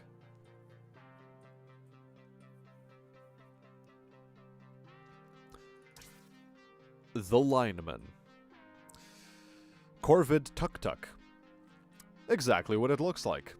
A varlet, 3-wheeler with a crow's nest bolted into the cargo bed. I wonder how often these things have to be propped back up after taking a turn too fast. Insanely vulnerable to sniper fire, the Corvids just don't care. They know they need the extra lead time on engagements by making sure they see a fight coming in advance. Sometimes the spotter gets a high-tech sensor device. Usually, just a pair of old binoculars. The Varlet. Ad hoc recon vehicles, baby technicals. We all know the Varlet as the ubiquitous 3-wheeled taxi and delivery vehicle in most districts, and the Corvids have made them an essential part of reconnaissance. No weapons, armor, or shielding. Just a pair of floodlights and an additional battery to power them. It has only 2 uses, as an extremely light recon spotter, and as a brief distraction to draw fire from real Corvid vehicles. Always piloted by the least valuable troops available, and usually only once.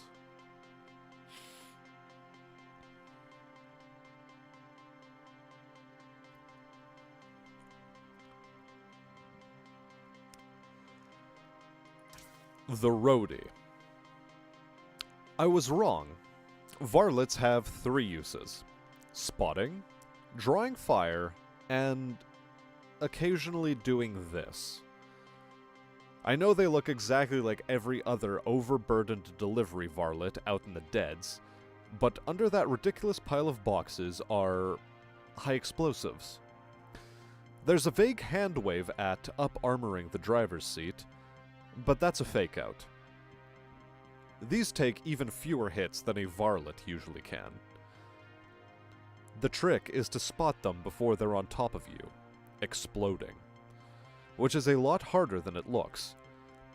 There are a lot of loyalist light vehicle crews in the graveyard that can tell you that.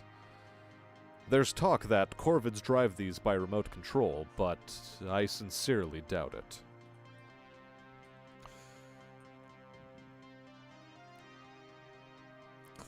Jeebus. Mental note, do not be a Corvid recruit, says Karel Wolfpup. Moving on to heavy agrav vehicles. The Roper. This hulking monstrosity is what happens with Corvid access to farm equipment and too much gasoline to huff. Old tractors, car doors, motorcycles, maybe. Weld them up with as many agrav power plants as needed until the thing is airborne. Gunners hang on for dear life to the outside, blasting away with abandon. I suspect these things still flip over and maim their crew just as readily as the old tractor it's built from. The short bus. This is one bus that will catch you. Light, tough, and surprisingly quick. The short bus comes out of nowhere and blasts through most defenses. Seconds after it enters range of sight, one of these monsters will be right on top of you and firing away with its 1-2 punch. All the while, those crazy corvids will be perched on top, hooting and hollering.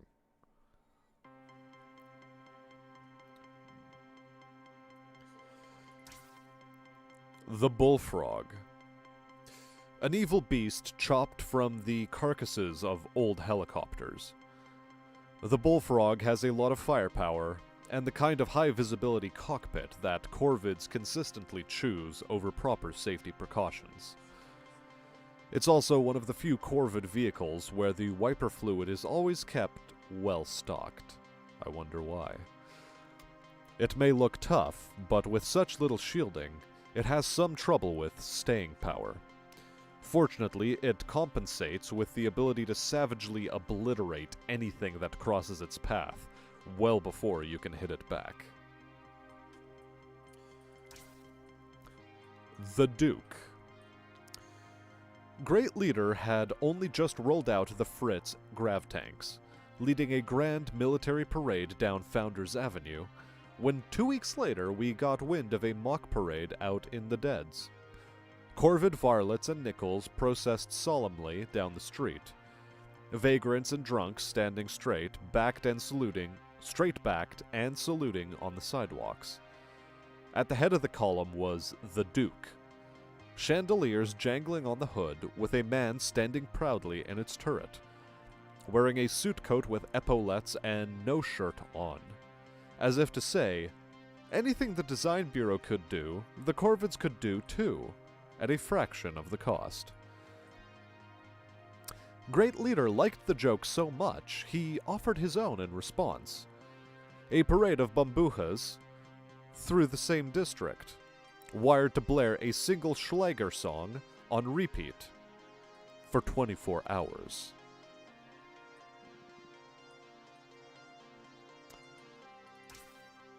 The Swordfish. We've already looked at the lore for this one, so we'll move on. Light Agrav. The Canavan. The Canavan goes by a few different names, but the common element is an outsized luxury car big enough to strap auxiliary mounts to the sides. Then they chop the trunk.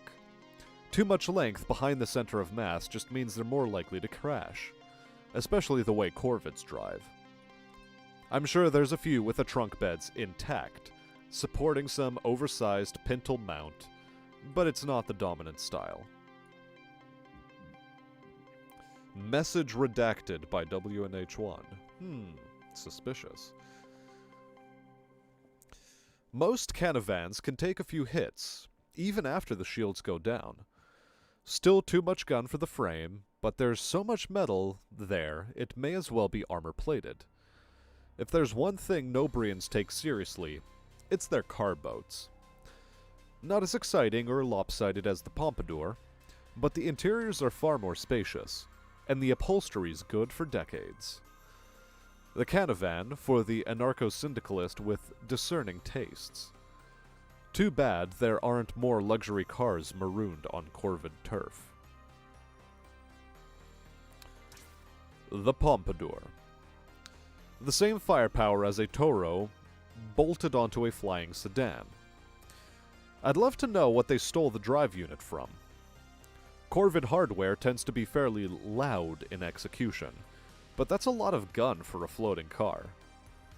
I'm sure the pilots like 'em too, right up until the metal fatigue tears the car in half.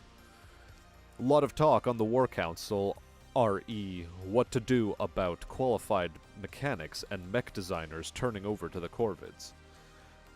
They shouldn't be capable of fielding units like this. The Propter. The amount of effort spent styling these agravs is almost tragic given how easily they're chewed up. But that's assuming you can hit them. Whatever genius is styling these machines must also know their engines, because not even a Tomahawk can keep up in a straight race. No two are the same, but they all look like something out of an old silent movie. No clue where the builders saw one, though. Hate to admit it, but for once the Corvids are building with style. And it's pretty effective in a dogfight as well. I may have been a bit far away, or starting to lean a bit away from the microphone. Anyway. The Rope Kid. I hear they actually still have rodeos in A-Show. Figure that one out.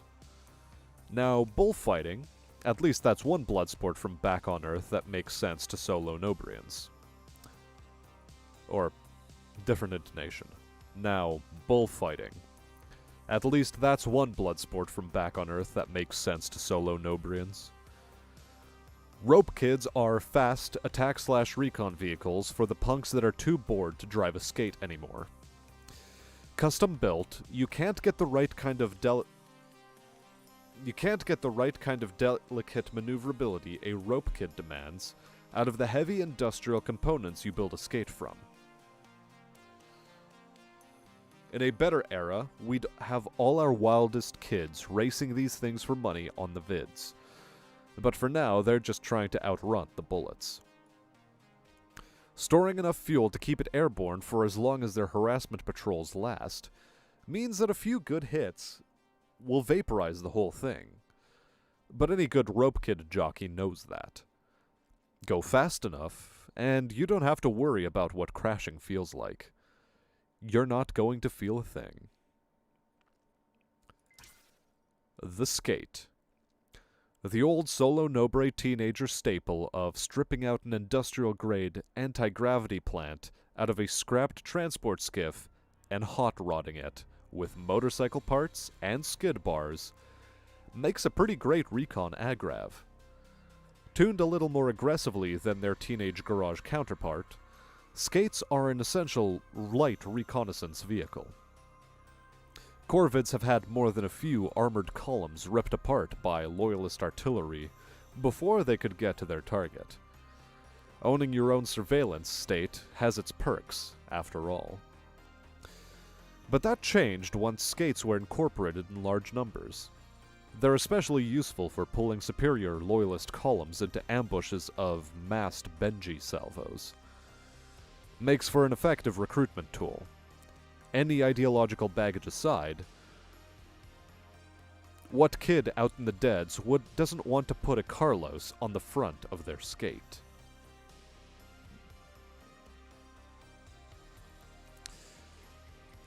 And with that, we leave Intel alone for the night.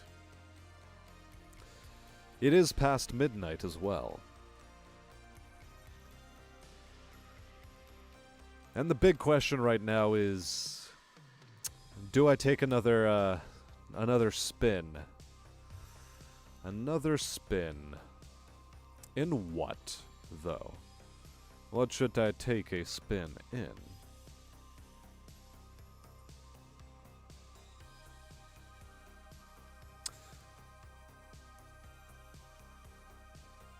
The Joust, potentially. Let's try out the Joust. Dual turret hardpoints. That I haven't seen before. Even Spacers have their hot dog pilots. Probably more of their share than most, really. Handling an agrav at high speed and targeting dual turrets? That's a lot to throw down the pipe of a combat jack. I'll be honest, though. I've never seen the inside of Spacer hardware. Most of us dirt eaters never will. Do they even still use cranial jacks? At any rate, I'd watch out for these. Ruthless in the hands of a skilled pilot, I'm sure. Firepower and finesse. And suddenly we have to ask ourselves, what kind of turrets do we place on this? 250 cal.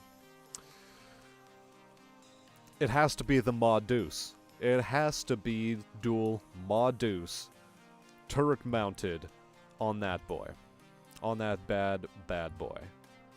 Now, operations-wise,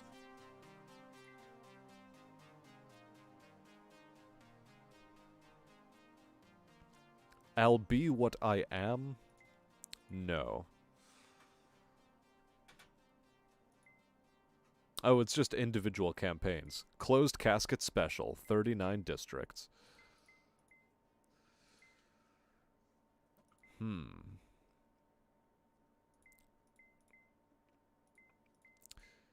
I'm gonna do a quick one. Random 3? Yeah, sure, let's do random 3 districts. Let's unlock that. Random 2. I mean, I sort of have to get the closed casket special, of course. Full campaign run.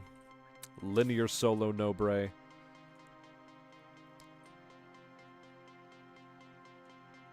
And what else?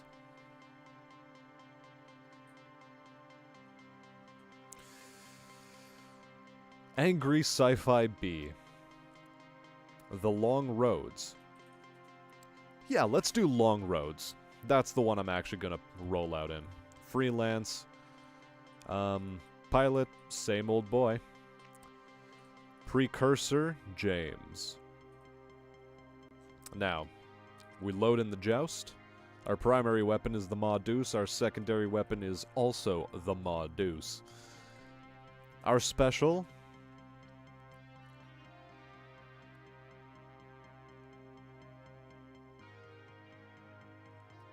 Smoke projector. We're gonna go with the smoke projector.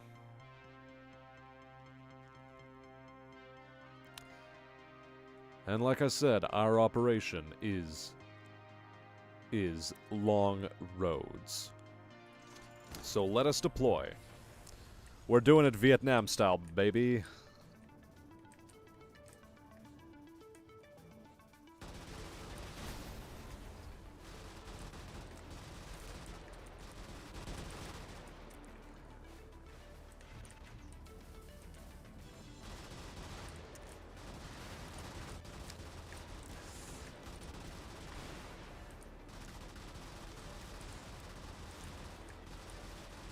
Yeah, just try getting close to me, you punks. We got the Ma-Deuce up in here. Got the Ma-Deuce.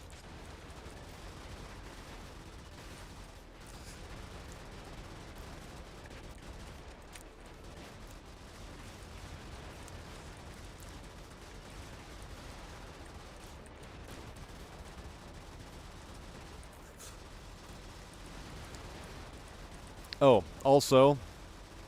as soon as I finish killing these units, things to do. Turn up the volume again. Let's go. Turn back up to 10. Turn my microphone up a bit higher. And now we got some vibes up in here.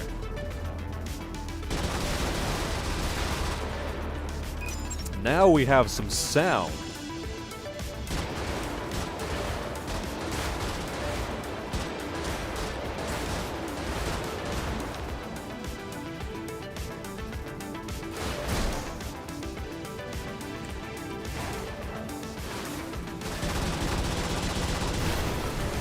Beauty. I love how it sounds, though. And I just ate an artillery round. In fact, 2 of them.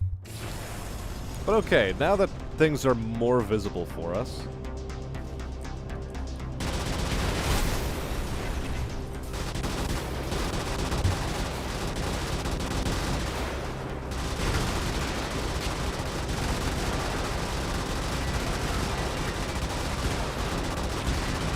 Oh. I took altogether too much damage there. Let's try that one more time. Better angle. I like this. I should be able to do some magic here.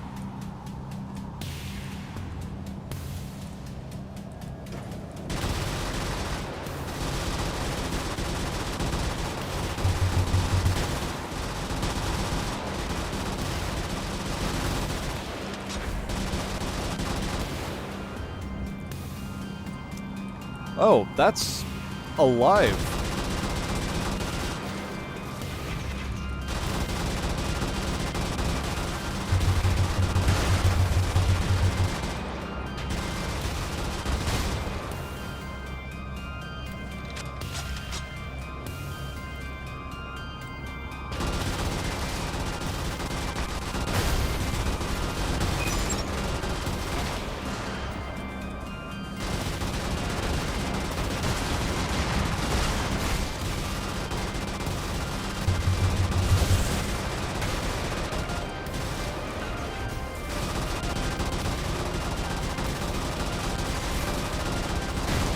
Whoa!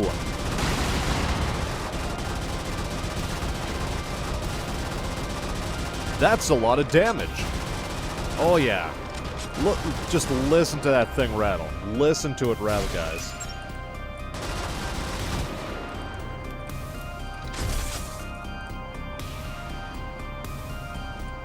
We're busy speaking, and everyone's gotta listen. Alright. What is up with me and Artie rounds? Not quite sure. Honestly, it is actually really difficult to gauge their trajectories.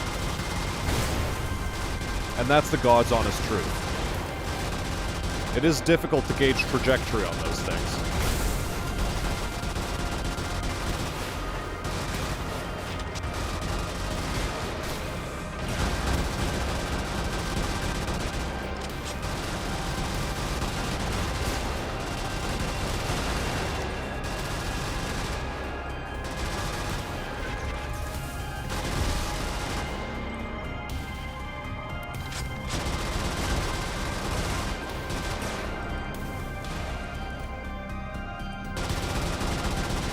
Oh yeah.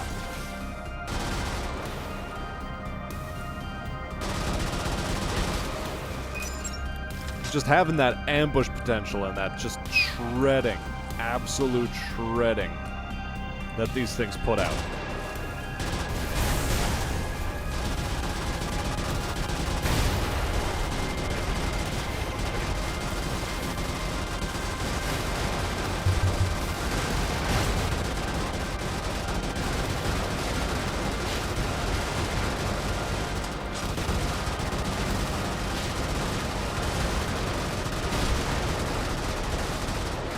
Oh, crap.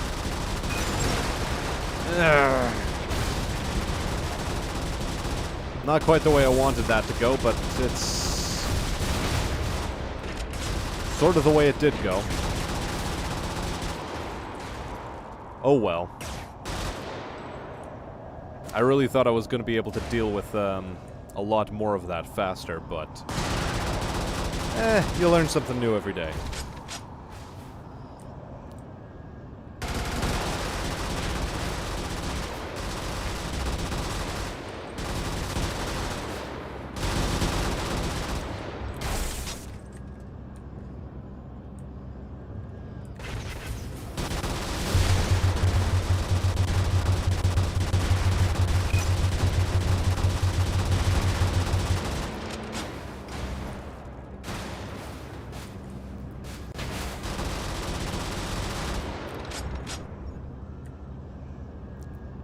All right.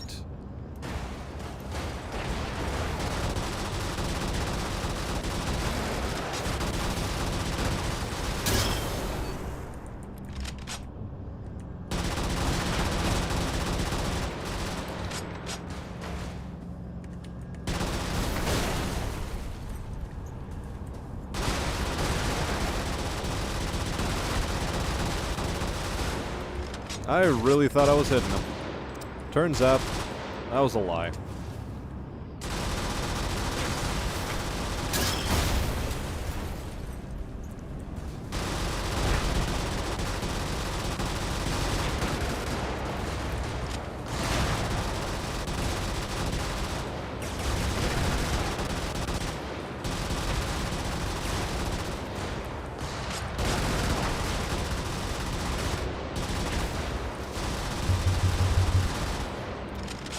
Alright. And not the greatest position, not the worst position. Let's start destroying things.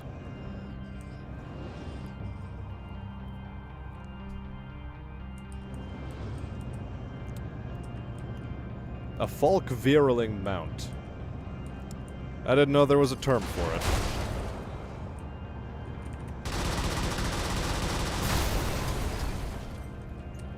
Beautiful. So far we're keeping our ammunition game consistent. Now, what's the story? What am I missing?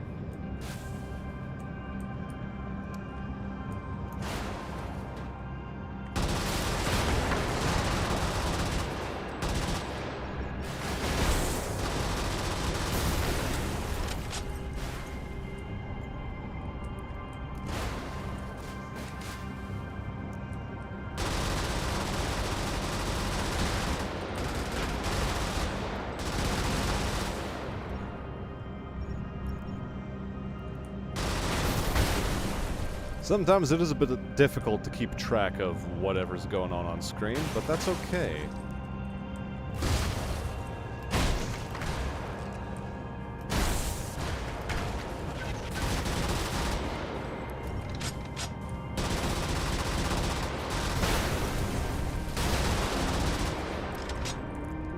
It's always railguns. Always gotta be railguns.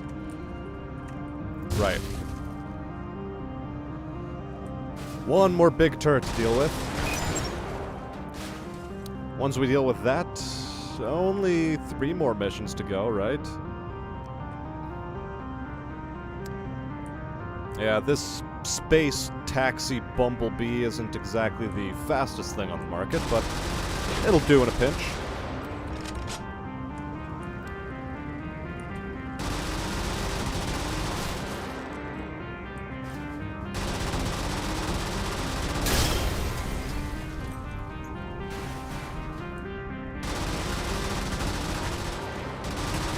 It will shred trees, though.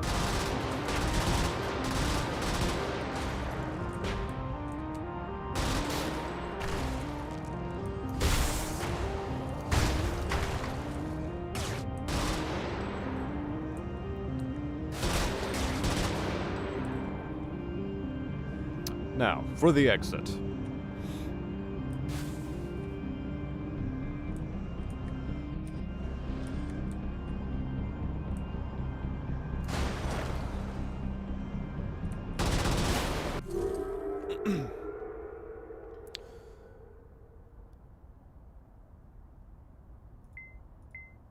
Azar Refinery.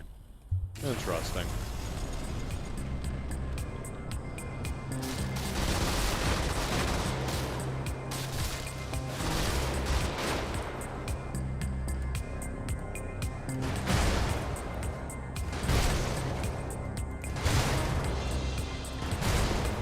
Well, without the lighting, it should be much easier to spot everything now, right?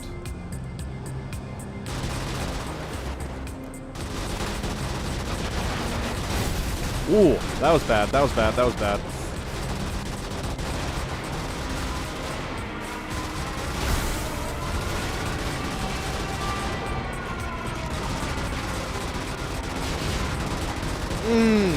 I love friendly fire situations that result in me having to suffer for someone else's mistakes.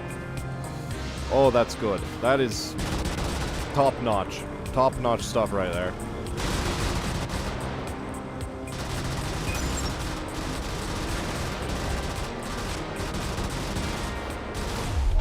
Damn it! Oh my god. Friendly fire killed the gun turret and then killed me. Whew.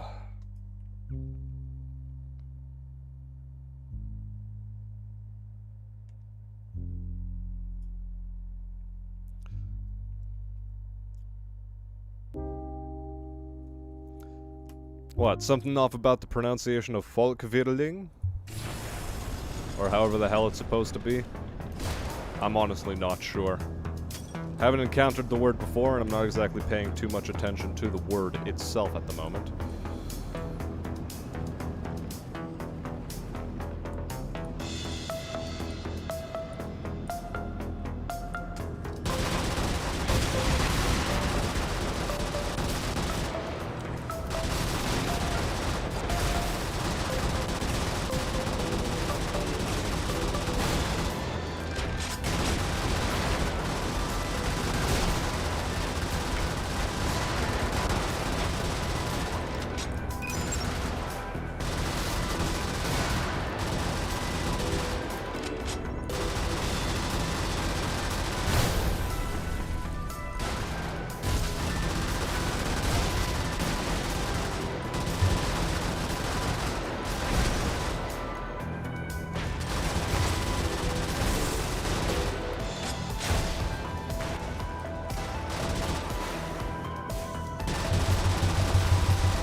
Oh yeah, look at that weave, though. Look at the weave. It's like I'm knitting these boys together. We will bury them.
Okay. Whew, so how am I doing tonight? I feel a bit of a sniffle coming on. I might have been overworking myself today and not feeling probably quite as healthy as I ought to be, but that's fine.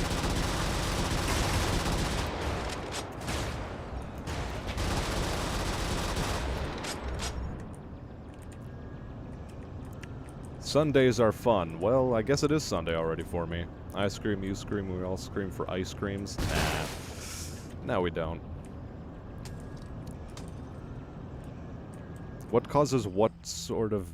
that sort of beating on desk base? Desk base? What do you mean? I don't quite understand.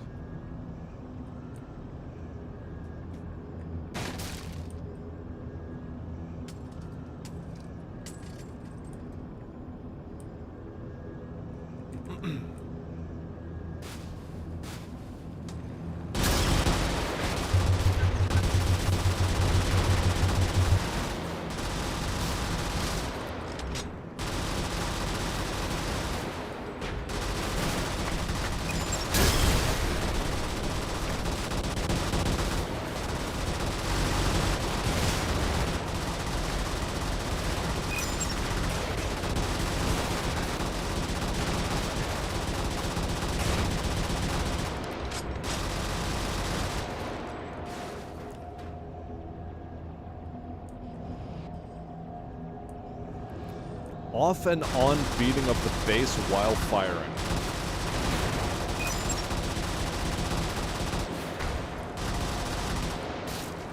Oh, I know that thing. It's part of the sound effect for the MG, I guess. Yeah, I'm not even touching my desk or anything.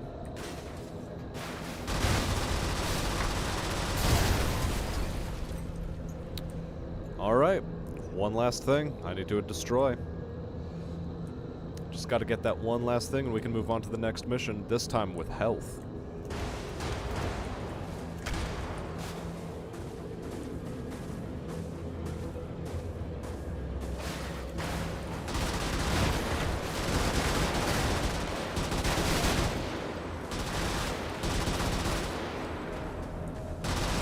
No, you're not allowed to run away. Good job.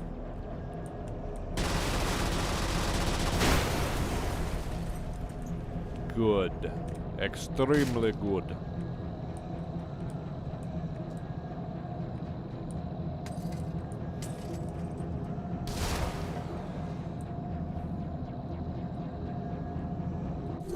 And on to the next mission.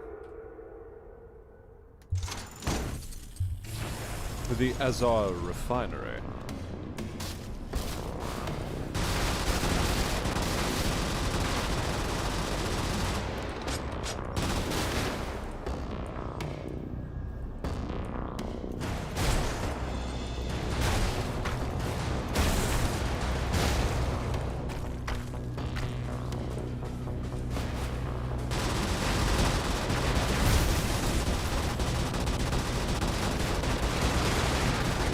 Ah!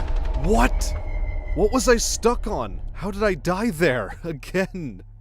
Oh my god. Alright, so clearly I need to take a different angle when approaching that situation.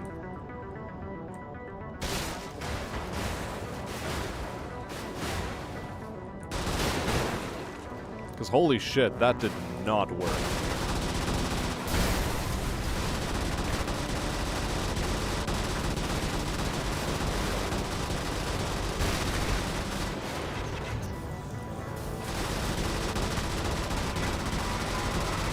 How was I spotted, please?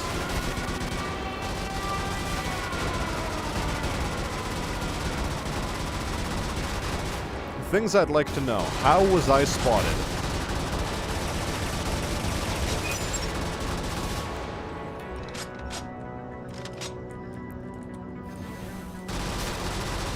Well, if that was just not the most whack bullshit, I don't know what is.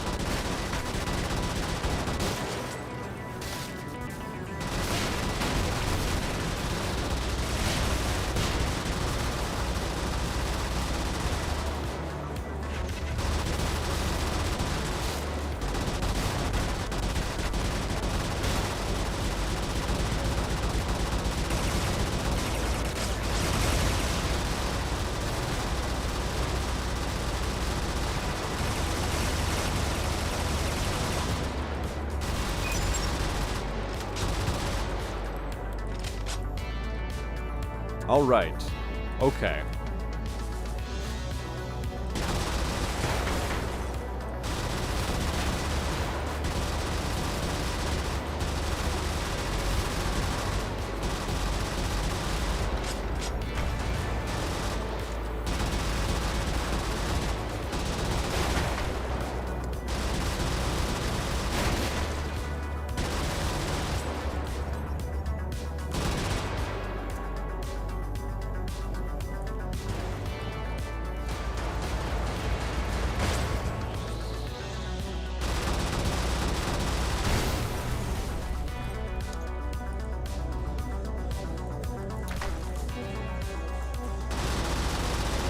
Should have screamed for the ice cream. How about no? Alright. Carol Wolfpup has gone off to bed, and we wish him a good night.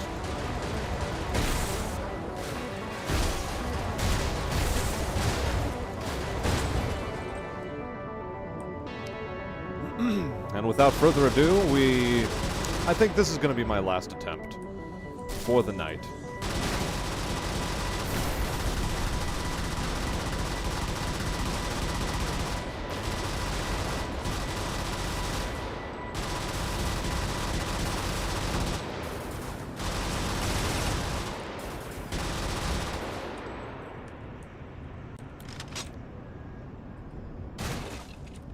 So yeah, once we get this attempt over with,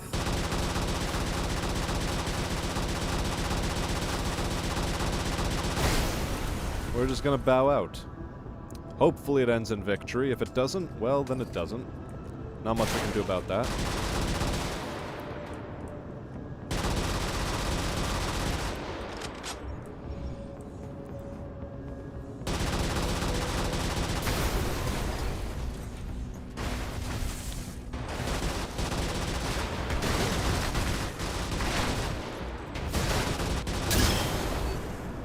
Strong dislike. Strong dislike for everything.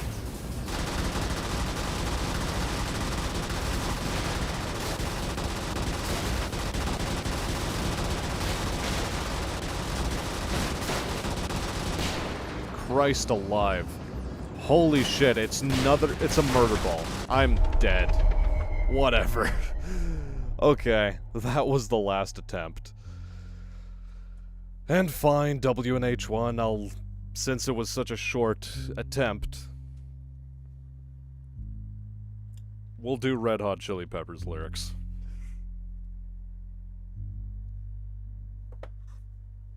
Just the one, though. Just the one.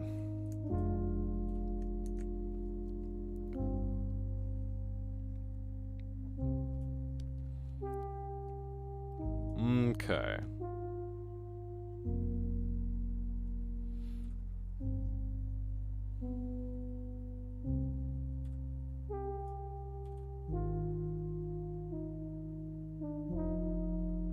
We'll do other side. Oh boy, which page is that on?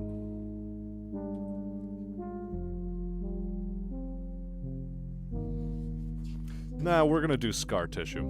Screw that, we're doing scar tissue. Alright.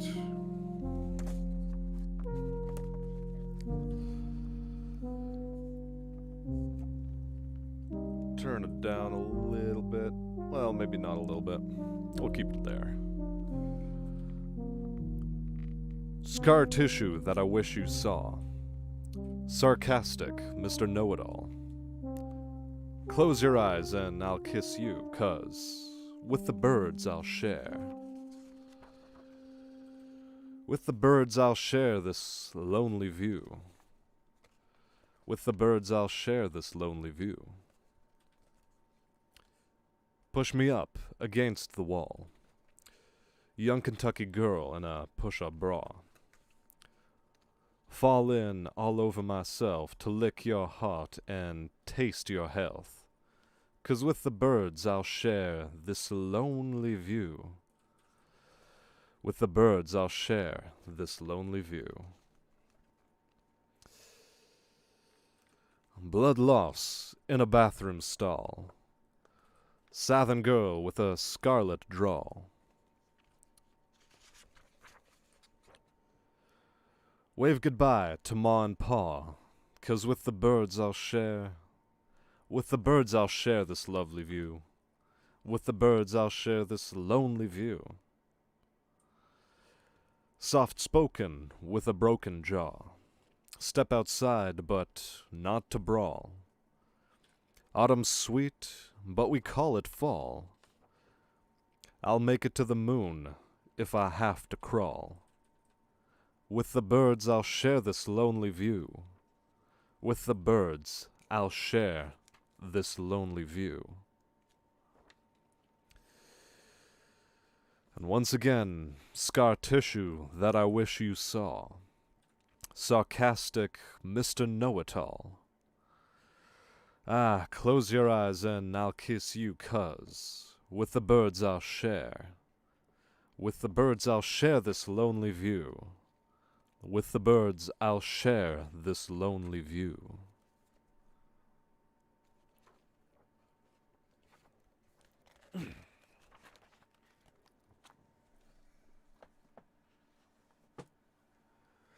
And that's all, folks.